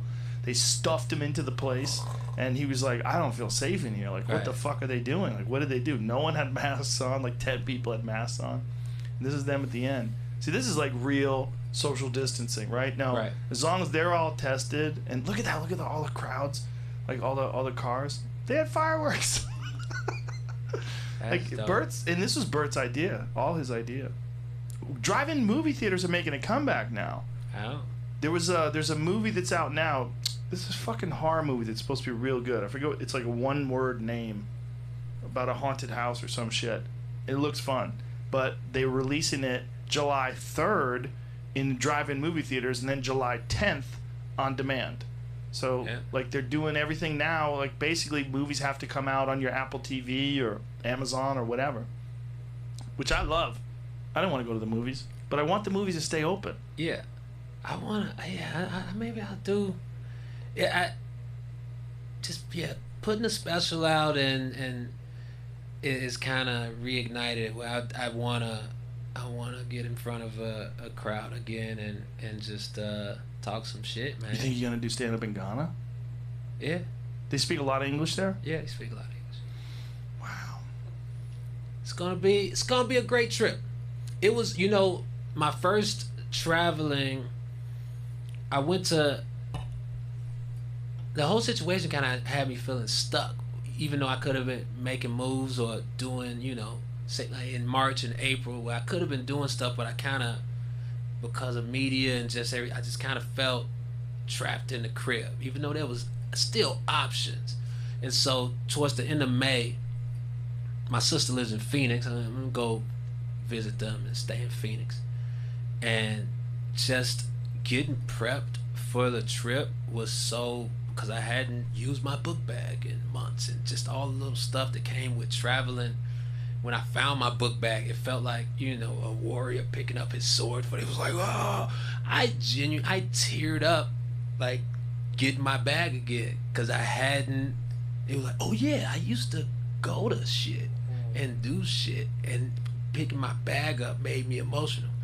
And then being there at their place after, I live alone, so it's a family of 4. I had 2 teenagers, so it was nice to be in a house with structure. They run, they work from home now, but the kids got school, so it was nice, because I would go to bed sometimes at 8 in the morning just because I had nothing. I was just going to bed at 8, waking up at midnight sometimes. It was the life of a comedian, man. I had a crazy schedule, man. So it was just nice to be in a like, whoa, this is a functioning. This is what structured normalcy is. It was really helpful for me. I needed it. Just being around them after that time, and hanging with my nephew and niece, and it was really necessary. It makes you appreciate like one of the things about the lockdown, it makes me appreciate like meals, like sitting down and having meals with my family. Like we didn't go to any restaurants at all for like 3 months, right. And then it makes you appreciate it made me appreciate having food, because in the beginning I was thinking like, what if we run out of food? Like, what do we do? Like, I have a gun and I have bullets and I know how to hunt, and I know where some deer are in my neighborhood. I've been keeping an eye on them, like no bullshit, just in case shit gets weird. Just you ain't got no vegetables in the garden. You straight to the deer.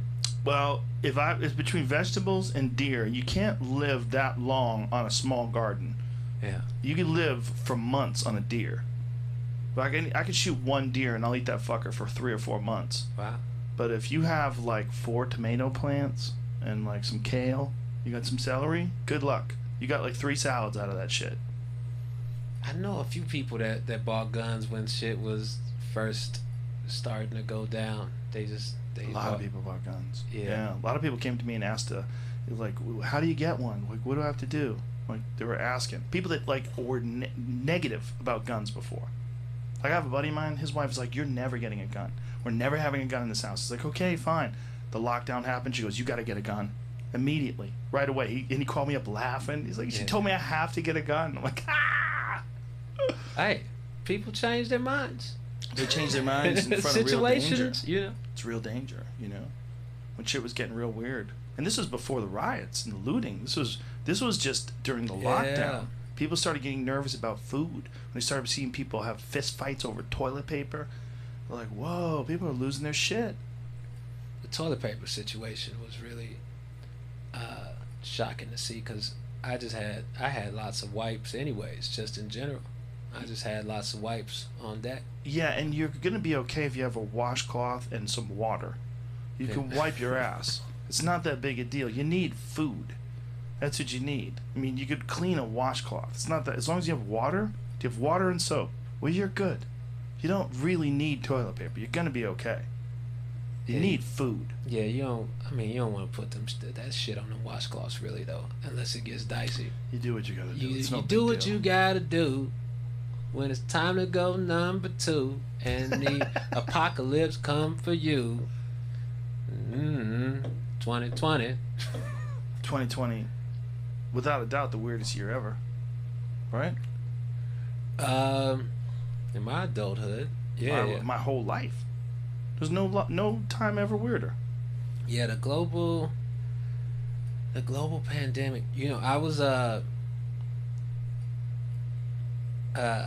my girlfriend lives in Hong Kong, and we met out there over the holiday, and so she was over here. Hong Kong's going through some shit right now. Hong Kong is going through some shit, but she had the early window on COVID, so she was heading back there at the beginning of February, and she was looking for masks while we were in New York and shit. And it was February 2nd, 3rd. She was looking for masks. And I was like, I need some masks to go back. I was like, why you gonna go back there? It's fucking great. And so I remember, I FaceTime and she'd be at work with a mask on, just like, February 15th, 16th, that zone. And I would look at her like, that's crazy. Look at hey, look at y'all. And nobody's at work. That's insane. What? You just sitting there with a mask on all the time? Wow. What is that like? Little did I know. I would find out. Little did you know. That's normal life now. I was really oblivious thinking, oh, that's over there. I got an early look at the shit. And it was just like, oh, damn, that sucks. I was really telling her, like, you should escape there and come here. And Hong Kong's safer now. You should wait it out over here. Which is so bonkers to look back at. No, come to America. We don't got that shit over like it's in Hong Kong. Man, it's insane. Now, I done thrown crazy COVID jam session. Who knows? And then being worried about it. And then had a full-on meltdown. Like, real, like, walked up to the... just try to... You know, it's one thing to shut down a house party, but like shut down a jam session and just like walk up to the keyboard. It's like, hey, kill it. Yeah, looking at the drummer like, no. Keep everybody alive. What we need is a test that you can just, like a real quick saliva test. Census style. Yeah, but just everybody walks in, lick that thing. Okay, you're good. Okay, you're good. Okay, you're good. Oh, you're not good. Like. Know who's clean, let everybody in. Yeah. I mean, if we did that, it would change everything. If they had some sort of a test, like a real easy saliva test. Just lick it and you know. We could wipe this shit out in a week. The test now is all... right? It's all what do you mean? It's easy now. Yeah? Yeah, it used to be like that. They used to go deep in your nostrils. Like way up into your sinus cavity. But now it's just the inside of your nose. It's nothing. No discomfort at all. It's like a little Q-tip. It just goes inside the nose. They swab it around a little bit for like 10 seconds. They dip it into some sort of a solution. They send it off, and you'll know tomorrow. And then the antibody test that you'll do, this is the FDA-approved antibody test. You just squeeze your finger like that. They put a little prick on the tip of your finger. A little blood comes out. They put it in a thing, and you know in 10 minutes. Okay. It's easy. I'm sure you're fine. I'm looking at you right now. I feel good. Look, I'm good at this. Trust me. Good. Let me see. You're good. I think you're good. I'm good. Have you been do you write? Do you like sit down and write your stand-up, or do you just like have ideas and work them out on stage? A little bit of both. Yeah, I'll write some and then just have some ideas. Here's my COVID game show idea.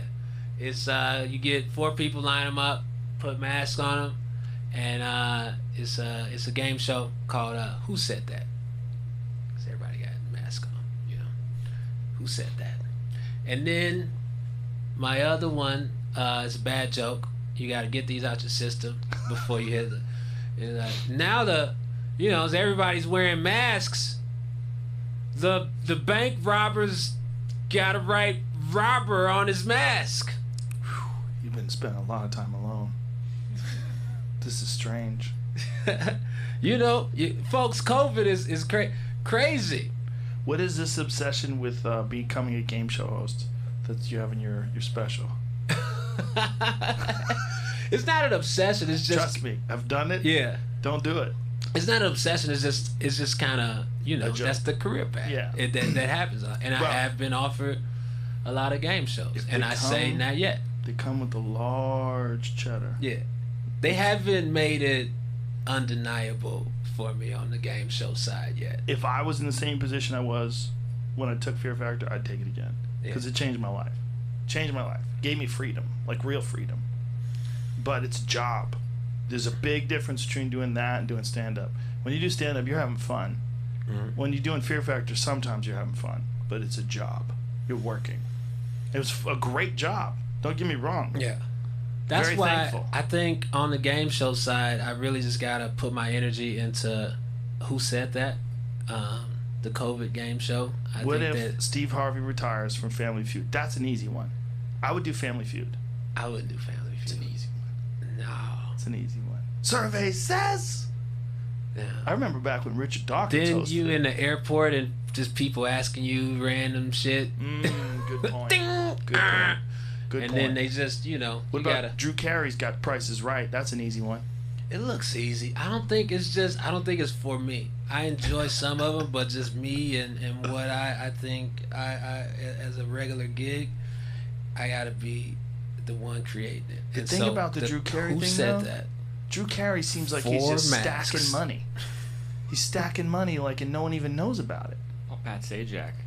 Wheel of Fortune's been on for my entire life. Right, but Pat Sajak's not a comic. What did he do before Wheel of Fortune? He didn't do anything. He was born on the set. He grew up there. He's been doing that forever. He's not a comic though. Maybe he was at one point in time. Maybe I don't think so though. He's not a comic. Have you ever heard of Pat Sajak? He was a former weatherman and talk show host. There you go. Okay. Yeah, that makes sense. Yeah, so he hit the jackpot. But like, who else? What other comics have done game shows? Howie Mandel. Howie. He's done a gang of them, right? He had that one Deal or No Deal. He had more than one, right? And he did. Oh, that was Deal or No. That was Deal or No Deal. I was thinking of something else. Deal or No Deal was a winner. Like, why did they ever stop that show? They might, well, not live now. I think they were still, like, they were touring it, I think. I don't know if it's, I mean, it moved to like CNBC instead of primetime TV. It's still being produced all the time. Like, Who Wants to Be a Millionaire is still on TV.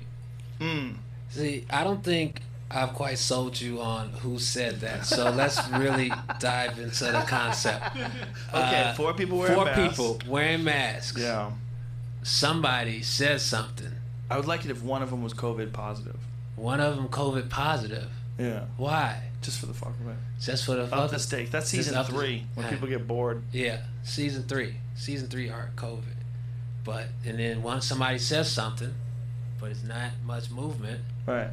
And then You gotta guess. You gotta just guess. Yeah, you gotta who guess. said that? 30-second episodes. You shoot 500 of them in a day. It's on YouTube. Yeah. It's not a bad idea. Who said that? Was it him? Who said that? Was it Tim? Was it Jim? Jesus Christ. How high did you get before you came here? No, this is me, man. CBD. It's the Killcliff CBD. These are good, right? Very addictive. He's a smooth. Good for you. Yeah, I'm addicted to these. That actually is not a bad idea for a show. As long as they didn't, like, you could guess. And especially if it's like they said things that were like closely related to what they did. Like maybe you can ask them what they did, like and then figure out who would say what.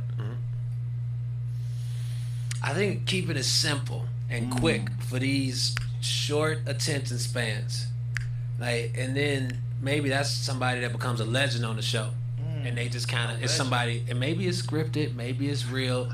But it's somebody that say, who said that? And they're like, boom. And they say, whoa, that was fast. They just know. This episode's over. Intro's longer than the episode. Intro's 15-second. Episode 4 seconds. Now, let me move know. on. Let me know how this sells.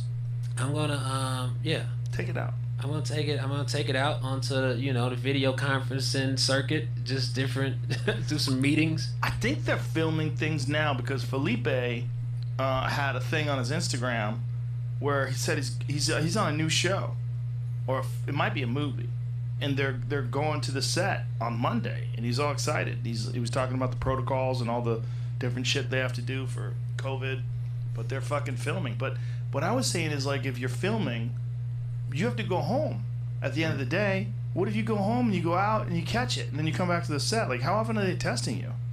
I don't know. If someone gets it, like if you're the star and you get it, what do? They lock the show down for 2 weeks and then come back? If the star gets it, I think I heard they say it goes by number on the call sheet. And so if the star gets it, then they cough in everybody else's mouth, and then herd immunity, and then the show goes on because What'd you say? I think when this was happening or starting, Tyler Perry's production team was saying that they're gonna like lock the whole team down in quarantine together, in like one hotel, and then they all go to the set. And So do nobody everything. leaves. Right? Yeah. Yeah. Everybody gets tested. Nobody. Tyler Perry can do that though, because he's got his own. Right. He's got his own studio. He's his own boss. He's got it locked up. He doesn't have to deal with any bullshit. He's all non-union. He's got a complete system. I think I heard they do it quicker than normal too. They do it in a couple weeks as opposed to like a month or two. Yeah. He's got an island. Tyler Perry's got a fucking island. Yeah. That's next level. You gonna get an island? No. No. I'm not interested in an island. Really? No. You sure though? I want a ranch. I don't want an island. You might want to, cause remember, I think last time I was on here, or the time before that, I was talking about getting a Tesla, and you said, "Don't get a Tesla." Now you got a Tesla. Yeah, but that was that's true. But I got that because Elon talked me into it. He was willing to do my show. I said, "All right, man, I'll buy a Tesla because he did my show." But then once I got it, I was like, "He's right. Yeah. It's dope." You have one, dude? They're the craziest cars out. Like every other car seems dumb. It's so fast. It's so fast it doesn't even make sense. Like it defies physics. It just goes. It takes off and then you got this giant screen for the navigation, and then it drives itself. The driving itself part. It's amazing. Everything's amazing about it. You can play video games on it. It got that fart thing too. It's got the fart thing if you hit the blinkers. If you like to do that. The fart. It's a solid car. What kind of car you drive? I got an Infinity. It's not mine.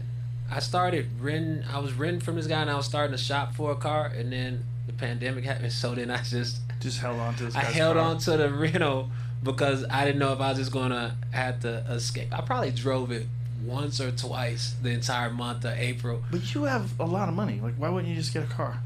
I was shopping for cars, but then pandemic. Oh, okay. Yeah, I was like shopping in. So you're in renting early this March to see if you like it? No, I was just renting it because I would rent through this app, Turo. It's like Airbnb for cars. And then I started just renting directly from this guy instead of just because it less fees for him. You know what I mean? And it was just, we just texted and he'd bring a car. It was smooth. And I was starting to look for a car because it wasn't making sense to keep renting from him. And then, COVID. I was shopping for a car. And then the virus came and said stop. The only thing I saw the Carvana. You saw Carvana commercials they put on who? What's Carvana? Carvana's like, we'll bring the car to you, and then they deliver socially distanced car delivery. But they're breathing in the car. How are they doing buy that? a car, and I don't know. They're driving, so they have to touch it. Maybe they wear a hazmat suit. I don't know how they. There it is. Oh, they drop it off on the back of a truck. Yeah. Oh. Carvana. I should have. Wow. They have 11,850 vehicles, and they just drop it off on a flatbed, and they don't even touch it. The new way to buy a car. Wow. Have it or pick it up at a vending machine. You seem like a dude who would like a fun car. You need something fun in your life. Dodge Dart on 22s. They're still doing that in Miami. I was in Miami and they had these like a Caprice Classic on giant. I saw a BMW 7 Series on these giant fucking wheels. They look like they're 27-inch wheels. I was like, that is it's like a wagon. Like you're driving around in an old covered wagon. You gotta have solid parking skills for that, or you're gonna scuff the rims on it too. You gotta be parking good each you gotta time. be careful with your parallel My parallel parking game is, I've just given up and gone around the block again sometimes on certain situations where I thought about just going to some type of school, just a specialized, just to get parallel parking. Just a parallel parking intensive course. Get a car that does it for you. Like Yeah. a Lexus, there's a certain Lexus, the sedan, that you just press a button and it'll parallel park. I know that there's some that'll do it, but you want to be able to, because it's not like I can't. It's sometimes I nail it, and then other times it's just practice. Think about when you first started doing stand-up. Probably weren't as good as you are now. You gotta practice. Yeah. Just go somewhere where there's cars. Start Just parking. keep parking. Just park a lot. Bounce. Say Just take a today's day. Saturday. Just take a day. Yeah, Saturday's park day. Parking. Parking all day with a full tank of gas. Boom. Try it on busy streets. That's the real thing, is the pressure parking when the people behind you. Yeah. They're giving you room, and then you got to kind of block out that noise. Yep. Yeah. Speaking of noise, how have the fighters liked being in the situation now? Like, have some love it. Some love it. Yeah. I think some miss the crowd, but some love it because it's, first of all, it's real quiet, no distractions.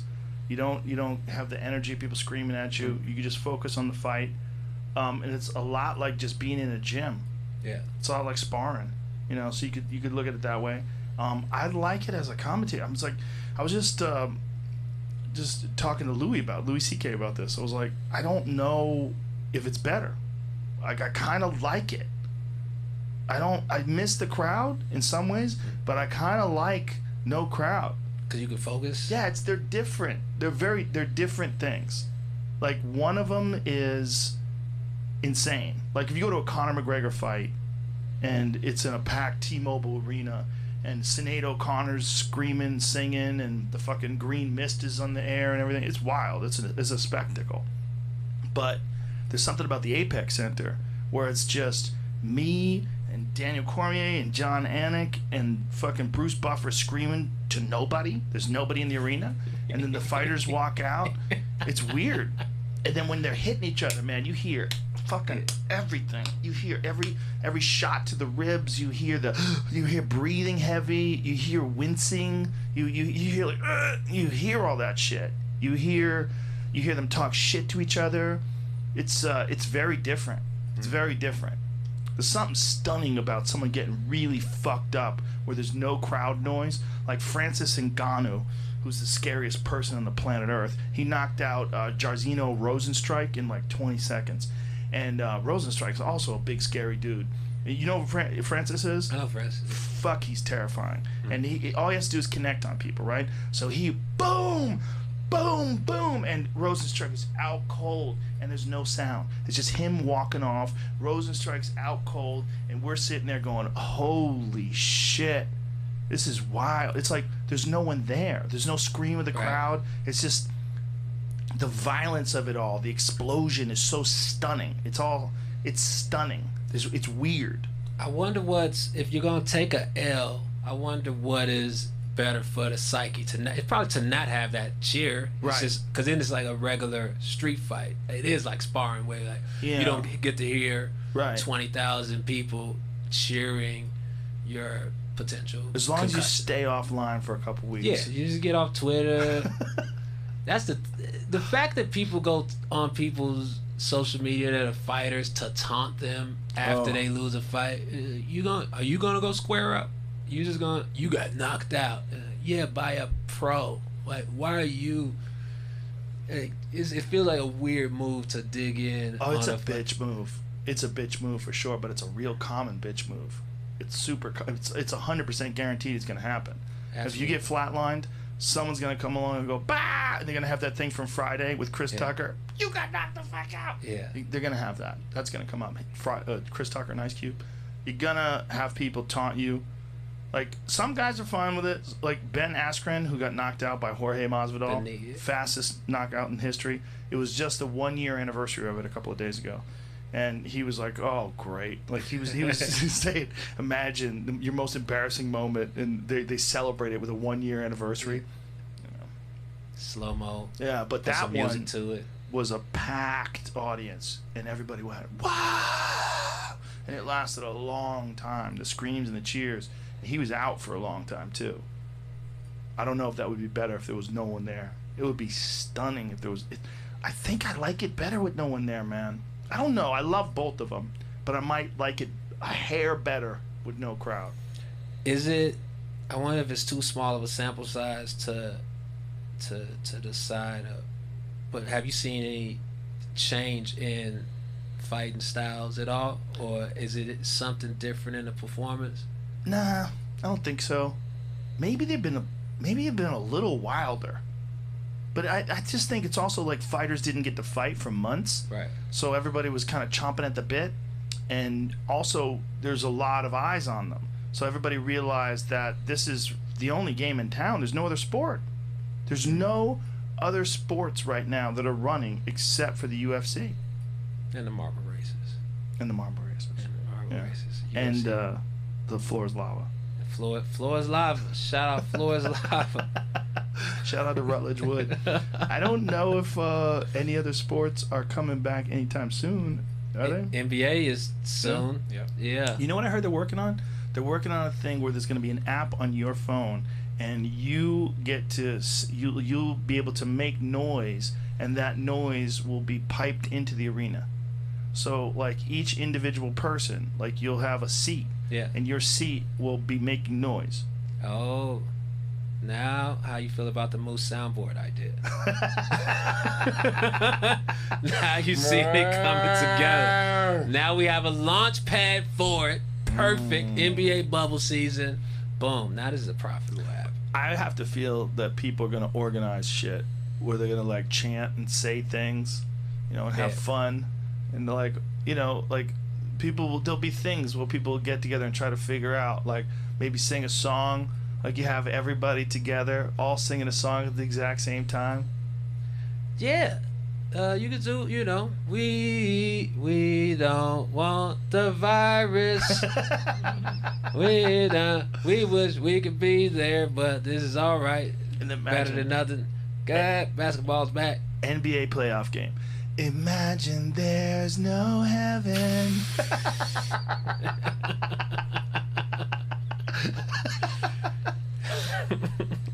Amazing.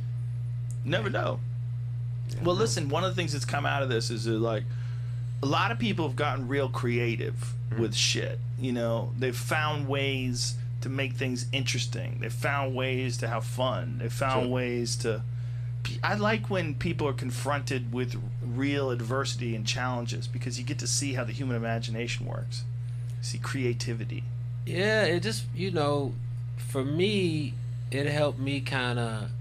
It helped me think about the other people in my life and who I work with, and just how to highlight and produce for them better. Since I was able to sit, I was thinking about my uncle, Kelvin. He used to deal at casinos in Chicago area from mid to late 90s, early to probably 10 years or so. And so he's a character, and so we should do and I had a gambling problem for a little bit. Did you? Yeah. What kind? Sports and casino, a lot of sports. When you say gambling problem, like what made it a problem? What made it a problem is that it was really taking up a lot of time, and I'd never gotten to real trouble just because I was, you know, constantly working. I had great weeks, I had bad weeks, but it was just, if you're, you know, betting on stuff every other day or whatever, then that means you're kind of on tilt and not able to function most of the time. And this is when you were drinking a lot too. This is when I was drinking a lot too. So I was drinking and gambling together. I was drinking and gambling. Woo! And then getting up at midnight. No, that was that's quarantine sleep schedule. Oh, my okay. regular sleep schedule was, you know, drunk stuff, you know, 4 or 5 a.m. But how'd you kick it?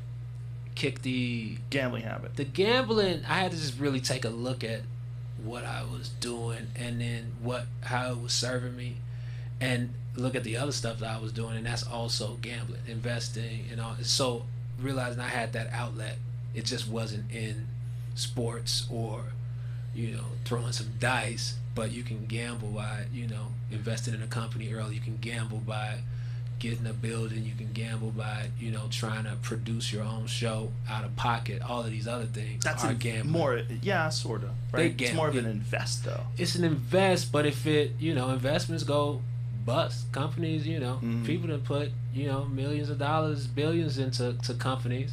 That Quibi. And so that was an investment, and people, they were really hyped about it and wrote big checks. And so it was realizing that, and just realizing that, you know, when I was, you know, looking at a game, and it would take up time, because I would get really into it and research the history of the teams and look at all these other matchups, and so I could spend that time and mental energy on something else that's more productive. Well, that's a wise way of looking at it, but a lot of people don't. When they get sucked into something, it's very hard to get. Like we were just talking about video games, about my addiction to video games. I just had to go cold turkey. I just had to step away and go, I can't fucking do this anymore. And just, I figured it out and I stopped. But that's not easy to do sometimes. Like sometimes, like whatever it is about gambling, like whatever switches that pops off in your brain that gives you that dopamine charge. Yeah. I mean, there's certain bets that are just super pleasurable. If you bet the total in an NBA game, if you bet over and you're there live, the total is, say the total is what the two teams will score, 200 points, and that's, you're rooting for every score. Everybody, you're just free throws. You're like, free throws. So to have a couple grand on a game and you're rooting for both teams live, and you're like, what's wrong with this guy? Yeah, any total score. Yeah, you hockey, whatever, soccer. If the goals are over 3, then you're rooting for both teams. You don't care if it's 2-2 or 4-0 or 54. Like that's exciting. Yeah, the over bet is super hype. Jamie, you gamble a little, right? Yeah. Yep. You gamble on fights too, right? Yeah. Sure. I would gamble on the over. It's more fun to gamble on the over under on rounds and shit too. You're like, don't hang on. Right. Yeah. Who did I'm trying to think of some memorable fights I had some money. I think I had Rumble Johnson against Texera. Oh, that was a brutal knockout. I had Rumble. I take Rumble over everybody except Cormier. Yeah. For whatever reason, Cormier's got his number, but Rumble hits anybody, they go night. Yeah. He's coming back. He's bored, so he's coming back. Might come back as a heavyweight. Oh wow. He's huge now. I mean, fucking huge. Like 250, gigantic. I'll tell you my craziest gambling story. Ooh. I've told it on stage, but this is where it was really bonkers. So I was betting with a bookie, but I would use a site, but it was, if I won, the guy would send money, send a bunch of money in $500 money orders, or I would just send PayPal, whatever. And it was like that. But the thing was that since you could just do it like that, it made it. It's like sending a text. You just do it on a site, and so it's not the same as holding the cash and betting where you really have to think about it. It's like you just typed it real quick, and so you're doing these large bets. So after a while, my tolerance was, I needed more, and I was on a hot streak, and so I asked my friend for another bookie with a higher limit. Because the limit on my one was like $2,000, and so he found this. He knew this guy that do $5,000 a game, and so that gets intense. But then it's $5,000 on the honor, so you're not putting up 5 each time. Because if I was putting up 5 with my physical hand each time, I probably would. But because it was like 5 here, and I had a hot streak, I was betting on a lot of hockey at this time. And I had a hot streak on hockey so much that my gambling buddies, Bozeman and CJ, they started calling me Hockey Hannibal because I just was betting on Vegas Golden Knights were doing really well. That was their first season, and Blackhawks were hitting some stuff. So I was doing parlays. So if you parlay a $5,000 bet with with the total or something, then that 5 is 12, 15 win. And so I had a good run, and after a week, I was up 100,000 cash, and I was up 100, and so, but I'd never put in any money, so it was just I got this 100,000 from type, and so I meet up with the guy in Chicago, and I pull up next to his car, and he hand me $100,000 cash in a brown paper bag. Whoa. And then, did you do like the Demi Moore thing where you throw the money on the bed and roll around naked? No, but I put it on the table and kind of just really looked at. I thought I kept it I kept it kind of cool. I just put it on the table like, what the? All hundreds? Just all hundreds. How big is $100,000 in all hundreds? It's not crazy. It's a lot, but it's not. It's not massive. It's not like 20s. It's a couple. It's a few stacks. Yeah, and it was wild. So because there was no real effort to get that money, I didn't value it like that, and so in my head, the gambler's mind is not happy. It's just like it won't. And so I'm like, you know what? Let's get him for 100 more. And the next week proceeded to go down like 90 grand out of that 100. And so he starts hitting me up, hey, I get that 90. And so I was too prideful at the time. I didn't want to give him the cash. I just we had an agreement to do PayPal on some stuff, but of course it wasn't for, he didn't want to do PayPal for no 90. He would do PayPal for, if it was 2, 3. But I was in a zone of, I can't deal with giving this cash back. And so he's asking for, I'm PayPal, and I PayPal him the 90 grand. And then he sends that shit back. So now we playing hot potato. He wants the cash. Playing internet hot potato with $90,000. And yeah, and so it was just really, it was intense because I was like, yo, is this? And then he hit me up, like, hey, we see you gonna be in Brooklyn. Oh no.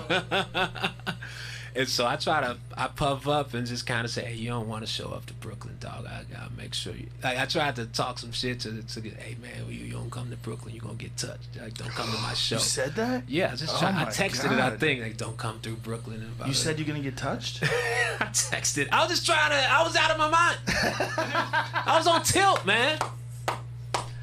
And I was being ridiculous. Cause I didn't want to welch, but I just didn't want to pay like that. And so eventually, you know, tried to pay. We sent it back, and he eventually just took it. But yeah, that was eventually he took what the PayPal? 90 via PayPal, even though that probably was a heat. Yeah, that's bad for the taxes. That's bad for taxes or whatever. And so I actually called him this week. I was like, yo, sorry, man, I was bugging back then. Says, yo, that was poor form on my part. My bad. I don't gamble no more. Sorry to put you through that and bring heat on you, and it wasn't, but that was the wildest one, man. Well, I was like, it just had me in a real irrational zone. My friend Dana. Delete all that. No. My friend Dana. My friend Dana White, the president of the UFC, he lost $1 million in a day. Yeah. $1 million.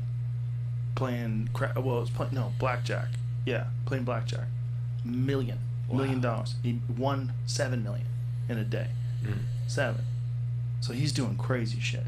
Wow. Yeah. And he's very wealthy. So like the only way he's getting a charge is if he does some crazy shit. Yeah. That's madness. That's it's intense. That's hand sweaty. I get hand sweaty talking about that. Like, oh God. Because I don't ever want to be that guy, but I could be that guy. Like if I got into gambling, I was gambling for a while on the UFC before I decided it probably wasn't a good look. This was like the early 2000s. But the early 2000s, it was stealing money, right? Because there was a bunch of guys coming in like Anderson Silva, and I would look at the odds with Anderson Silva over Chris Lieben. I'm like, are you out of your fucking mind? Right. This is 100% fight. Yeah. Like, bet the house on the Brazilian. Right. Jesus Christ. There was a few of those. And I did it for a while, and then I stopped. But my business partner on it, he was gambling all the time, so I would just sit down with him before the fights. And so I was like, this way my conscience is clear, but we were like 85, 87%. Yeah. Like, it's stealing money. Because I know all these fighters. Yeah. I know the fights. Like, there's fights where a guy would be like slightly favored. I'm like, slightly? Yeah. Like, this is a 100% fight. Or there's a guy that was the underdog. I'm like, this is totally lopsided. And still to this day, sometimes they get it wrong. Still to this day, I'll look at someone like, I'm like, how is that guy the underdog? This doesn't make any sense. And then the fight will be like a domination by the guy who was the underdog. And I'm like, okay, I should have bet that. Yeah. But I don't bet on him. But my business partner at On It, man, he made You know, I made it for him, but we called a lot. I mean, literally high 80%. It was just stealing money. Damn. Yeah.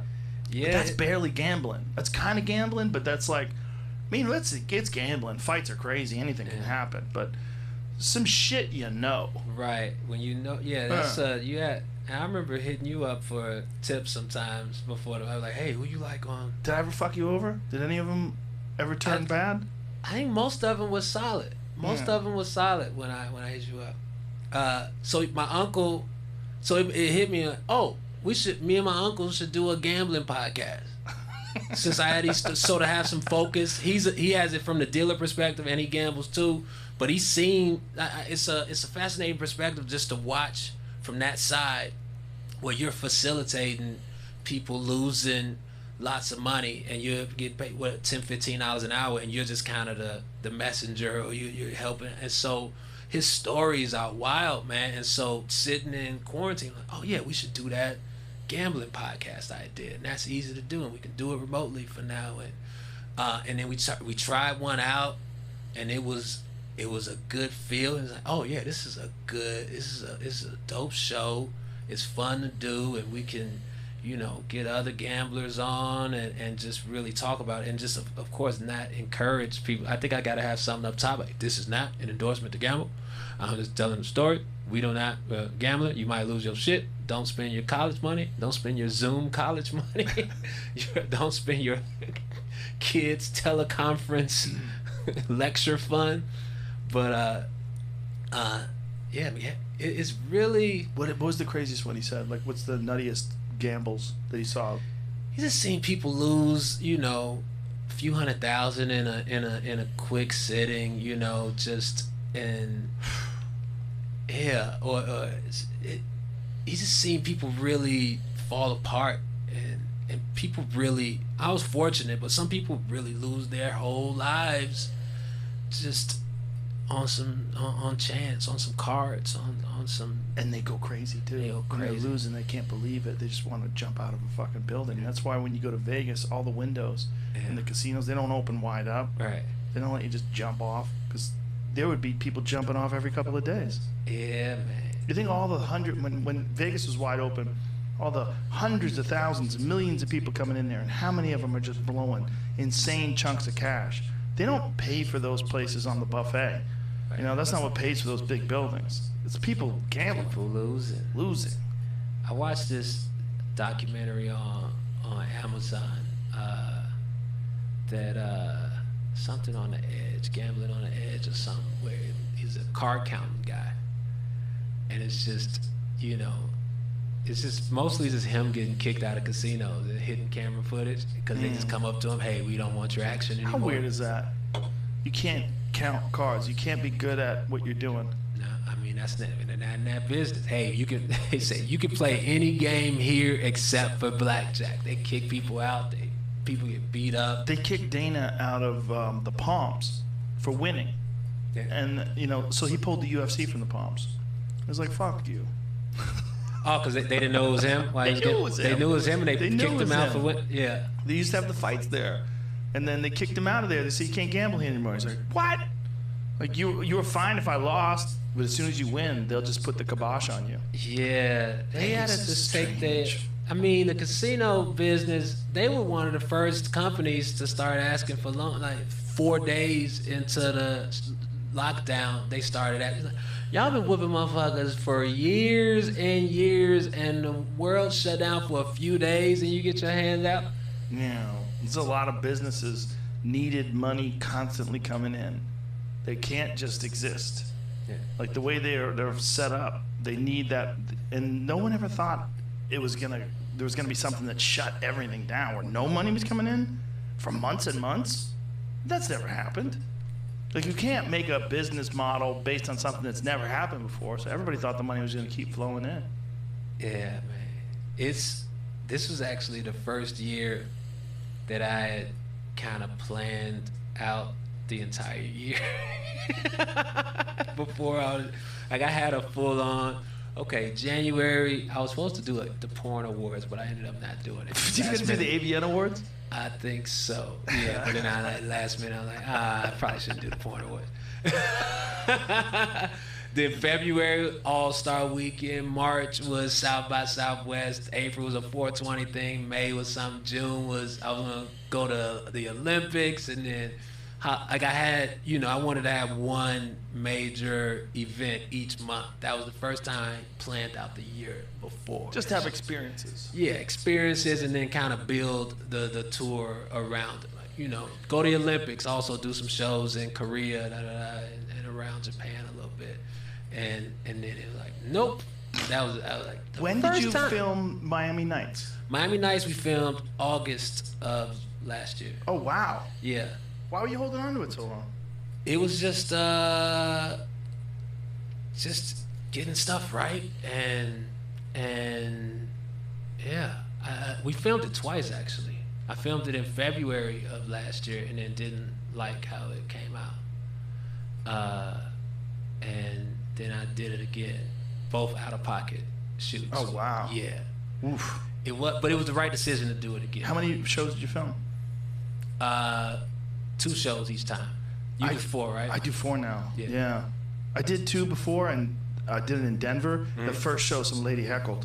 I'm like, oh my God, that bit's dead. Now I'm fucked. Now I have to get it right on the second show. It's a lot of pressure. But one bit though, if you riff it's a big bit. Yeah, it was a big bit. It's a big bit. Yeah. It was a bit that led up to another bit too. There was a lot to it. They piled on together. Yeah. And the way she did it, it was like, oh come on, prove it. I was like, what? It wasn't even a good heckle. Yeah. It was like, just I'm like, challenge. Just give me some time, dummy. I know what I'm doing here. Yeah. But then I did 4, and when I did 4 for Triggered, and I did it out of pocket. Like Netflix had a certain amount budgeted out, but I said I want to do 4. And the idea was that if I did 4, when I went on stage for the first one, it was like it was a regular show. Like I had no nerves. I didn't feel like, oh my God, I got to get this right. If I get this right, my second show will be loose. I didn't feel that at all. I just went out, what's up? Hey, it was just totally normal. Which one did you use most of the footage from out of the 4? I don't remember. On Triggered, I think it was probably the second night. But on Strange Times, my last one, a lot of it was the first show. Because I was just so pumped up right out of the gate. I was so excited. Yeah. And I was ready. Like I've done specials before where I didn't plan enough. But now when I do a special, I treat it like I'm training. Yeah. Like I want to be like I'm running a marathon. Like I put those miles in. So when I get onto that stage, the night of the show, everything's oiled up. Right. Everything's just greased and smooth, and just every word's in place. And the experience of doing stand-up is so deeply ingrained in me. It's just a nightly thing. Every night, 2-3 shows. Bang, bang, bang, bang, bang, bang, bang, bang, bang, bang, bang, bang, bang. And so when I'm done, like I want Saturday night, last show, like I am fucking done with this material. I don't even want to hear these jokes anymore. I did it. I'm done. Nice break. Yeah. So yeah, we filmed in August. I did a screening in November, the beginning of November, because I didn't want to send it to folks first to shop. I had an event for it. I wanted to kind of create an experience around it versus somebody kind of watching it all dry in their office. So I threw a party, had some weed mint company, weed drinks, food truck. We made a mixtape just for the food truck, and I wanted to have this whole thing. And so then got some offers, but it just didn't feel great about them. And just once, I had an offer in the beginning of March, and then I was sitting on it for a little bit, and then in May, I agreed to it, and then I decided I'd rather drop it on my own because the world is crumbling, and so I need to mix it up. So I'd rather, give it a shot, because if I put it up there, the benefit would have been, I'm touring. I'm going to tour in the fall, and it'll fill up. The tour will go crazy because it's up there.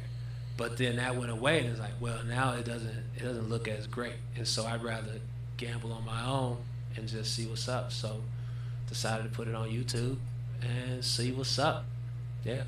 I think it's a good move to put things on YouTube. I mean, it worked out real great for Andrew Schultz. Mark Norman, it worked out real great for him. He loves it. Yeah. He's got like more than 2 million views in like a couple of weeks. Yeah, it's been a month and some change for him, because I was tracking his just to see how the number. One thing too is I could take that shit down, right? Right. I could re-edit actually some bits that I might put that Thailand bit back in there about the King of Thailand. So just the freedom to be able to, you know what, this is the other edition. Right. Boom, and that be, I can take this down. Here it is with only the French redubbing. I have some French voiceover person do the bits, and that's going to be up for this week. And so it just lets me be creative and try more stuff, and it can still go to one of the places afterwards. It's just right now I'm doing what I want with it, and then you can do it all yourself. Yeah. You could edit it all yourself. You don't need anybody. Yeah. I think that's going to be a lot of comics going to look to that is in terms of accessibility. Right now, Netflix has the market cornered, but Amazon is sneaking in. Gaffigan had a real good experience at Amazon, and he said that they got real excited about it. They had a lot of views. They were very excited. It was the most viewed hour they had in a long period of time. So he said they're going to do more, but the thing about doing something on YouTube is everyone can see it. The whole world. And you see it on your phone, instant, like that, anytime you want. You're on a bus, you're on a train, you're driving in your car, you can listen to it instantly. Yeah. People share the link more so than they would share the other links. Yeah. And they share a link, and you never have to worry about if you have the app. Everybody has fucking YouTube. Yeah. And even if you don't have it, your browser opens up and you get it. Yeah. Yeah, so we worked hard on it, man. It's one, just because of the situation with the false arrest. It's super personal, because I kind of had to keep living that story every time I told it, and then live it in the edit, and it's just a funny situation too. You're drunk, and this guy is arresting you for going back into a bar. I didn't. So it wasn't that bar. I hadn't been in that bar yet. You went to a different bar. I went to the bar after we spoke. I went into the bar, but he was upset about what I said, so he follows me into the bar. But then, they cut it on their body cam footage. They cut it to make me look crazy. He really left his post and followed me to be on bullshit. So, we probably. Did he wind up getting fired? I don't know. I think he's still on the force for now. That's abuse. Yeah, that's the thing. It's a lot of emotion and emotion. Ego. A lot of ego-based policing on the super petty side. Where there's obviously the issues on the extreme with the killings. Those are terrible. But then there's a lot of motherfuckers that are ruining lives with petty arrests because somebody gotta go, they gotta miss work or something, or motherfuckers get mad because they got looked at the wrong way. Yeah. And then people gotta go to, so it's a lot.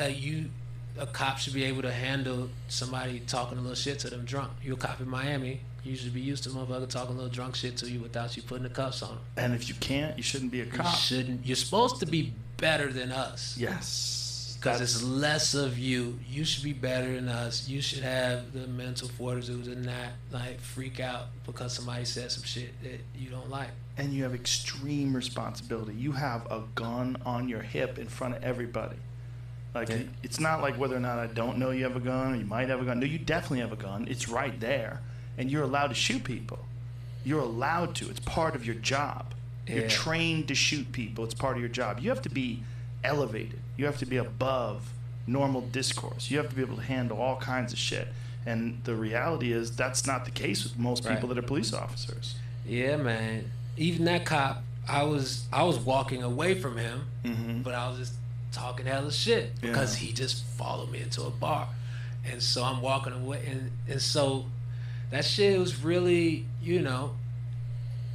I say is absolutely instigated that situation, but it wasn't an arrestable thing. And the cost I had to pay for that is pretty high as far as just, my public shit on there just for a drunk night, just for talking some shit. And I'm on TMZ. I lost some corporate gig because of that, because they just saw it and they like, oh, you got arrested? They just wiped the gig. It was a decent paying, you know. It was a hockey Hannibal type of gig in that range. So it was a rough little time, man. That after that, so to finally kind of get the piece out, get the special out, even just putting it out Friday, like a huge weight, like none of the other specials, because the other special was kind of done on a 2-year clock too, and they were and this one filmed it twice out of pocket. It's a it has so many other elements that made it really heavy, and you had to close with that too. Yeah, had to close with it, and that's why I threw a COVID party. I'm sorry, but you got away with it. I'm sorry about the party. I just needed to blow off some steam. And those mushrooms will let you know if you fucked up too. Oh man, they will let you know. They'll drag you. They would drag you to the darkest part of your imagination. Yeah, man. It was like, oh, set and setting is everything. Super important. That's why they say silent darkness is the way to go. Set and setting is at a COVID party. High on mushrooms, thinking you killed everybody, thinking you're gonna go to some funerals. You looking at people vibing out, and you're like, what did I do? This is all blood. me. You're like, this is me. I did this. Oh. Man, I don't envy cops. I would not want that job. It is a very hard job. But I'm an optimistic person generally, but I don't know what's going to come out on the other end of all this shit. You get into those kill clips, huh? Yeah, man. It's legit. I don't know what's going to come out on the other end of this. Bring Sam Harris now. Oh, that's Sam Harris. Oh, that's right. I forgot about that. For people who don't know, Hannibal and I did a podcast where we got hammered, and then I had a podcast afterwards with Sam Harris and I think it was Josh Zepps, who's an Australian TV presenter now. And you guys got into it about he was pulling up stats on police brutality or violence with cops and. Mm-hmm. And I was like faded, like shut up. I was not in the. I should have left after that podcast. But I just stuck around. Oh, we were drunk. We were drunk. Yeah. I did call him a human PowerPoint presentation. There was something. I think it was just being so faded, and then that tone. He was. Yeah. And it was just like, what are you talking about? Yeah. Well, it's the touchiest subject in all of history. Cops killing people. That's the touchiest subject. You get killed by the people that are supposed to protect you, especially unjustly. You know, I mean, nothing else would have made these protests the way they went down, like that George Floyd video. To see it so obvious, where there's no ifs, ands, or buts. That is what it is. It is a cop who's supposed to protect someone. He's killing somebody in front of everybody, and it's being filmed by a 17-year-old girl. Yeah. It's heavy, man. Doesn't get any heavier, and that's why the reaction was the way it is. It was like a powder keg. It's like everything was building up. There had always been that. There had always been this insane tension, and then you see that, and it's just like, bah! And we're still dealing with it. Still dealing with it. Months later. It's super wild. You know, when I was driving to Arizona, I stopped at a gas station to do a Zoom interview thing. I just kind of I set up the tripod and my phone on the hood of the car, and then I was hyped. I was like hyped to not be sitting at my computer, and I was just, like, look at me, I'm outside, and but because I had been off of social media, I didn't even know the George Floyd thing had happened until I was driving later, and my friend told me, and she was like, George Floyd in Minneapolis, and so this had been, I think it had been 48 hours or something at this point, but I was on some interview like, hey, what's going on? I'm outside. I'm outside. Oh my God. Just completely oblivious and just happy to be traveling and shit, and not knowing what I was like, maybe 45 minutes away from knowing what was happening in the world and shit. So they told you? They didn't tell me, but they probably were wondering why I was acting so loosey-goosey. Did you have that jacket on? I did not have it. What did I have on? I don't know. I had some shades on. It was a real, I was genuinely joyful of just being on the road and having that feeling again. And then I found out an hour later, and it was like, oh, probably look kind of crazy right there. A little jaded.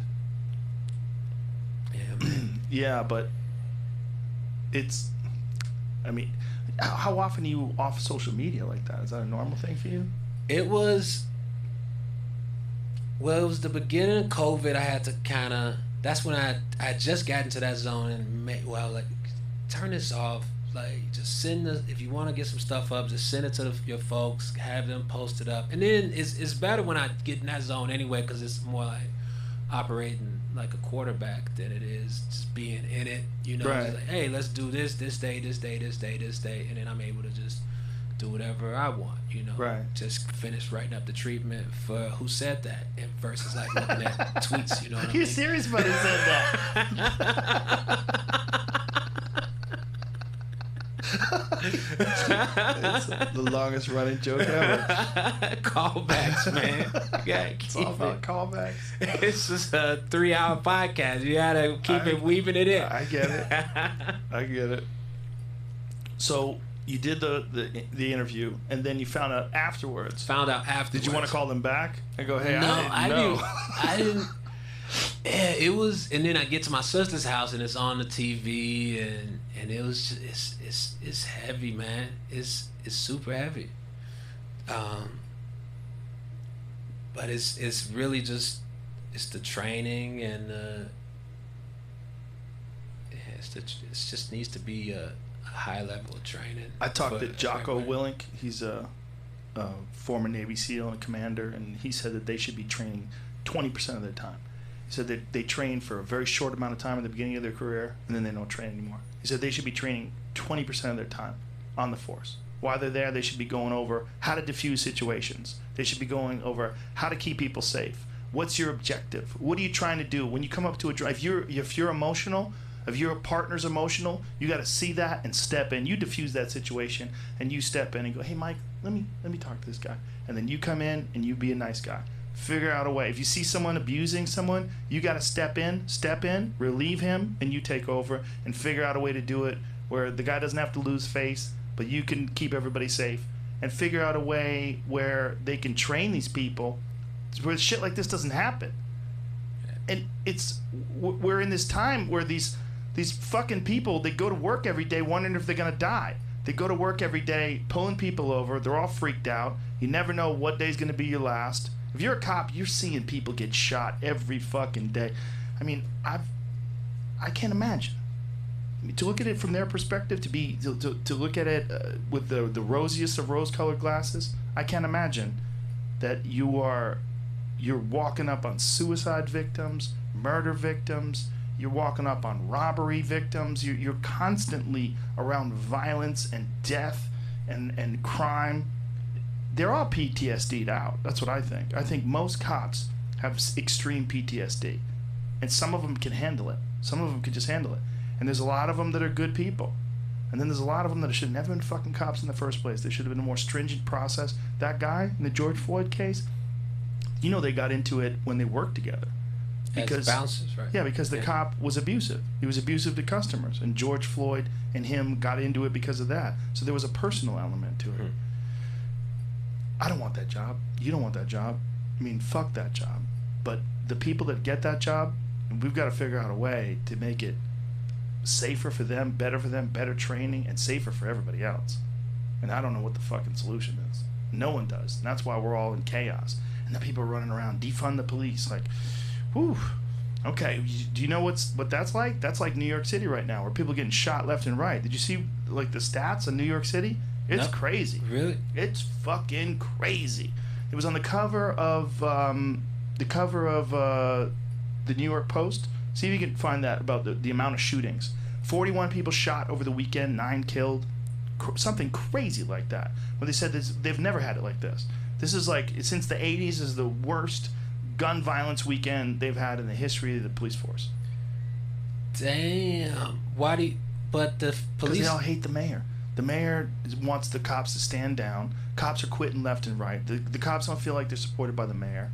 The mayor is like this super progressive, really liberal guy who is just has no respect. The police officers have no respect for him, and they're quitting. They don't want to do this. And then you've got people that don't think that they're in a place that's being policed, and so they're just going wild. They don't think the cops are coming. They don't think anybody's going to stop them. So that, and then, obviously with the COVID and the lockdown, how many people are out of work? How many people are broke? How many people are just on tilt, just starving and not knowing where their fucking money's coming from and super tense? Damn, man.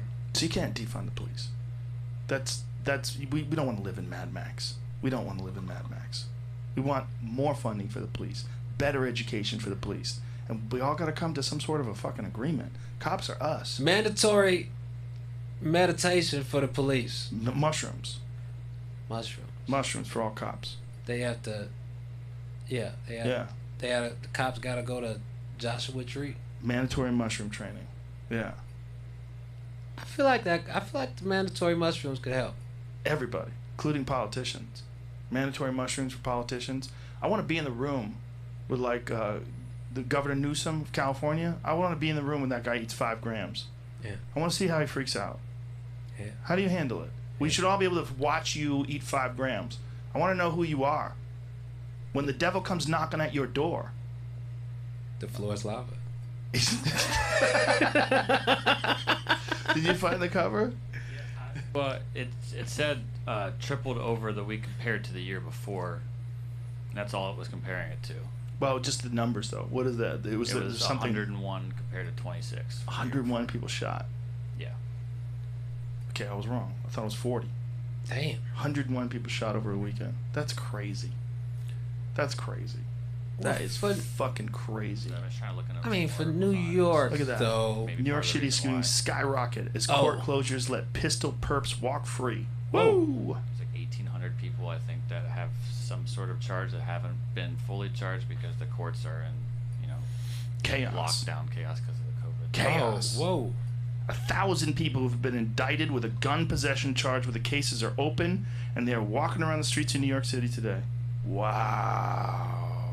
There's 800 more that have been charged and not formally indicted yet. Fuck. And that's just in New York City. Oh my God, that's madness. 2,000 shooters running around New York. Just think of that. You can't defund the police, folks.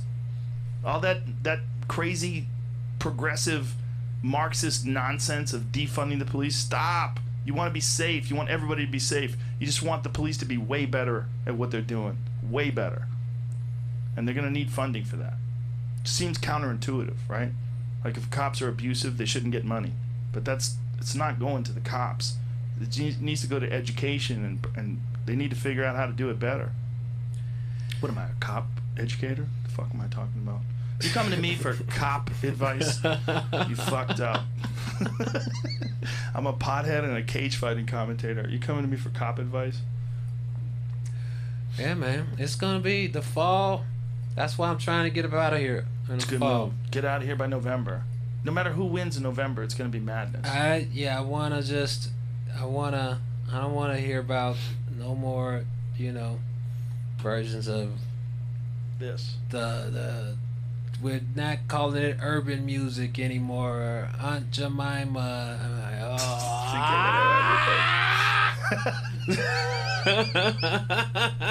Pancakes are racist. Let me just. I mean, everything. It's just the changes.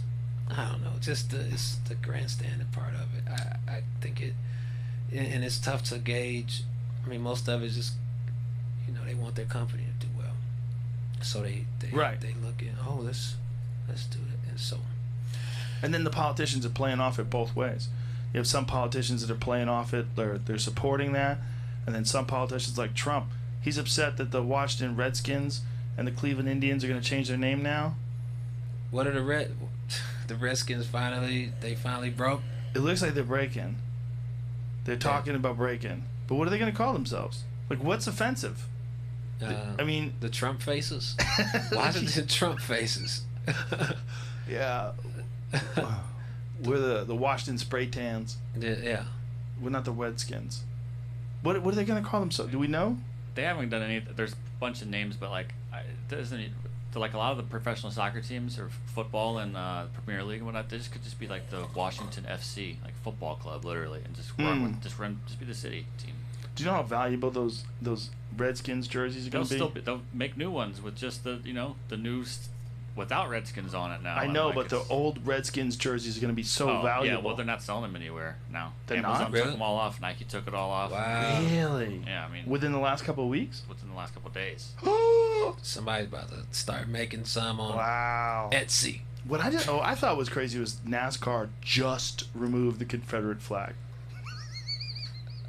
They just did it, recently. Last week, because of it was the Bubba Wallace thing. Just recently removed the. I didn't think it was still there. Yeah, like that is like, hey, while everybody's looking, let us do this real quick. Let's get this up out of here. That's the last ground. Yeah, it's interesting, man. So it's weird where this is all going to end, because there's going to be an adjustment, right? There's an overcorrection, and then there's an adjustment. Things come forward and back, and we want to get to a place where people are just cool with each other.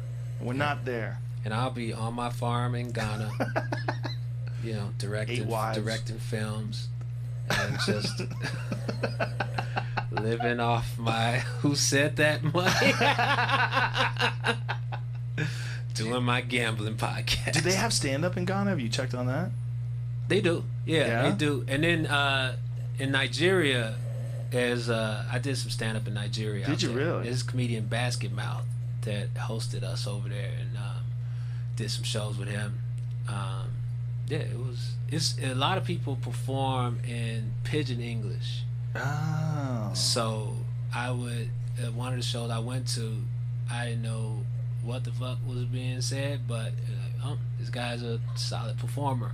His delivery sounds airtight, but I'm getting nothing. And so you went and did your stand-up, and did they not understand you? No, they understand English, but people perform in Pidgin. Oh, so they preferred you to perform in Pidgin, and when you were just doing it in regular English, it didn't work with them? No, it worked. It's just if I performed in Pidgin, that would have went well. I did a set. It's just one of those things too, where they want to. Well, I don't know what they wanted, but when you talk about outsider perspective on stuff, then they, oh, okay, he's talking about, oh yeah, he dealt with our traffic, he dealt with this, he saw this, just hearing a American come in and speak on Lagos, which was bonkers. It took 4 hours to get from the airport to the hotel. The traffic in Lagos is insane. And is it like one of those places where people don't pay attention to lights? The traffic's so crazy on the highway that people sell stuff on the highway, like on a fucking 6-laner. It's people like walking selling snacks. I think I bought like banana chips or something just to snack on. And oh shit! Yeah, that's real. Lagos traffic is shit. It's like if New York only had the BQE and that's it. That's kind of what cars are parked sideways on the highway. Yeah, they just gave up. They have tents. Look at that. They have umbrellas. It's an existential level of traffic. We're like, well, I guess this is it. I'm here now. 4 hours. 4 hours from airport to hotel. And how far are you going? Probably no traffic. It's 30-40 minutes. Wow. It was That is fucking insane. These images. Jamie, what are you Googling so people can Google along with you? Lagos, Nigeria traffic. This is folks, this is insane. There's people standing in the middle of the highway with umbrellas.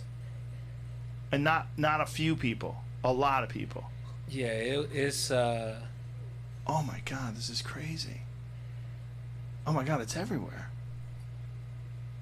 Yeah, and you know, it's some stuff you take for granted over here. Emission standards, like you just accept them. Yeah. Oh, yeah. It's kind of. But I remember we were behind a semi truck, and it let off some shit into the sky that was so like smoky and Look terrible. at this shit. My, this is crazy. My friend Babylon said, he said Captain Planet would have a fit with this shit just because the smoke was so crazy. This video is, what is this video title? That's a Makoko, slum. My Beloved Slum. It's a 4K drone video. And this is all water. So these houses are in water. Just barely above the water on sticks. This is fucking crazy. And everything's on fire. Look at that. Oh my god, this is madness. That is it. But it's amazing that so many people live there. And then, you know, this is just what they accept. People just get used to a certain way of living, and for them, I mean, it's probably normal life. For you or for us, we go there and we're like, what the fuck? But once you're in the mix, the shit is dope. I had a great time, and you know, going to different spots. What kind of food they hanging have? out. What's the food like there? Food is great. It's a lot of spice on stuff. But I haven't been to Ghana yet, so I'm excited about Ghana. Yeah, Lagos is an intense spot. That's intense. China has been investing and buying up a lot of. They've been investing all over Africa, kind of building infrastructure everywhere. They say it's. Yeah, they're doing a lot in the Congo as well. There's a lot of mineral rights and stuff they're taking there. A lot of precious elements and stuff, things that they use for cell phones and all kinds of stuff like that. Yeah. I've never been to any place like that, but I've been to Mexico City, and I was stunned by the air quality there too. Mexico City is madness, man. I took photos of it and I put it up on my Instagram. It looks like I'm flying into a fire. And see if I can find that. Like I took, like, as I was flying in, I was like, this does not even look real. It looks like you could barely see the buildings because it's just fog. That's it. Look at that. That's not a fire. That's my phone out the window. Crazy. Wait, are you saying the smoke? Oh. Yeah. All that smoke in the background? Yeah. That's all just emissions. That's not a fire. Like, you can see like a mile or two out, and that's it. Everything else is just clouds. But it's just exhausts. Yeah, a lot of the big cities, a lot of the cities in India had the same issue. Bangkok, I remember I had an option to maybe take a 7 or 8 minute Uber or do a 15-20 minute walk from somewhere to my hotel in Bangkok, and I did the walk, but when I got back to the hotel, I felt filthy. Like I felt the pollution on my skin. It was my worst walk decision ever. Look at that image from Bangkok. Yeah. God damn, that's crazy. That's like you're in the middle of a raging forest fire. Like, you can't. Yeah, I remember just getting there, man. I had to take a shower just from that walk. It was because you're sweating, and it was next level. When I was in Mexico City, I got a headache. I was like, I'm getting a headache just from the air. And plus, it's at altitude. Mexico's pretty high up there.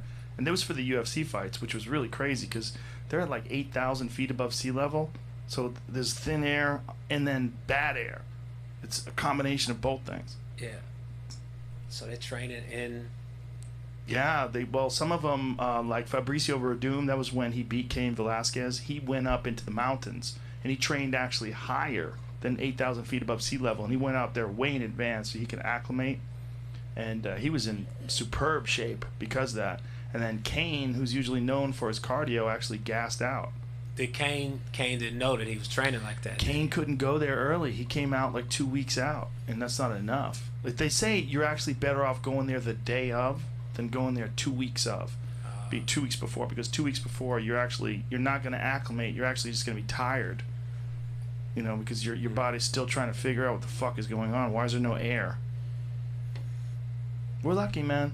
Oh, we're lucky. I mean, and China is even worse in some cities, man. There was one city that I saw in China where there was so much pollution in this video that it looked like the sky, like it was nighttime, and it was during the day, and it was just coal, just burning coal in the air, just particulates. The air was like a dark gray. It was crazy.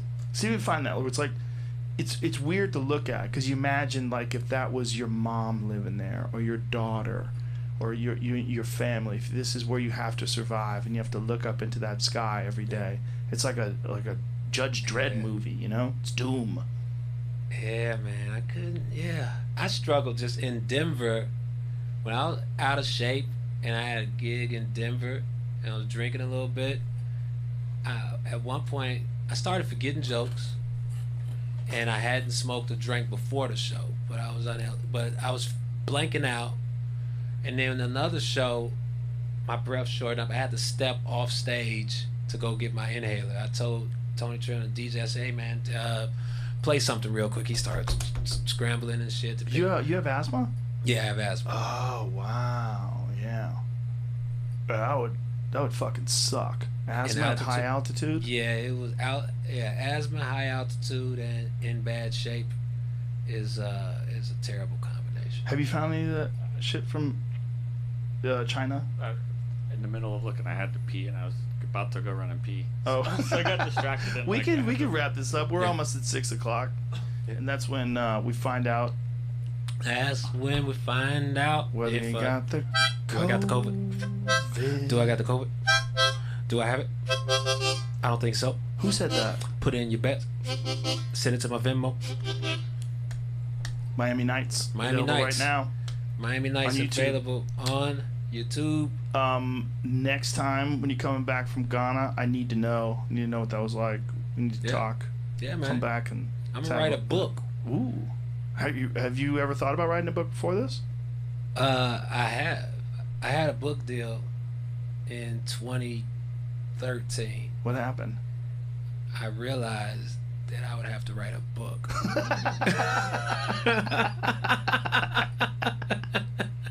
And then I was like, I don't want to do that. It's too much. It's a lot of work. I have a lot of respect for people who've done it, because that's a thing. Like, if you're an author, like, you've really done it. You really wrote a book. That's a big deal. It's just, I think it's once you lock in on what you want it to be, and then just force yourself to focus. My friends who've done it, though, like Tom Papa or Norton or Whitney, they say it's fucking brutally hard. It's a lot of work. It's an extreme amount of effort. Did they work with? I wonder. I guess it's just finding a good editor too, and just what the angle is. Just write down everything, right? Yeah. Just kind of let it fly, and then cut it down. I had a book deal once. The editors, it was so annoying talking to them. They essentially wanted me to take my stand up at one point in time, just transcribe it. And I was like, I'm not doing that. And like their idea of what it wanted to be, or what they wanted it to be versus my idea, I just gave them the money back. I'm like, I'm not doing it. Damn. That was like more than 10 years ago. Yeah, that was before the podcast even. Damn. Yeah, so probably I'm gonna do it. Actually, we were supposed to do people still hit me up about we talked about doing a gig. Was it Newfoundland or was it somewhere else? Something crazy like that. It might have been Newfoundland. Was it Newfoundland or was it it wasn't Nova Scotia.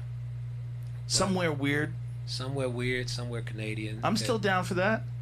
All right. Let's do it when things get normal. 2021 when I'm back back from Ghana. Back next fall. The King of Ghana tour. All right. Come see it, the King of Ghana in Nova Scotia. Well, thank you, sir. Always a pleasure, brother. Thank you, man. And your YouTube special is available right now. Anybody can check it out. Yeah. And The King of Ghana will be released in December of 2021. Good night, everybody. Stay tuned for Who Said That? Who Said That? Episode 200.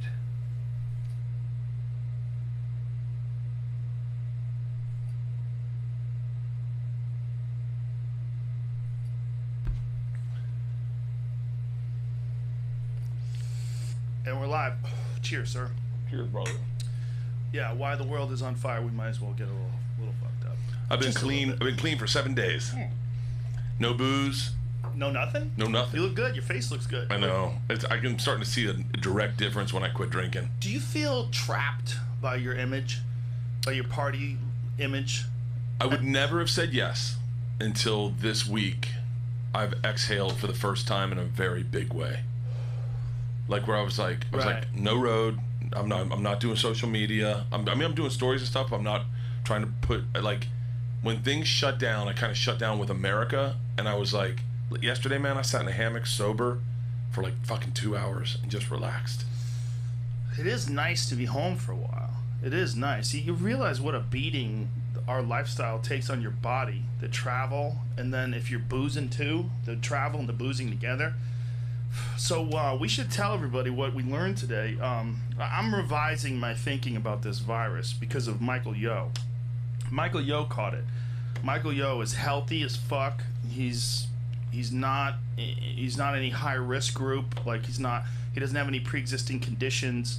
He's in shape, and he got it, and he got pneumonia too. And he said it was a double combination, and he thought he was going to die. And he was in the hospital for over a week. And 4 days ago, he said he thought he was going to die. That's fucking terrifying because Michael Yo is healthy. He's not some 80-year-old man. I talked to my friend, Dr. Peter Attia. He's a physician, and he gave That's the guy that swam from Maui. Yes, he swam all the islands. He's a fucking straight-up savage. So his take, this is my question to him. I said, this is crazy shit. What is your take on how so many people experience very few symptoms, but others get wrecked? And he said, I still think most people below 55 sail through it. I've had 2 patients get it. Shitty cold and loss of a sense of smell and taste, which probably returns soon, but still a small fraction of these folks get hurt. I know a doc taking care of a 28-year-old fitness instructor on a ventilator in New York City today. Why?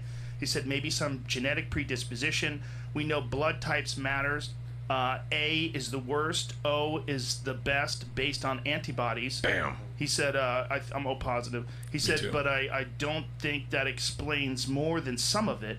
Maybe shit like vaping, he said. Still too soon to tell. He is a straight up, no nonsense, no bullshit guy. And I listen to everything he says. So when guys like him are concerned, I get concerned. And he's concerned. This is a weird disease. Another thing that he said, it's weird that it seems that people who spend more time with this get it worse. He's like, it's not like, like doctors in hospitals with prolonged exposure get it really bad. Nurses in hospitals with prolonged exposure seem to get it really bad. Whereas some people get it and they don't get it bad. It's weird. It's a very, very strange disease according to doctors. And I think we're still trying to figure this out. It's just, wow. It's one of those things where everyone's just sort of absorbing the information as it comes in, and you got to be open to adjusting your opinions. And my opinions were, I really was concerned with old people, and I was concerned with sick people.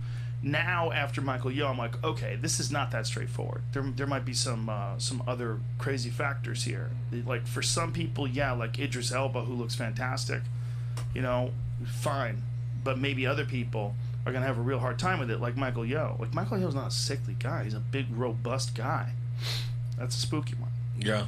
I mean, your podcast with the Osterholm? Chicken Little, that scared the fuck out of me. Chicken Little? Fucking sitting in the back of my tour bus, and I hear this. I'm like, I've had a few cocktails. I hit a joint. Let's go to bed. Oh, cool. Who's this guy? Oh, the coronavirus. I wouldn't mind hearing a little bit about that. Ooh. Holy...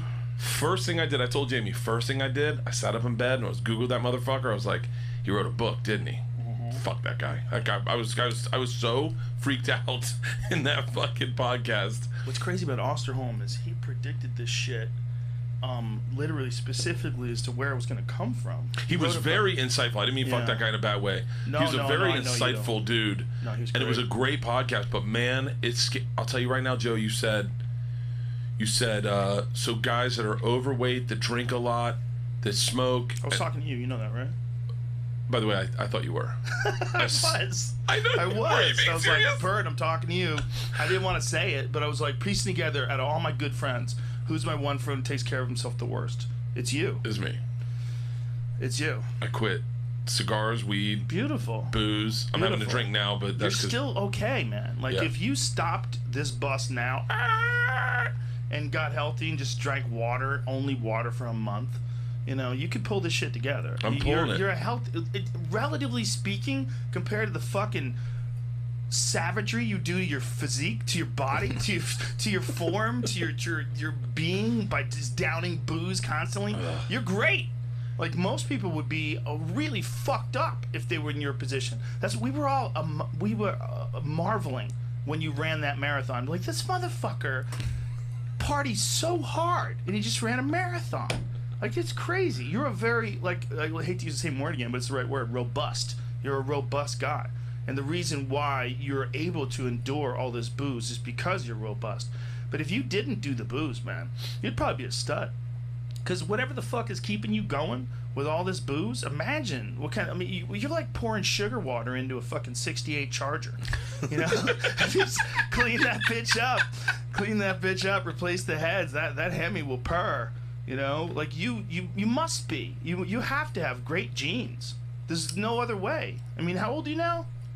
47. Yeah, you're 47, and relatively speaking, compared to the fucking savagery you do, boozing. I boozed with you. It's a rough go. You know, it's like smoking weed with Joey Diaz or with Be Real from Cypress Hill. Just stop. You're not in their league. You know, you don't roll with Hicks and Gracie and expect to tap them.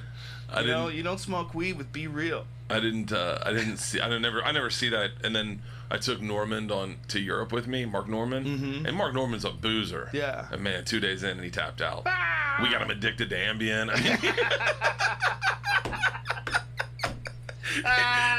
He is the funniest fucking human being. I really love him. He's a real comic, man. I cherish guys like him. Andrew Schultz. I texted with Schultz this morning. These young guys coming up are everything to me. Chris young DiStefano women coming up too. Do you know Chris DiStefano? I do not know him well. Man, I know of him. He's very makes funny. Me giggle He's hard very as funny. fuck. Very funny guy. There's a good crop of real comics who honor this thing that we do. It's a weird thing we do. You know, it's like what we're doing is a very strange game of saying funny, silly shit and then trying to make each other laugh, and then but understanding what we're doing, and don't say, "Oh, you really mean that," or "Oh, you can't joke about this." Like, none of those guys will do that because we know the game. The game is to be funny. That's the game. Be funny. And sometimes you say ridiculous shit to be funny. Sometimes it works. Sometimes it falls apart. Sometimes it blows up in your face. And sometimes it knocks it out of the park. And so you got to take those risks. And you throw in every now and then. It's the people that are in this thing that understand what we're doing and appreciate that. Those are the most fun people to hang out with because you never have to think about them getting upset at you for saying something, or them taking you literally or seriously, or them not even taking you seriously but calling you on it, pretend that they're taking you seriously so that they can virtue signal, which I've seen before, but I've never seen from anybody funny. No. It's never from anybody funny. It's always from these kind of half-assed, sort of half-cooked versions of a comic. You know? It's never been. I was telling I got into a conversation with Ari about what the parameters of a joke were after the whole Kobe Bryant shit. Yeah. And he said something that made me like fucking stutter step. He was like, you can't say it's not a joke. He kept arguing, you can't say it's not a joke. You can't say it's not a joke. It was a joke, Bert. It was a joke. And I was just saying to him, Tom and I had said that we didn't think it was funny. We didn't think it was a joke. And then I wrapped my head around. I remember one time Isla had a dance on 5th grade, and they did it on stage, right? And they were saying, just so you know, the parents are gonna be in the audience. Boys may dance with boys, girls may dance with girls. We just want all the parents to know that we're cool with that and make sure everyone's cool with that. Like a little preamble. And I said, yeah, as long as they're white. and man, some parents got so upset, like really upset. They don't have any sense of humor. And they go, "Are you being serious?" I go, "Guys, I'm joking. Obviously, I want her I'm a professional comedian." No, I don't want her dancing with girls. I want her dancing with boys. and that's what I. Did they start laughing at that? Then no. That got him more mad. It's fucking half of this special is just times I fucking said the worst things to people. Parents are weird, man, because some of them are super cool, and if you get lucky, like I know a really nice group of super cool parents of like my kids' friends, and it's a pleasure because when we get together, it's fun. Like I enjoy their company, our kids enjoy each other's company, and we have great times together. I feel so fortunate for the friends that I've acquired this way. You can find cool people that aren't comics. They do exist. Oh yeah. You know, you can get lucky. The problem is people that take themselves too seriously, or people that are under the iron fist of like office politics and office behavior and business behavior. Those people get consumed because they're there every day, and when you're there you gotta bullshit every day. You're wearing a tie, you got slippery bottoms to your shoes, the whole thing's nonsense, right? You have to speak and behave a certain way, and you can't make jokes about anything. And sometimes you're working with girls and you're working with guys, and everybody's flirting with each other, and there's all this crazy office politics because people are trying to move up the ladder, and while they're trying to move up the ladder they have to make sure they don't say anything that's going to sabotage their career, just trying to be funny, or just, you know, getting a little out of hand at the company Christmas party, getting a couple cocktails in you and ruining your career. Like, these people are always on the edge, they're always suppressed. So when they're around someone who just cuts loose, they're like, no, you stay in line, no. No jokes. But looking at you though, they could have thought you were serious. Oh, that's where it's dangerous, because they might not be able to switch gears well. Like sometimes people, if they knew you were going to joke around about something, they'd be fine. But then you say something like that, and you're like, oh my God, is he serious? I have to stand up and denounce racism now. Yeah. Yeah. That's the craziest part about especially I've gone through. My oldest daughter's in 10th grade. My youngest is in 8th, and those formative like K through 5. That's the fun run of being a parent, and because you meet a lot of parents that you don't know, and you say shit and you find out shit. I remember one time we were at drop off and we found out, we got an email about some whatchamacallit, and the mom sent it from her work account, and it was a fucking porn star, and we were like, and we're in drop off, me and a couple dads watching her fuck, being like, take a look at this. That's rough. Yeah, that's one thing that's tough to switch gears from. Either a guy or a girl. If you're a porn star, and you want to go legit. It's a tough road. Man. For whatever reason, it's weird. It's like if you accidentally did porn, but when you clearly, like Kim Kardashian, it hasn't hurt her at all. Not at all. She essentially did porn, and everybody's like, yeah, but there was no studio attached. It was really independent. She's like the Clerks of porn. Yeah, and then this idea that somehow or another magically got online. Like, what happened? How did it get there? Like, there's a negotiation process. Like, but when you see like a mainstream porn star that's been in like tons of movies, that very rarely do they make a jump and then just do regular movies. Like Tracy Lords is a bit of an example of an exception. Yeah, but she did some stuff. She did a John Waters movie. Yeah. She did some stuff. Kim Kardashian's porn wasn't even that good. How dare you? It wasn't. You didn't see her tits, really. You never saw her pussy. Like, it just was like her sucking his dick. That's good enough. I don't think you should ask for too much more. It's one. She did one movie. She did one. You know, you gotta learn Paris your Hilton's angles. was better. It's like her first set. You know, you realize like you got out of the gate too strong. You didn't have a good closer.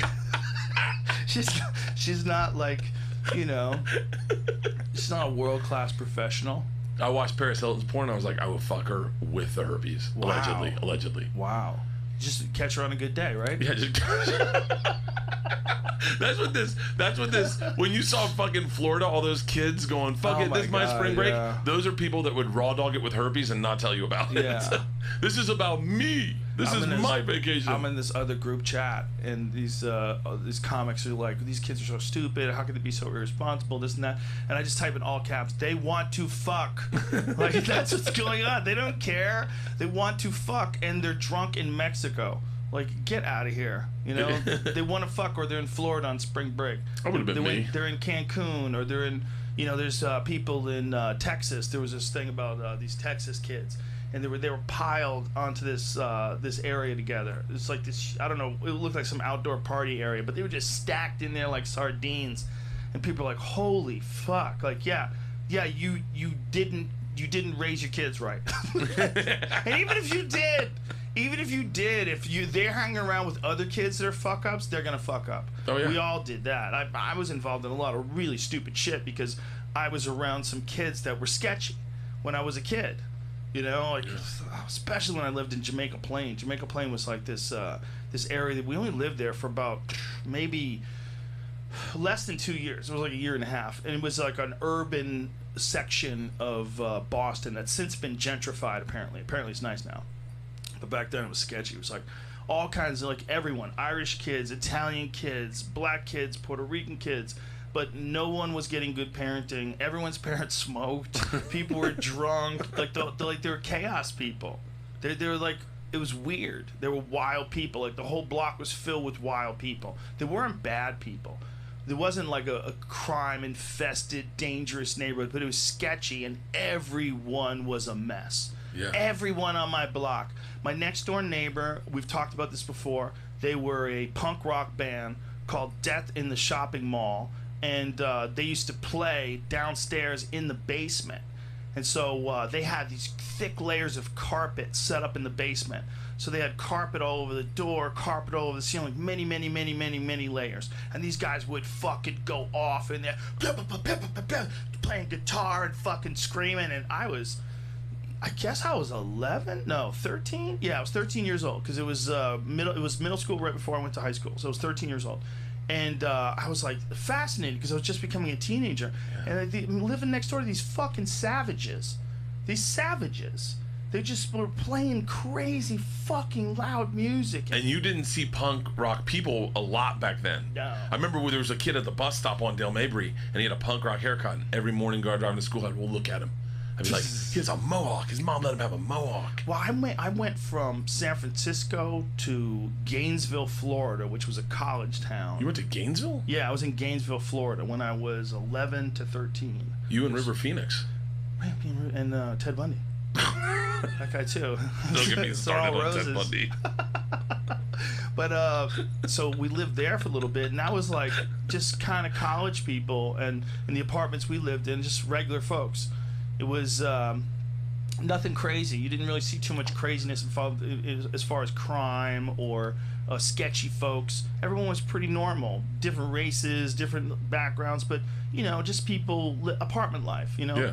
But then when we moved to Boston, man, those kids were wild. They'd break into fucking warehouse buildings, and they were into. Everyone knew how to steal a car. They were like 13. They were all smoking. Everyone was smoking. Like, I immediately went into this crazy environment of whoa. Like, I was like my dog Marshall, in like a room full of like rabid German shepherds. I was like, hey guys, can we talk this out?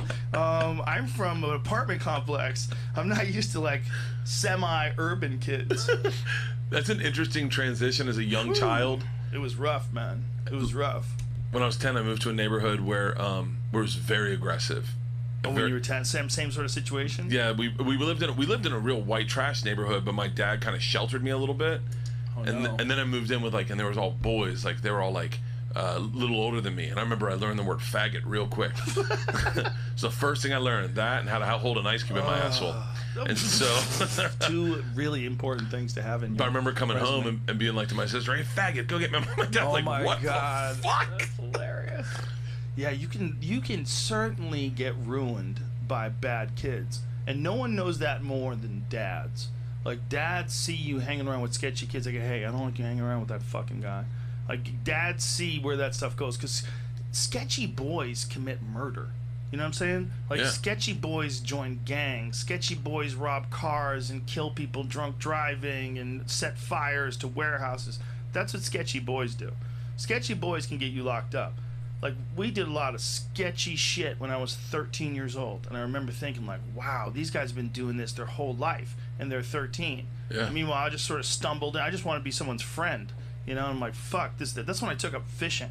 I really got into fishing, for real. I gotta get the fuck away from these kids. I didn't have crazy. your brain. I kind of just picked up with them every time.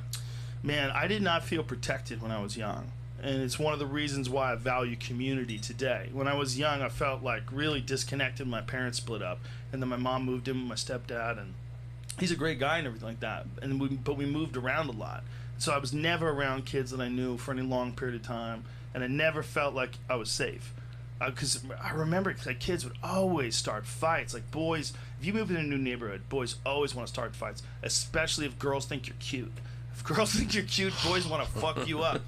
I mean, and then when I was 13, I was like, I just got to get the fuck away from these kids. And I found this lake that was near me, and I really got into fishing. It was called Jamaica Pond. in Jamaica Plain, and they would stock it with trout, and there was bass in there, all kinds of fish, man. You could fish there and I met this whole community of people who fished there, mostly like older folks that would fish there, and but you learn about fishing. So I fished like all the time, man, all the time. That's, that speaks a lot to who you are, because that's not who I am. Like you just dove in. When Baz, I remember being like totally anti-pot, and then my buddy came and was like, "You want to get high?" And I was like, "Okay, man." And we got high on Sal's dock. Well, I had friends like that too. There was a friend named Victor Browski. I'll never forget. He was the most criminal out of all of our friends, and he was selling weed when we were 13. Dude was selling weed at 13. Like, you just call him. He had the weed, and he was just like a dude that like had seen some shit. Like, even 13, he wasn't mean or anything like that. He was a nice guy. Be like, he'd just come over like, "What's up, man? Everything cool? You guys cool?" Yeah. Like, he had seen some I wish shit. I had that fucking confidence. I've never been that guy that's been cool at a party. Like, you're better off. You're better off. That guy just doesn't. He's just not as aware. No one should be confident. You're a jelly bag made out of fucking human skin, covering these brittle bones, and there's no roof over your head. You're on a planet, and there's no roof to the planet, so it's just exposed to the universe.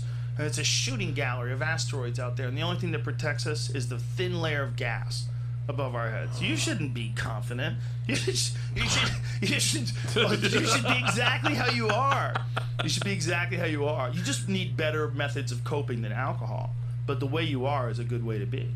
It's not, that confident thing is not good. Yeah. It's good if you have specific goals. Like, if you want to be a fighter, you kind of have to be confident. But then, like, do you know who Rashad Evans is? Of course. Yeah, former light heavyweight champion, awesome guy. He's a totally different human now. It's crazy. I had him on my podcast, and now that he's retired, like, when he was a fighter, like, you have to kind of be mean. You have to kind of be a specific kind of person. He used to bark like a dog. He was a beast, dude. Well, I think you're thinking of Rampage, you racist. No, wait. Oh, I know Rashad Evans. I know. Yeah, I was thinking of Rampage. You're right. You're definitely right. I'm so sorry. Listen, I'm racist. I'm so sorry, guys. They just had a great fight. That's why. Those two are connected, because they were both coaches of the Ultimate Fighter in the peak of its popularity. Yeah. And it was one of the most heated exchanges ever, is them standing like an inch away from each other saying, "Call me a bitch." And Rashad was like, "You a bitch." I remember that. And they were going back and forth to each other. I'm like, oh my God, these guys are going to throw down on TV. It was very, very tense. And Rashad won that fight, but I'm like, you kind of have to be confident to be that guy back then, to be a light heavyweight champion, to be a guy who knocks out Chuck Liddell with one punch. You have to be that. But once you're not doing that anymore, look to Rashad. Now Rashad's like this real spiritual guy. He's a vegan. He does psychedelics, and he's really intelligent. Like, it was a pleasure to sit down and talk to him, because you realize, you see the metamorphosis, the evolution and maturity as a man. He's like a different person now. He's abandoned his old skin, I should say, and become a new person, like a very different new person, like a really peaceful, really friendly, really nice guy. He was always a great guy, but he's like more at ease now. I think that's what, when you were talking about me backed into a persona of booze and whatnot. Yeah. I don't know if it's that as much, but like I had a conversation with Ali Wong, and she said, "You tour a lot," and I said, "Yeah." I was in my head. It's this weird thing about like I gotta work. Like that was, when the special came out, that was so unearthing to not do any press, to do no press. I woke up St. Patty's Day. Do you know I had that huge St. Patty's Day thing planned at the store? Yeah. Calling Sick to Work show. I had all this press, like all these marketing ideas, and then it just was like, hey, the world's stopping. And it took a couple days of like depression, of just like going like, man, what am I gonna do about this special? I gotta promote it, I gotta get out there. And then I think it was perspective, where I was walking to the garage one night, and I was just, angst. I go, I should make a video to let everyone know my special's on Netflix. In my head. And then I went, hold on, man. There's a lot going on in this world. If my special being watched is not the most important thing. Also, I don't think you have to do much. I mean, I think having a few conversations like this, people are looking for shit to do right now. Yeah. They're throttling down the internet. That's what they're really worried about. They're worried about the infrastructure. They're really worried about the power grid. They're really worried about internet. Like, they're already starting to throttle internet because so many people are simultaneously streaming. You got to think of how many people are home right now. And how many people, when you leave them home, just watch Netflix? It's fucking staggering. Me. I watched the special with my daughters last night.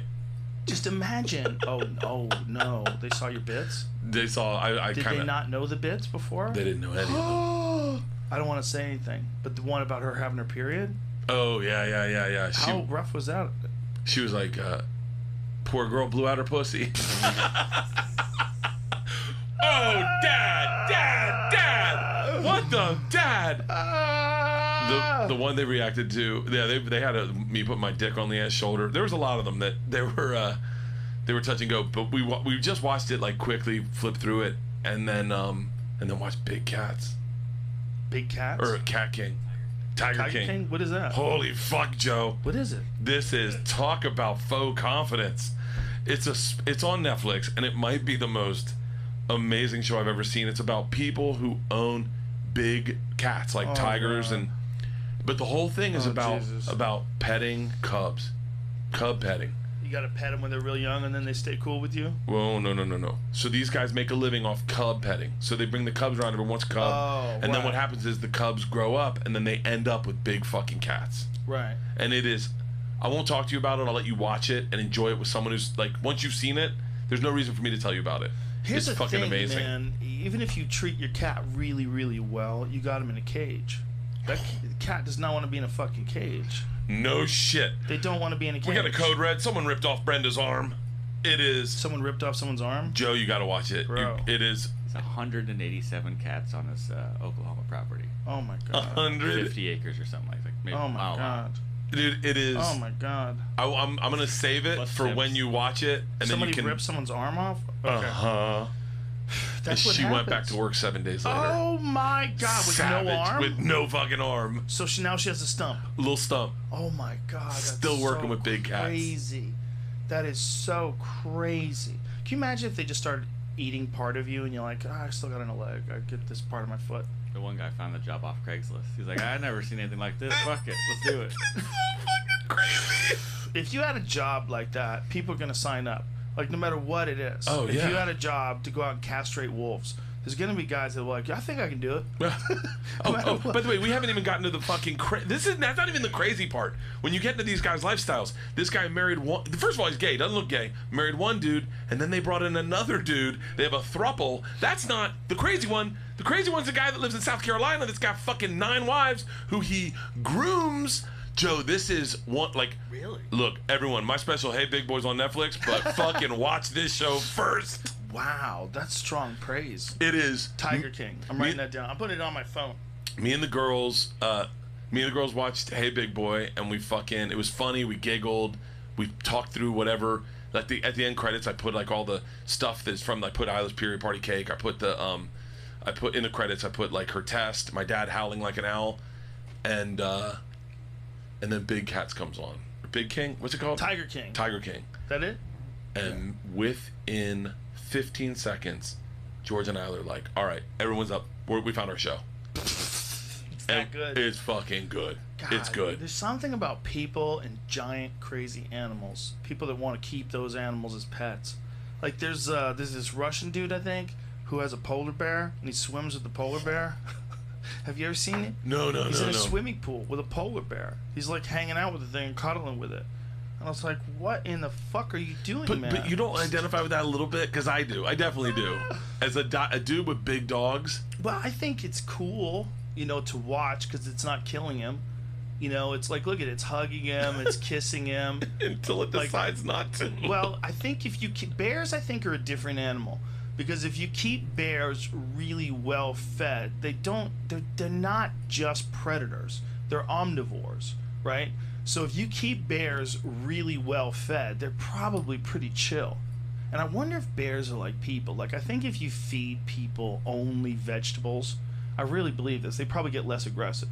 Because I think your body probably doesn't think you need to be chasing things and killing things because you're not eating animal protein. So your body's like, oh, we can just relax and stroll, just pick berries and eat grasses and stuff. I think if you did the same thing to a bear, maybe if you just gave the bear like apple pies and look at that bear get out of a pool. Yeah. Bro, he's so big. Here's the problem is I would love one. Yeah, I don't think you're allowed to have one for a real good reason. Because there's a lot of people that shouldn't have fucking dogs, man. You've seen bad dogs, and people have bad dogs. There's a lot of people that shouldn't have dogs, especially in LA. Yeah, well, there's a lot of people that like don't train their dogs well, and their dogs are like really aggressive, and they jump up on people. You know, imagine if it was a bear that did that. Just the responsibility. Look at the length of its neck. It's so crazy. They have such long necks.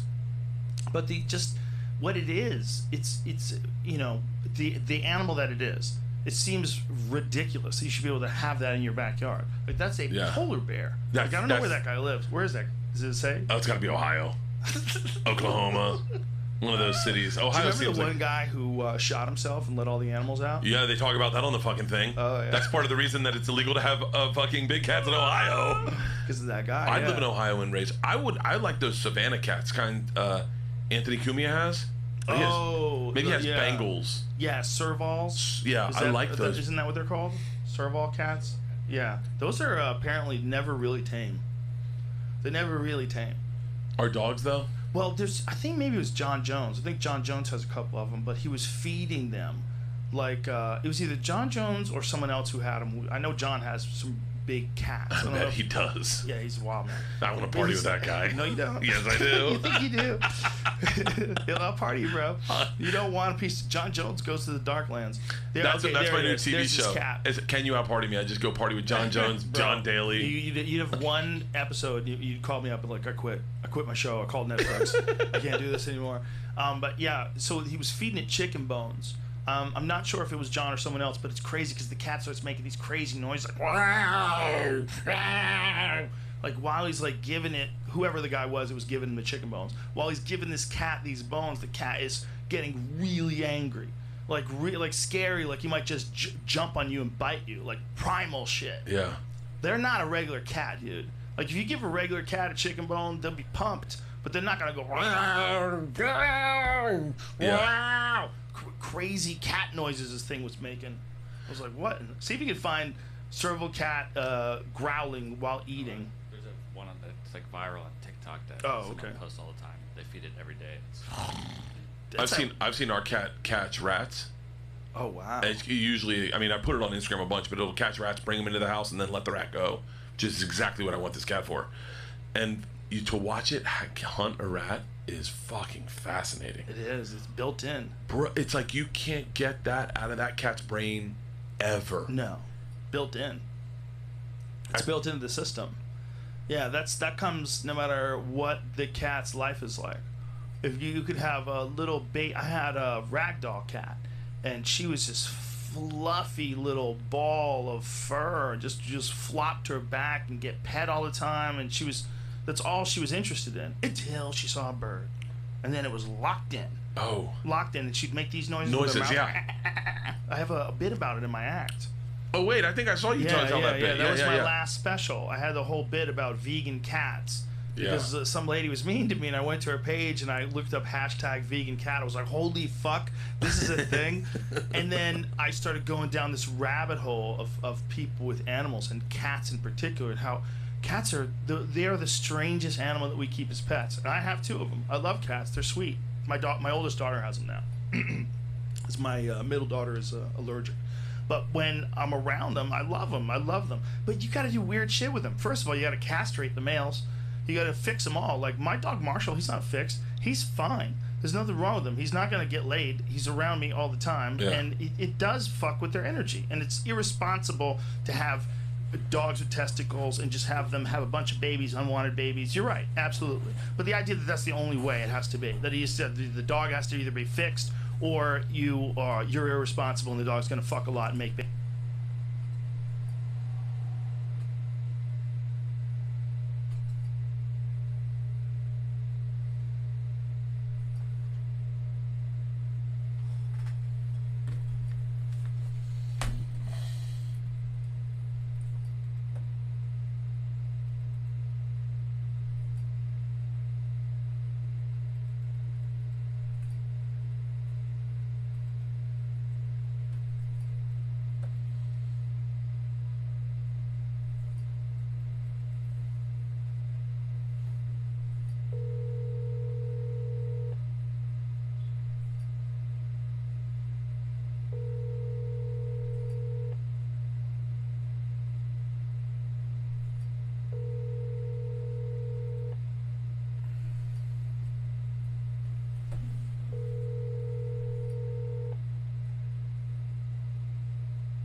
Please leave your message for 8188.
Please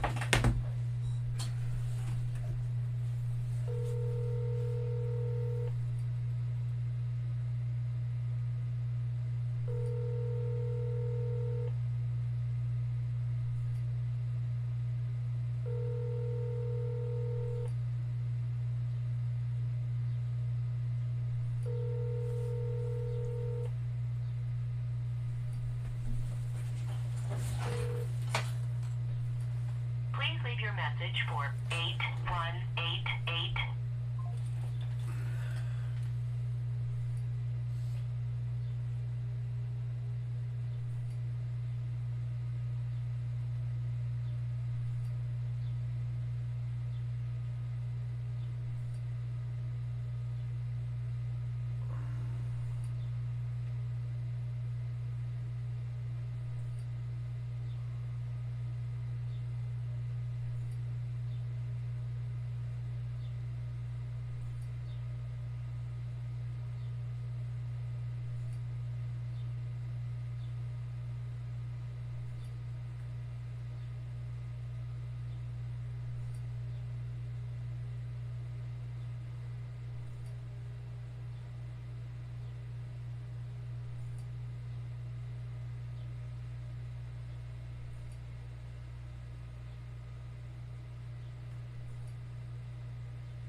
What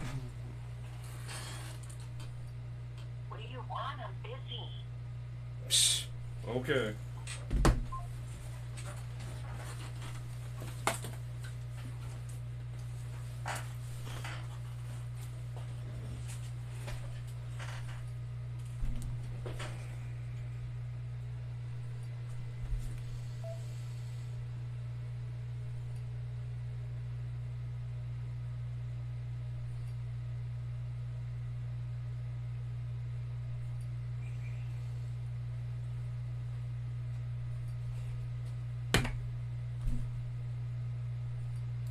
Babies. No, you can be a responsible dog owner and the dog is not fixed and the dog has more energy. Like police dogs, none of them are fixed.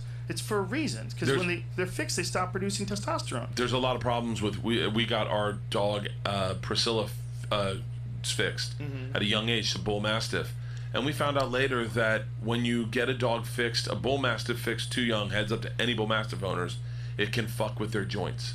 Yeah, because they their have body's to not reach done growing. physical maturity. Yeah, they have to reach physical maturity. Yeah, your body needs the hormones that it was born with. I mean, this is the whole idea behind like being a young, healthy dog. And then if you trim the dog's balls, you're changing what the dog is. And you can do that. My point was, you can do that with dogs, or you can not do that with dogs. Like, you can have dogs that have their testicles, but with cats, you have to do it. If you have a male cat, they're all fixed, or they will piss all over your fucking house. Dude, it's nasty. I had a male cat that was a feral cat that I raised, and I had to corral him in the bathroom in order to trap him and bring him to the veterinarian to fix him. And while I was corralling him, he pissed on the wall. He lifted up his tail and pissed all over the wall. It's like, dude, what the fuck? And I threw a towel or a bathrobe or something over him, and I scooped him up, and I fought with this cat, fought with him, and stuffed him into a laundry basket and took him to get fixed. You have to get him fixed, man. Fighting a cat is fucking it shows you just how weak you are. He's so little, too. He wasn't a big cat, and at the time, he wasn't even a year old, because I was getting him fixed. So I think you get him fixed like 7, 8, 9 months, something like that. But she was ready to fuck me up, man. It was hard. So I had to corral him, get him into this fucking laundry basket, bring him to Dr. Craig, who was my veterinarian in Encino before he passed. Rest in peace. He was a great guy. And then when I was bringing him to him, I'm like, he's in there. Are you guys going to be able to get him out? You want me to stay? And they're like, no, I think we're going to be able to handle it. And then afterwards, I came by to pick up the cat. He was like, what the fuck? I go, yeah, dude. It's a feral cat. You'll only say yes to getting some kid one time was like, hey, can you help me get my cat out of the tree? And I was like, yeah, sure. One time. And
valves, meaning the valve seals are not leaking. And it appears to be all in not all, worse in number 3 than it is in the rest of the cylinders. The plug was basically no gap based on oil and crust in there. That was just nasty. And that's the way I feel in the morning after about 4 cups of coffee. Yeah. Now, of course, this is just a teaser bit going through here of quick shots that are maybe a few frames, but I left this in here because it's fun. Yeah. We'll get to that though, but that's just a quick teaser of yes, it was worn. It had lived a hard life the last 5 years. And for everyone out there that says it should have lasted longer than that, they're 100% true. That's 100% correct. And in circumstances where it's 100% perfectly put the tent on the car so it covers the car without scratching it. Maintain our cars because that's not the case. But when they do go out on the road, some things happen. People aren't aware, whatever. And I know specifically this was run at some point with about 2 quarts of oil in it, and we can see what happens. Let's get into this. Pull the engine. Anything in particular? Nope, pretty straightforward. It's very nice to have a little extra hand though, getting the hood out of the way because I did the paint work on this and body work, and I really hate to do it twice. But no, as far as it's straightforward, drain the cooling system, disconnect the 4 wires, 2 wires going to the coil and distributor and the alternator, and that's it from a wiring standpoint. That part of it's beautiful. And get the exhaust down enough so you can, obviously disconnect it from the exhaust manifolds so the motor can come up and out. But you, in previous stuff, we've pulled engines with the transmission.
This video is sponsored by Manscaped.com. Manscaped is the only men's brand dedicated to below-the-waist grooming and hygiene. The Lawnmower 3.0 trimmer features a cutting-edge ceramic blade to prevent manscaping accidents and keep you clean and fresh down there. So don't wait. Click the link in the description and head over to Manscaped.com. Use promo code MMA to get 20% off, plus free shipping.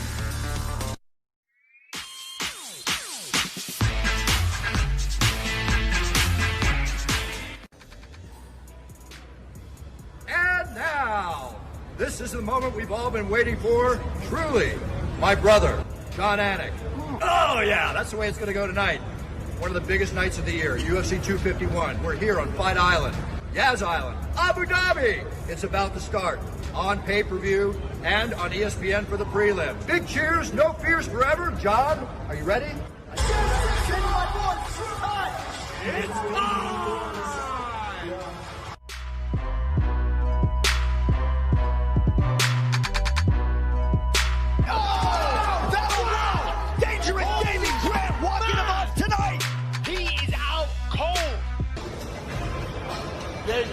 Good job, Jay. Congratulations. 50. I broke my jaw in the first round. Jaw's broke on the first shot. I beat it. That's all now. Yeah, it is. I beat it. It looks swollen on that I knew side. straight away. Yeah, it looks swollen. Hey, 50 changed my life, Dana. Yes. We'll get you figured out, kid. Congratulations. Thank you, bro.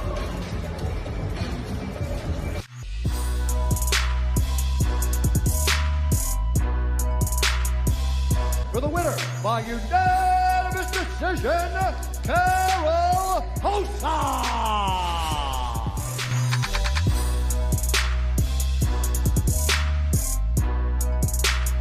For the winner, by unanimous decision, Julian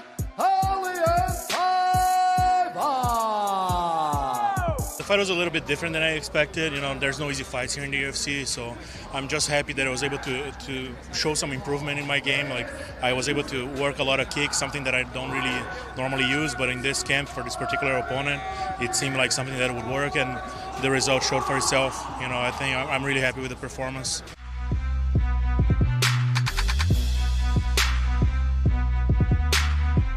For the winner, by unanimous decision, Marcin Tybura! I mean, it's a great thing. The UFC doing it during pandemic, it's a great thing. And I think that's why they're successful so much, and that's why I'm so happy to be a part of it. And I love Fight Island.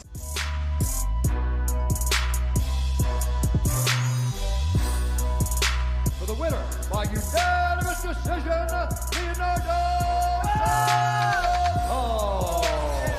I just want to say thank you UFC, thank you Dana White for being brave and have a big organization for us to come back and fight for family, country, and my team Nova União. It is a great.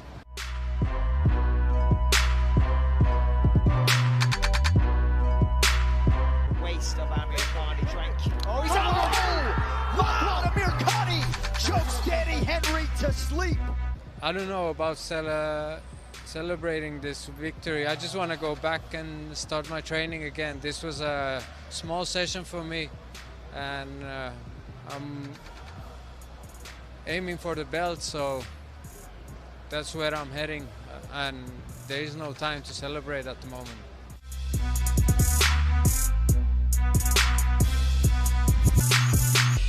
For the winner by split decision, Muslim King of Kung Fu, Salika. I think he is a top opponent. He can be top fighter. He was top 15, so it's a big win for me.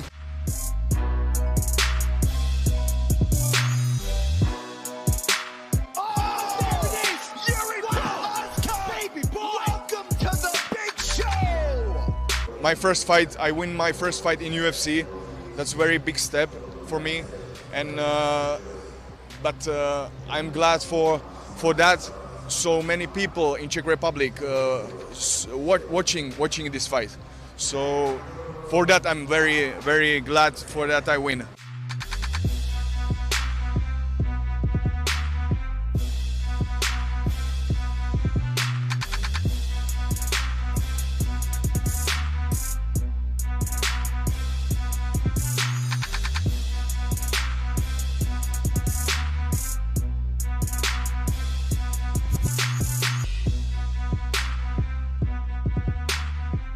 No quitting, Paige Van Zandt. Oh, she tapped her! Amanda Hebas! There it is! A quick night at the office. I don't like to see my nose with blood. Yes, I did submission in Abu Dhabi, guys. So I want to meet Sheikh, you know, his castle. If my fight will be in 115. I hope the winner of Marina and Carla. If UFC put me again in 125, I hope, I don't know, top 10, top 15.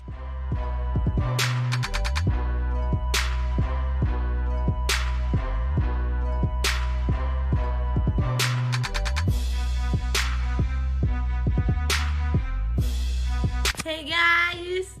Thank you for all the messages. I am in my room now. I'm still with the hair. I need to take a shower, and now I will enjoy the island, eat a lot of food. But first of all, I want to say thank you. Hey. Like this, yeah. There you go. Got it. Yes. Got it. Got this, girl. You made it. I can say. Ajuda ela.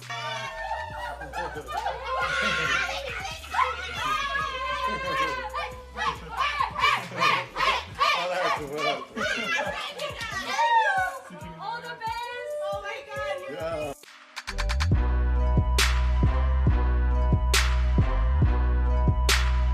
For the winner by split decision, Pog Rose Namajunas!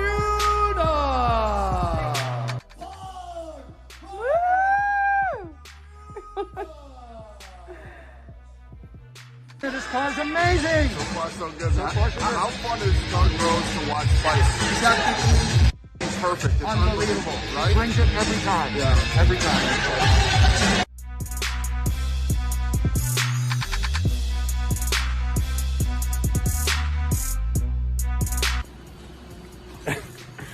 So would you say that was the greatest female fight ever? Probably not. Sorry, Whaley. That was fight of the year. I take that back. Hey guys, so obviously there's been some good fights tonight so far. Two of the big ones still coming up. Help me out here.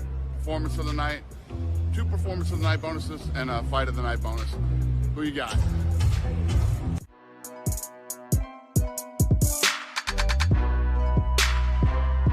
This fight needs to be stopped. Wants the fight to be finished, but he's too much of a man to submit. And that'll do it! Petr Yan is an undisputed world champion at 27! In my division have top 5 very hard fighters. Yes, it's number 1 contender, it's Aljamain Sterling, it's very good fighters. It's number 2, number 3 rank. It's work, my manager team, it's I wait, I will fight everything, guys. We hard work, hard prepare. Although it's legends, only deserve, yes, only respect for it.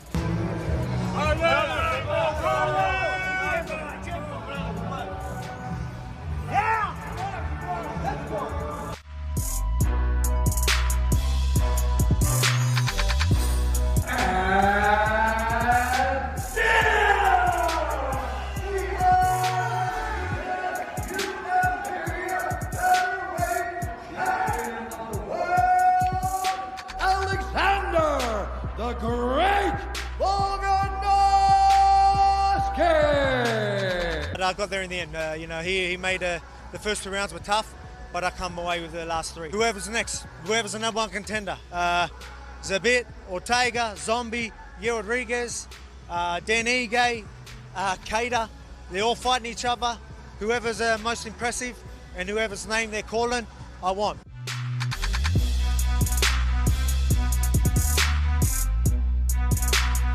The winner by unanimous decision and still the UFC welterweight champion of the world, Kamaru, the Nigerian Nightmare. Ooh.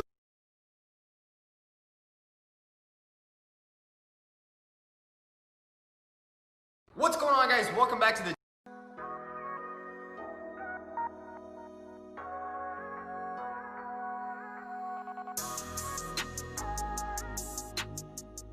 So we got all 4 rims back at the shop, and now we need to actually make one more pit stop. We need to go pick up some more frame rails. We're gonna have to build 2 more frame rails on both sides. So let's go to the steel store and get 2 more of them.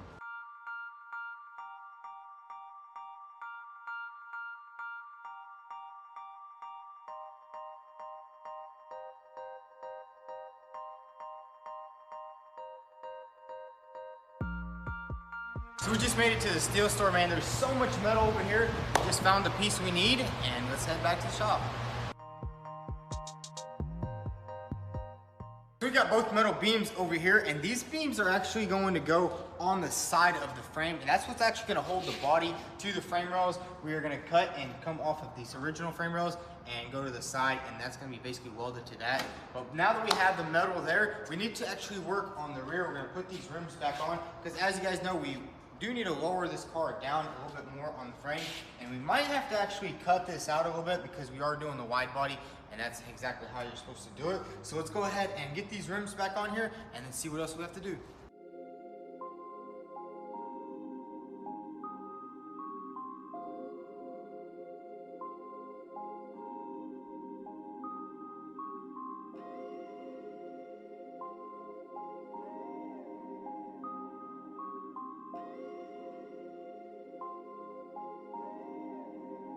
So we went ahead and put both rear wheels on, and now what we're going to do is actually lift the car up so we can actually line everything up better in the back, because when we were adjusting the front subframe, we kind of moved everything. Coming up, the evil twin makes an appearance. Sure did. And we go from disco lights to lights out.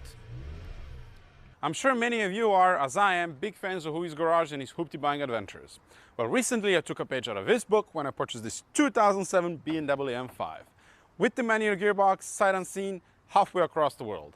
I paid just $6,000 for this bucket of magnificence.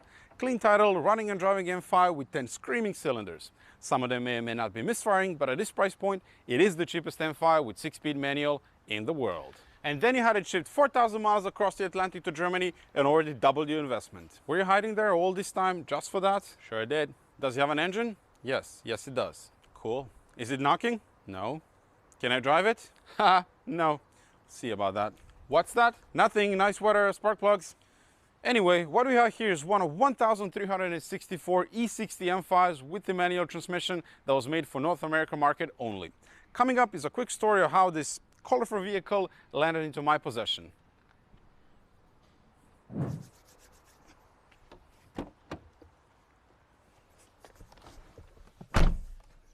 Oh, yes. I'll be honest, I wasn't looking or planning to buy this car. That is until a friend of mine, Petar, posted a Craigslist link to this rare and cheap example.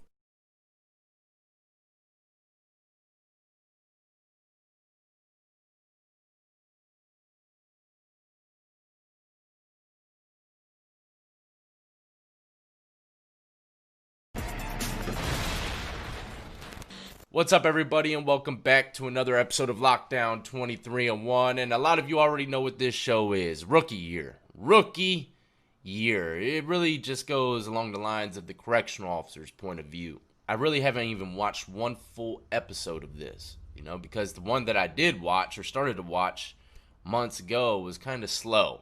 But this one is supposed to be about gangland activity, so it should be rather entertaining, to say the least. And watch you from above, right, like literally like a damn aquarium or something. But this seems to be like a prototype out there in the West Coast or close to it, because I mean, I've seen a few prisons out there that have this type of structure where they can look straight down on someone. Oh, they can look down? That was one awkward ass silence. That's bad. That's badass, yeah it is. Here at the level 6, we deal with the highest custody level inmates here in the state of New Mexico. New Mexico, level 6. Well, when it began, it said level 5, so I guess they might be jumping around. The most dangerous gang leaders are housed in level 6, of course. A lot of us already know that. I completely understand why some of the inmates make the choice to be part of a gang. Maybe their parents aren't there, maybe there's no family. Maybe you'll get killed in prison if you're alone over there on the West Coast. I hope you mentioned that one. he didn't. When I was in foster care, I got into some bad people, and I almost been in the situation the inmates are in. I could have been there with them, but I straightened my out. There's a bunch of different guys here. Ladies and gentlemen, those are the dog cages. And you see how kind of close they are, you know? When I was in a high-level prison and I was in the hole for a while for tattooing, they threw us in cages like that. And I used to sit, because I only went out there twice. I used to sit all the way in the back because I knew there were some people in there that threw feces and you know, human waste at people because they can't get their hands on you and they're crazy. Them cats should be in the damn psych ward, but for some reason they put them in regular population. But yeah, those are dog cages, and ladies and gentlemen, if you ever happen to see them, be very careful. Anytime he gets the chance, he will assault an officer. It puts me in a position where I face extra time, but sometimes at the time it feels worth it. You gotta be careful too. Look, you see how they paint a picture for this cat? I don't know. And I'm just speaking off of what I've seen, all right? People that keep assaulting the staff every chance they get, either they just don't like the staff or they're running from something. Or they're crazy. But usually, and I swear I've seen this a million times, it's called a checkout move. I'm not saying this is what this guy's doing, but who knows? We don't know nothing about this guy, you know? But everyone knows that if you want to go to lockup for long periods of time and hide from other people, your enemies, all you got to do is keep assaulting the staff and they'll keep putting you in the hole. So this shit happens on a regular basis. I'm not saying this is what he did. But why does he continually keep assaulting the staff? That's stupid, man. Why staff assaults occur with rookies, because they're not taking us seriously. And that's true. That's very true in itself, too, because I've been around many correctional officers where right before I went home from prison, they'll say, we'll leave the lights on for you. They don't respect shit. You know, a lot of people, you know, a lot of correctional officers, I'd say probably 90%, after working on the job for a good 6-7 months, all respect for inmates go out the window. And I've made videos on this. Why? It's because dumbass inmates screw it up for everyone else. They do stupid shit. They disrespect them for no reason when we could have been getting those guys to bring shit in. Now they're locking us all up because you done made them hate us. When it comes to making money, especially in prison, it's hard to do it without COs. I'm just saying. You always want COs on your side. I mean, you're in their house and you're trying to do illegal activities in their house. So why are you going to start shit with them? The smart man would always befriend the COs the best that they possibly can in order to get shit done. So they're telling me you're part of a gang. Who said that? Nobody. Yeah, that's right, nobody. Exactly. So what do your tattoos mean? Anything? They mean things to us on this side of the gate. Can you show me what they look like? See, couldn't he have gotten some kind of violation just for speaking on camera while in lockup? If I lived on that side of the country, I would have told him you can bypass me with that bullshit. Now, if I'm in Virginia, they come around with the camera. I'm popping the lid. I'm doing burpees. I'm like, what up, dog? Hit me with the pen pals. Pen pals out there. Hit me up. Oh, this guy's going in depth and detail for this damn idiot. Iron crosses. Only God can judge. I got that on my stomach, too. Shoot. Staffa bolts SS 100%er. The tattoo shop. You ink. Oh, I've been there. That's where I got this. Ah, stop flashing that damn Kellogg's Frosted Flake tattoo sticker. Look at him laughing now. Ink is a big thing in prison. Mine identifies me, and my ink is very Aryan. Take my shirt off, they know, okay, that's a white guy. He runs with the... You ain't gotta take off your shirt. Well, this is New Mexico. I don't know if well, yeah, I've heard that it's not too strict when it comes to some things, but still, segregation is still there. And now you see, this is a funny thing. In California, they would have known who he's running with without even taking his shirt off or seeing one tattoo. You'd be like, he's with the whites. Whites. When you guys start working in this profession, you got to be able to identify tattoos. Criminal lifestyle, their tattoos all... Just like they study us on a regular basis, ladies and gentlemen, that's why we have this channel right here, because we study the system.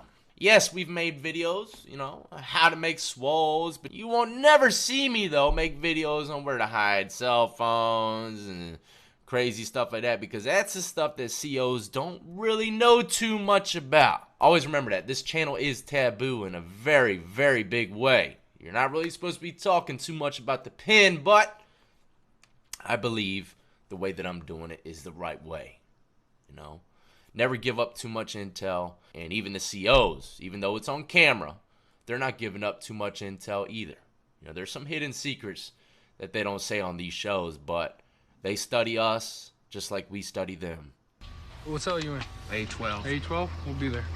Acting like you know me, acting like we're cool or we're gonna be friends. I'm an inmate, and that's a cop. That's a line you don't cross with me. Respect in here is a loaded word.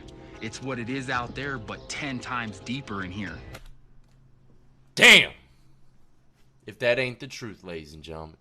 It's the same out here in the streets, but 10 times deeper. And what makes it 10 times deeper is you can't run from a fool. You can't talk behind his back and not see him. That's what makes it 10 times deeper. That guy's a rookie. It's his first day. Right, and I understand that. That was his first day, and he rolled up on him trying to get questions about tattoos. He did it damn smooth, though. I didn't think it was his first day. He did it damn smooth. He rolled up on him like, yeah, some gang tats, huh? Let me see that shit. Look, he don't know nothing about nothing probably, man. But look, he went in there first day smoking with the cameras. Got this dude take off his shirt, but homeboy might be plotting on him, man. Next time he sees him without the cuffs, he might be the first one he assaults. You know, he's lucky that I don't have more time, because things like that I'll play into and then wait till they're walking me back and beat him up just for show. You see that? Now, this guy's probably just a lunatic. You know, I told you there's 3 types of people that stay back in the shoe on a regular basis on purpose, but this guy, he definitely looks like he's probably just enjoys beating up COs, man. Now that he said it like that, but yeah, he said exactly what I said. Some guys will play into it, and as soon as they walk him back, get a little lax, and they take off the cuffs a little inappropriately, you know, not putting him in the cell first because he's relaxed and you got used to him, that's when they'll attack your ass. Okay, remember, prison, one thing about prison is nothing is as it seems. Always remember that. Never trust nothing in that damn place.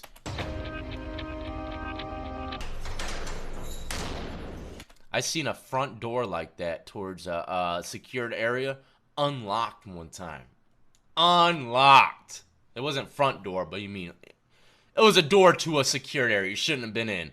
And that puppy was unlocked, and damn, it took every ounce of me not to go in there and try to find something to steal. I've heard of PNM, man. Some people have sent me stories about that, man. The place is pretty damn nuts. Officer Madden, how you doing, man? How's everything going? I love it. Officer Madden, he's a legacy. Because his dad worked at Central, his mom worked here, I worked with his mom. That must be crazy to work with both his parents, and now you see him, the son, working there. He's got some big shoes to step into, man, you know? We got a lot of family members that's already worked there. Believe it or not, them COs, they got a certain level to live up to, you know, what their past family members did. And we got homeboy here, he looks like he's a sergeant, got 3 bars. Up on the collar, you'll see 3 bars usually is a sergeant. 1 straight bar is usually a lieutenant, if I remember correctly. You see the, you know, like little maple leaf or stars or something, they're usually majors, captains. And the majors and captains usually are the ones that handle security. But sergeants, they handle little things, like within each block. They'll do a little more paperwork than the regular rookie. They'll handle situations without having to get the lieutenant or whatever involved. Corrections. So it's in my family, and I just feel like it's what I'm supposed to do.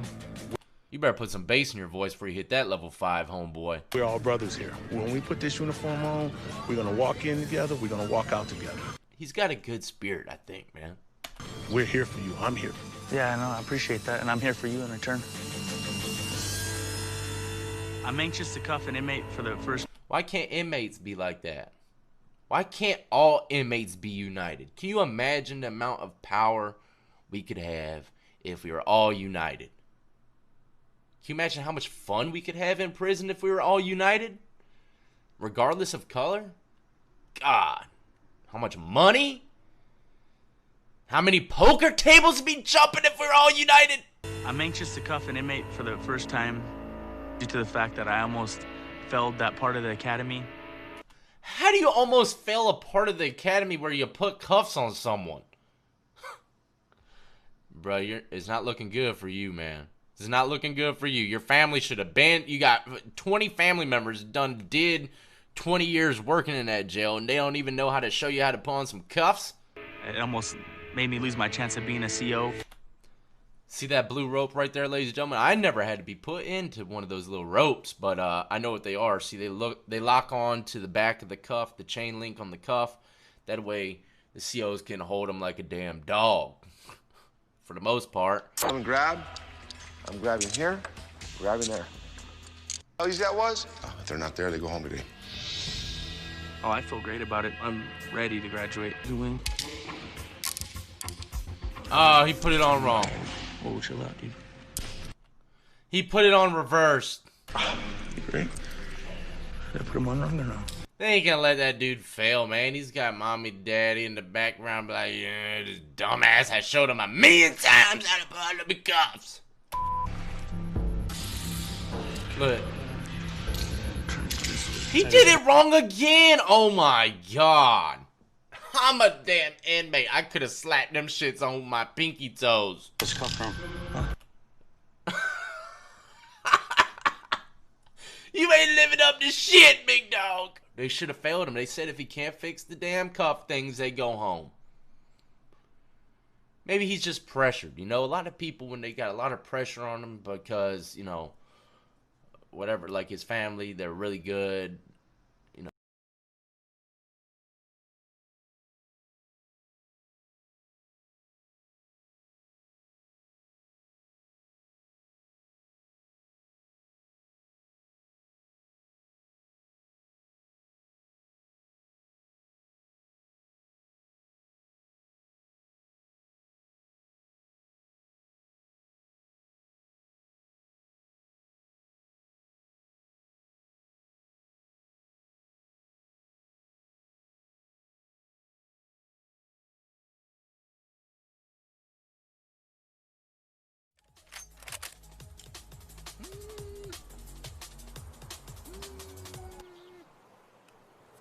Cool gun? Question mark? It's like the camo's perfect. It matches so good. It's like meant to be like this. This is natural form right here. Gun looks thick? Yeah, I like it. I like it. I envisioned this like when I built it, you know? I knew it would look good. A little tall. A little tall. And the red dot, this is a full mouse swipe on an extended mouse pad.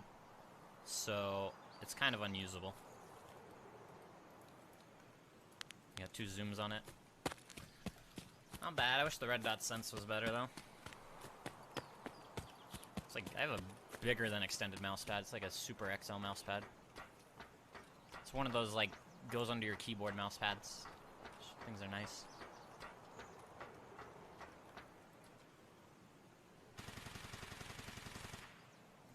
This reticle is really thick though. It's a lot less drop than you'd think from the way I remember it. Need like a test target.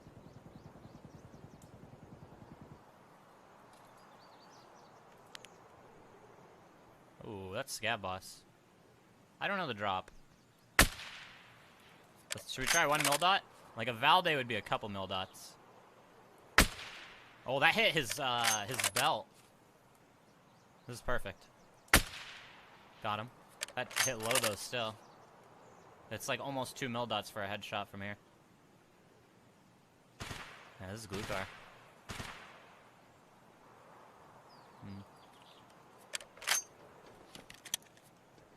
If I could snipe glue car for the quest, that would be so nice.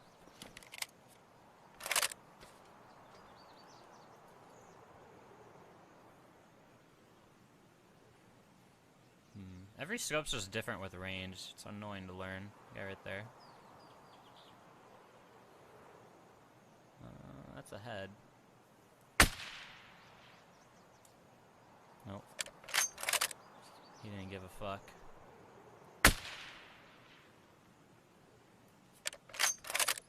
I don't know what I'm looking at here.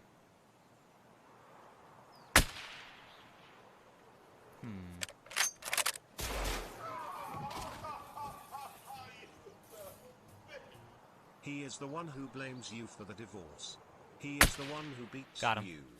He is the So one like who 1.5. eats your tendies. He is the one who spits in your mouth. He is Glucose, the abusive stepdad.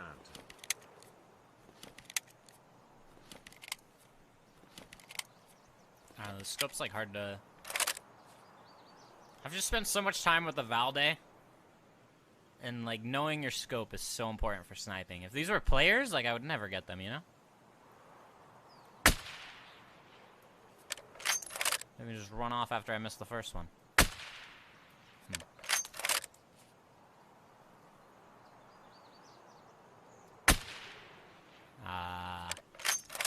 Thought we were practicing, bro. I thought we were good. I thought we learned. There we go. Maybe it's just Raider health. I'm probably hitting him like every time, but he's just a tank. It's probably really what it was.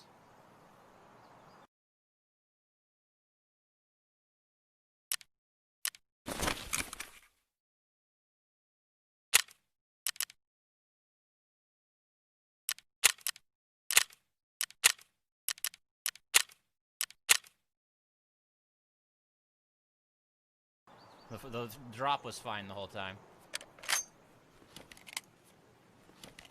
Probably should get cover when I reload, but whatever. Don't cap me, chat. Don't cap me. I don't make fake excuses. I don't like doing that. I make real, valid excuses to just let you know how things are. Just to paint a picture for you. I love you, Mr. Ant1. How are you doing? Doing good. Oh, in the zoom. I wonder if the zoom would make the mill dots different. Maybe not. Probably not. I remember in Arma, if you changed your field of view, it would affect how many mill dots it was. Like if you had 100 versus 80, your scope would be different. So I wonder in Tarkov if like 50 to 75 affects it. Probably does. Same happens in Tarkov? Yeah, that's weird. Even resolution would... No, not resolution. Not resolution. Guy right here. Oh. Our friends are back. Holy fuck, look at him. Where's Glukar? Just wondering which servers to play on that are more populated. Currently playing on Chicago and don't seem to get any action, always just quiet raids.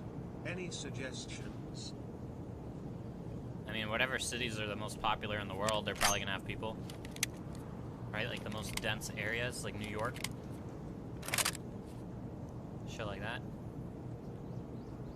I have a bunch of different servers. I don't just play on one. That's probably your problem. Put more than one server on. I have like 10 servers on or something. Just anything under 50 ping. Someone under me? I think someone's under me. I think someone's under me. We got a rat here, damn it! Chat, did you guys hear that? Like I heard little little tic-tics. Little tic-tics. I don't see anyone.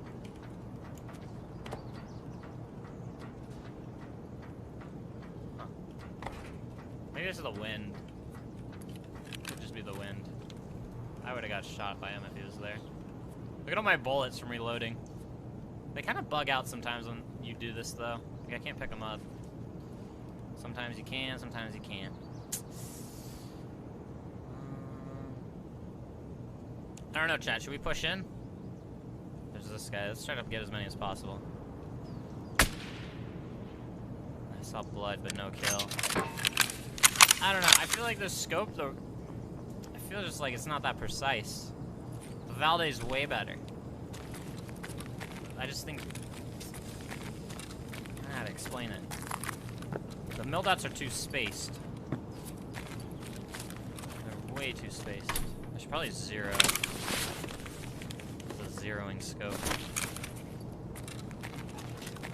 Sure, it's the scope. Sniping is literally just learning the scope. That's all it is. Like standing still target. Is this hard? All this shot takes is knowing the lead. Like that shot hit down there. Those two, like, the lead. Like you could say not knowing makes me bad, but like if you don't use a scope, how are you supposed to know it? Are you born fucking just like knowing the scope? I don't know, bro. Fucking Twitch chat legends. Any scope, they just game. They'll hit the shot with irons, hip fire, a laser. Don't even need a laser, they'll pre-nade it.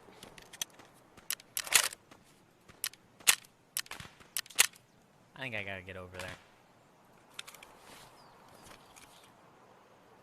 And a little bit closer. Make sure no one's around.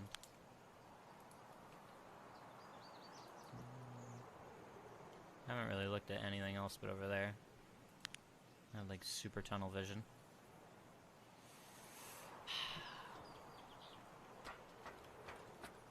I'm gonna try to get glue car. Get him before someone else does.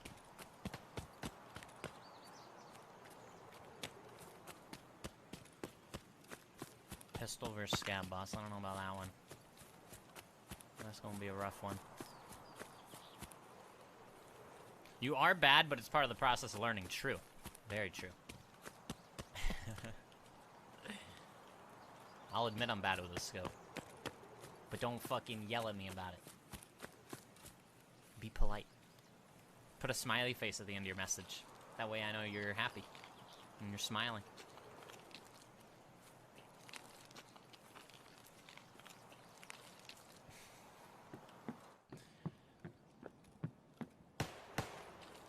Don't you kill Glukar, I swear to God. I will be upset.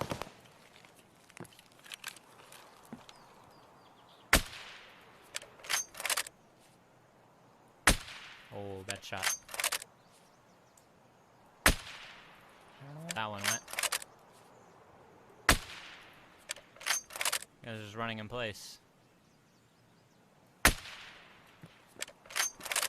That one guy was rough to hit.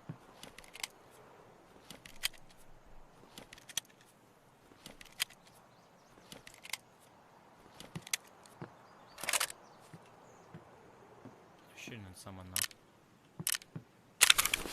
Probably up top. Oh, look at this guy. I didn't even see that guy. Fuck, he was right in front of me. Like, who's killing all them? Shit, he might have seen me. I don't know. He looked right down here.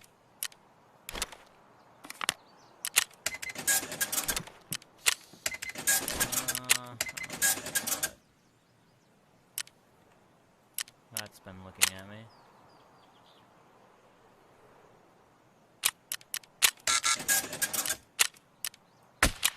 Ooh, what the fuck?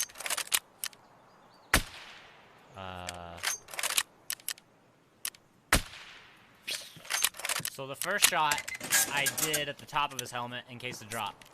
Second shot, I aimed middle. Third shot, I aimed middle. You know, like, you know what I mean? Like, I did everything. M80 just trash? Do I need M62? I might just need M62, bro. Fuck. I feel like it's bouncing.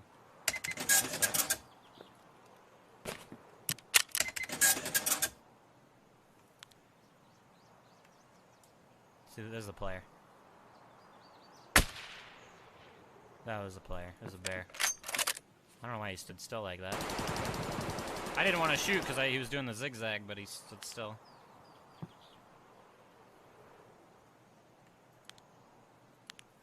Okay. Bros, we need Glukar. We need Glukar. That's all I want. Watch him be the only raider that guy killed. That guy seemed like a noob. I don't think he's gonna have a teammate. If he does, he'll probably also be a noob.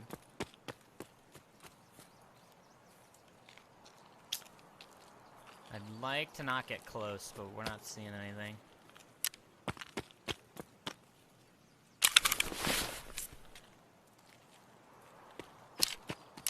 What was that? Nothing.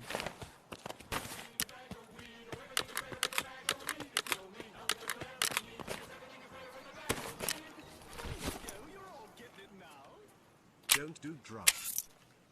True.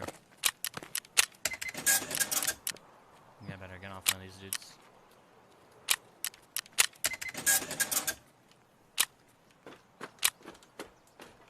Blue car is always the hardest, too. And he makes no feet. He's got fucking pillows on his shoes. MP5? Oh, does Glue Car have armor? Doesn't he only have, like, P.A.C.A.? Like, could the MP5 work?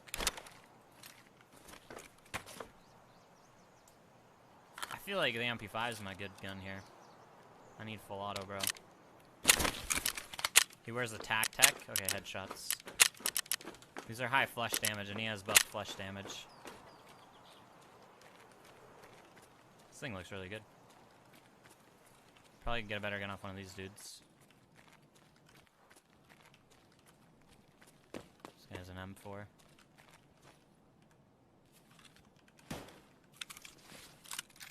$60 rounders. Doesn't even matter what ammo. It wouldn't take much to be better than PSO.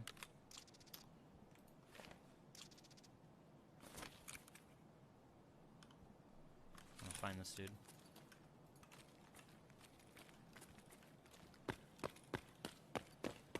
If you were glucose, where would you be?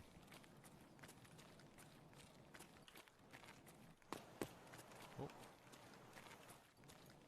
Oh, no way did someone else kill him. No, that's a player dead.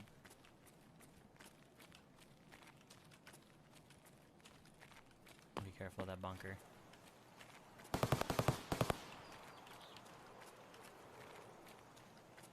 Let's not die here, chat. Those brick pillars always look like people to me. Every time. I don't know, man. I'm starting to think he's dead. If I had nades, he would... If you throw nades, they get stirred up. I hear him run.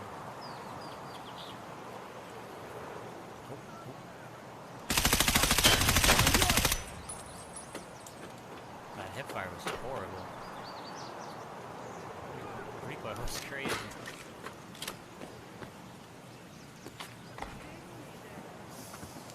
Dudes. Look at your quest, it would have made a noise.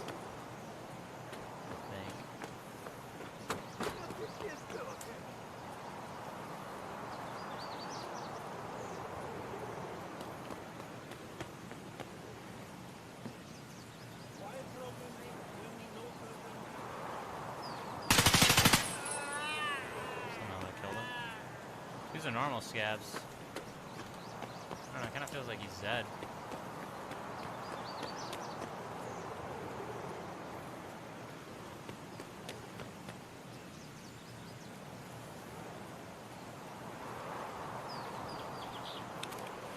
This is a player. Sick AK.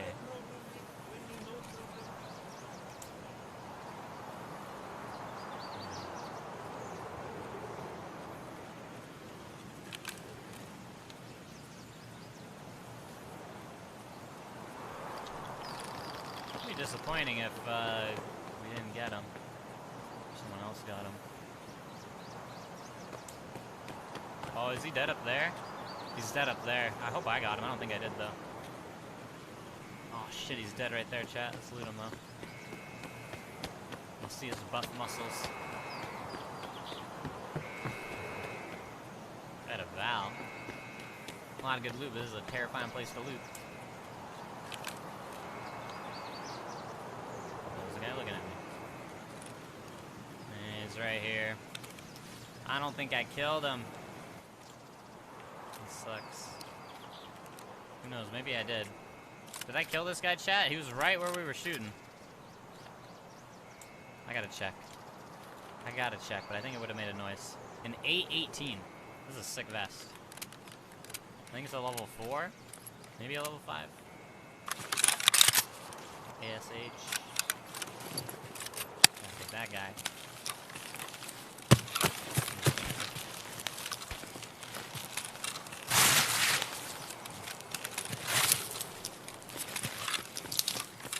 These are Raiders.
блядь, вису!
Опа-на! Нужно прикрытие! Пустовато здесь.